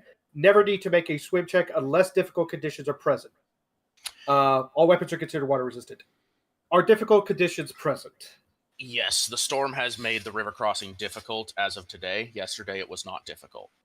Yeah, that's what I thought. So because of that, try to come up with something to lash us together so that strong swimmers will be able to support the weaker ones. If we got nothing to tie ourselves together with, or nothing to try and tie together to oh sorry. If we've got nothing like that, then we're at the mercy of fate at this point. Question. Answer. Well, do we know the status of any vehicles up here on the bridge? Can we see that? Do you want to climb the hill? Yeah, when you crossed I do actually. The first time, you did see them. When you crossed to running after the sister, you saw the vehicles over there. Yes. I do. I want to see what it actually looks like. Okay. And I do have binoculars if that helps.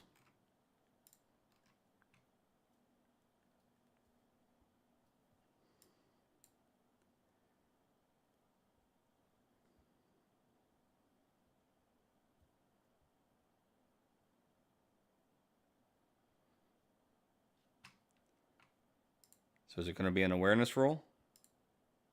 By the way, point out time that Paul had requested his passed.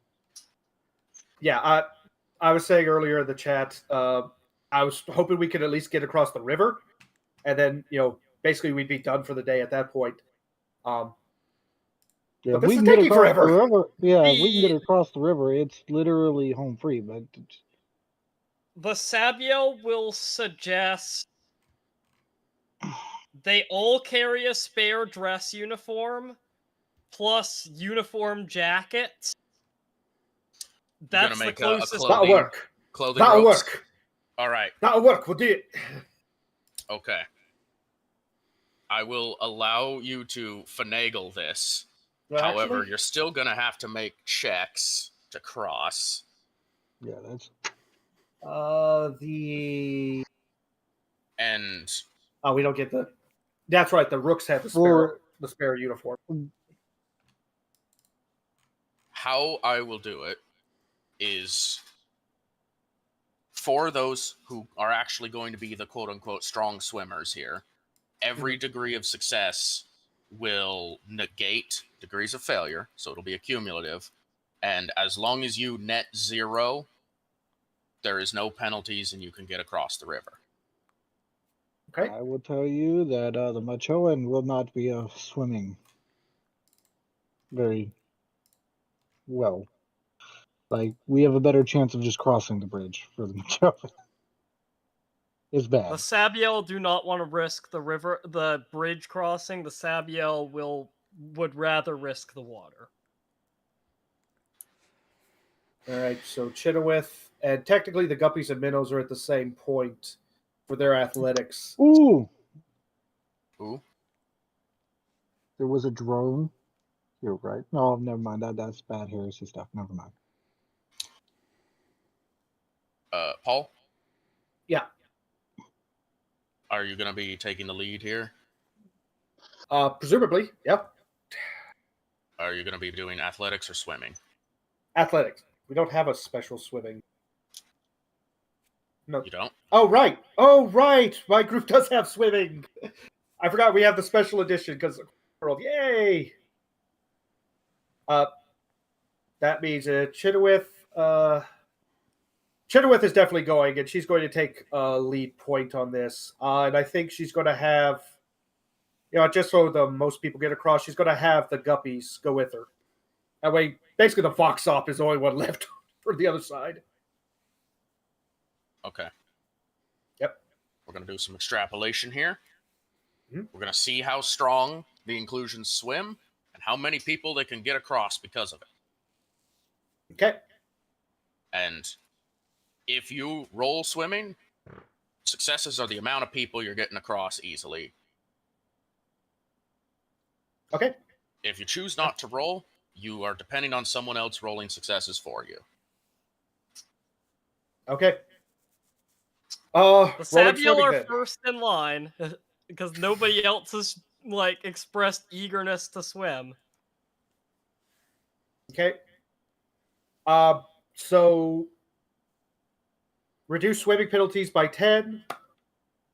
What's the difficult conditions right now? Right now, the difficulty was -10. All right, so it's a flat roll. You have a flat roll. All right. Going for Chitterwith's first. Fatiguing. Fatiguing. Oh, Okay. Can we continue to do fatigue, or do we stop that?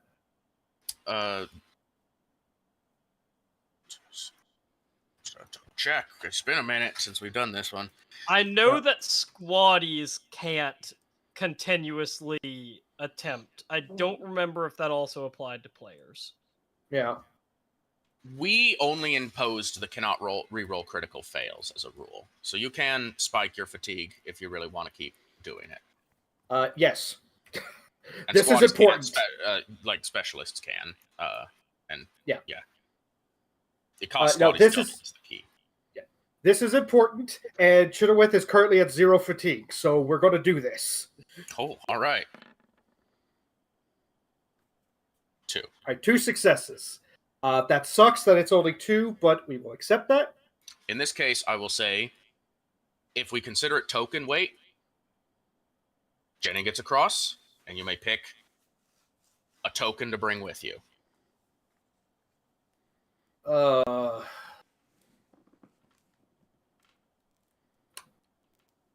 The scoring looks weak. Okay. The scoring gets like across. Here's the question, I guess. Who is the weakest? Who looks like they have like the weakest ability, the most fatigued or whatever. That would be the sister or the scoring.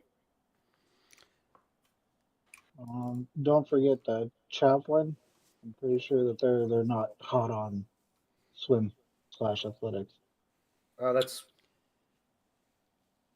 double check. Who looks like it would be the hardest to get across? ODC is at -1 for athletics. Oh, Scory is at 0 for athletics, and Sabiel are also at 0. The sister, even with all of her fatigue, is at 6 for athletics. In that case, the chaplain is coming across first. Mm-hmm. Company command makes it across. Command makes it across. All right. Now the guppies. They get a success. 1 degree. That sucks, but all right. There are 5 guppies. They get across. All right. And might as well roll it. There's technically 2 minnows, although wait. No, actually there's 1 minnow and there's one who's downed. So is Graham conscious again at this point, or is he still unconscious? I will let him be up for this moment. We'll say even if it took like an hour to wake him up, he's up for this. All right. And yeah, they've already got fatigue, so hey, look at that. Oh, there's Korn's number, finally. Would you like to take some corruption for a success? Is that literally it? Just take corruption? No other. How many successes do you want?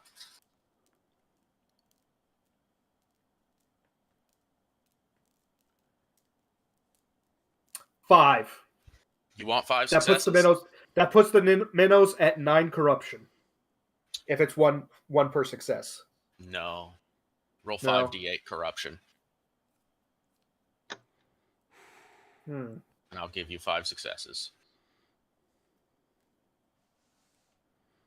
All right, you know what? I will I will not risk that much because then my players are useless and immediately going to be shot, and that's my box op, but I don't want that. So I will take 1 success. 1d8 of corruption.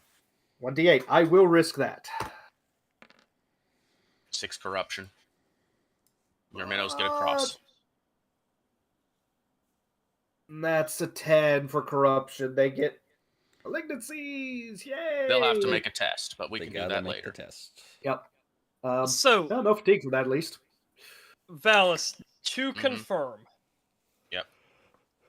If I fail the test, I can still spend a point of fatigue to get across, yes? If you fail the test, you have to take fatigue, but you effectively move 1 tile across. Or you can just be pushed down the river an amount of tiles and then try to make the test again. Okay, that's... But if you succeed, you get across right away. Is there any amount of movement I mean, I'm rolling that would on a help this crit situation? fish. Do you have something in mind?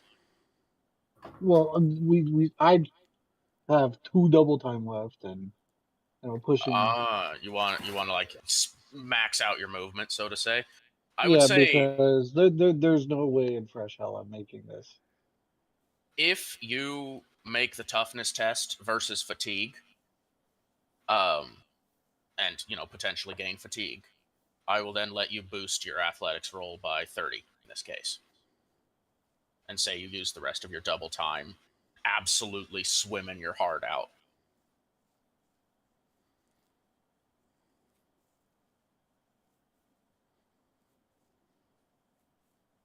I'm just marking where. Yep. This is where we got to? Yep. All right.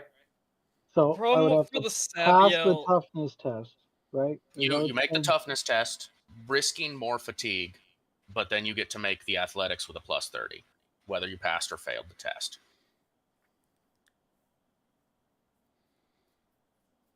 Oh. That gives my squads a chance.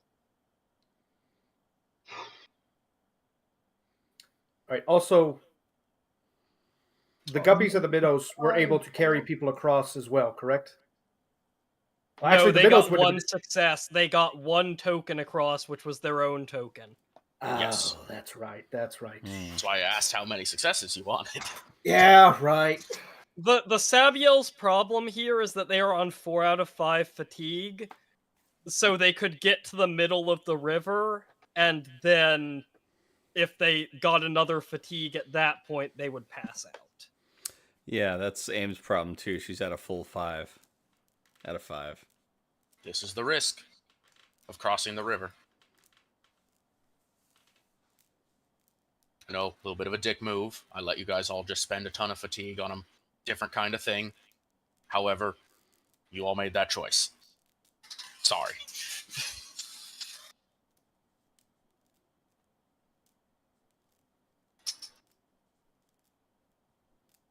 If you have double times left, I'll offer the same deal I offered Haywire. You can roll a toughness test, and no matter if you gain or lose fatigue, if you gain or don't gain fatigue, you can get a plus 30 to the test.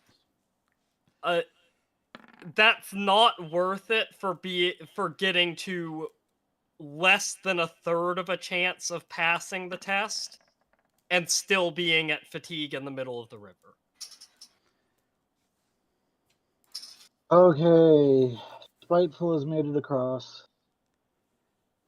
That's logistics group? Yep. Macho and logistics make a cross.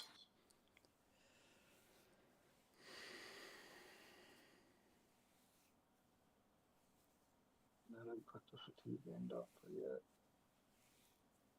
There's not a session next week, by the way, guys. Next week's a week off. So yeah, let's get this through. Let's get this done. I mean, Aim will attempt to swim across.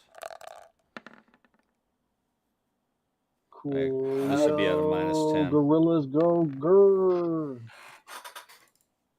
So that's 5 degrees of failure on Ames. Oh my fuck! Oh. Could I argue for a survival with agility test? All right. I'll let you do it. I'll let you do an agility survival. And, does the deal of using the rest of my double times for a plus 30 still apply here? Not for the survival test.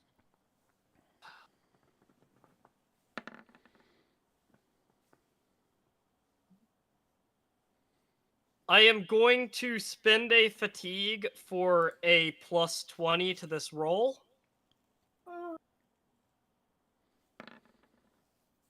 And Okay. fatiguing does no good.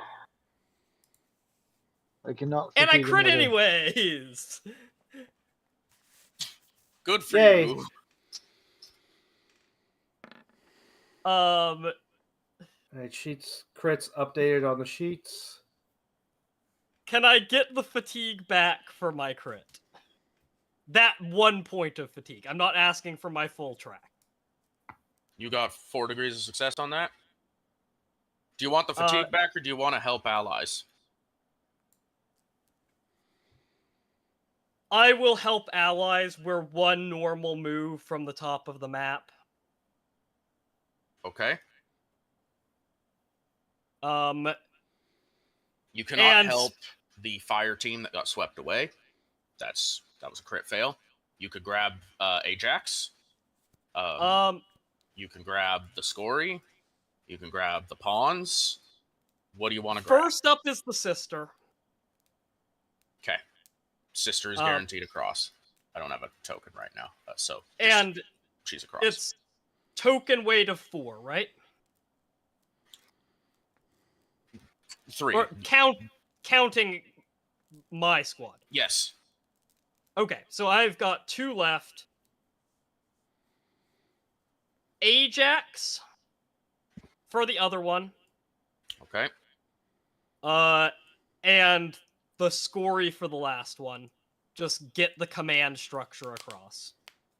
All right.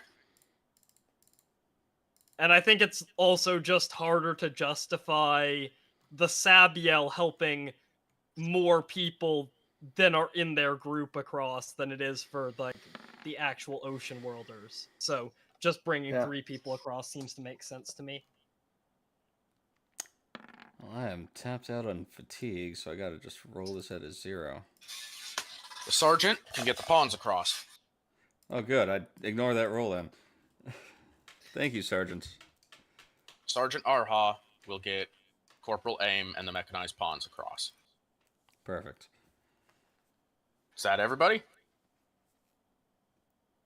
think except for That is everybody. All right. You guys have made it to the rally point, aside from one.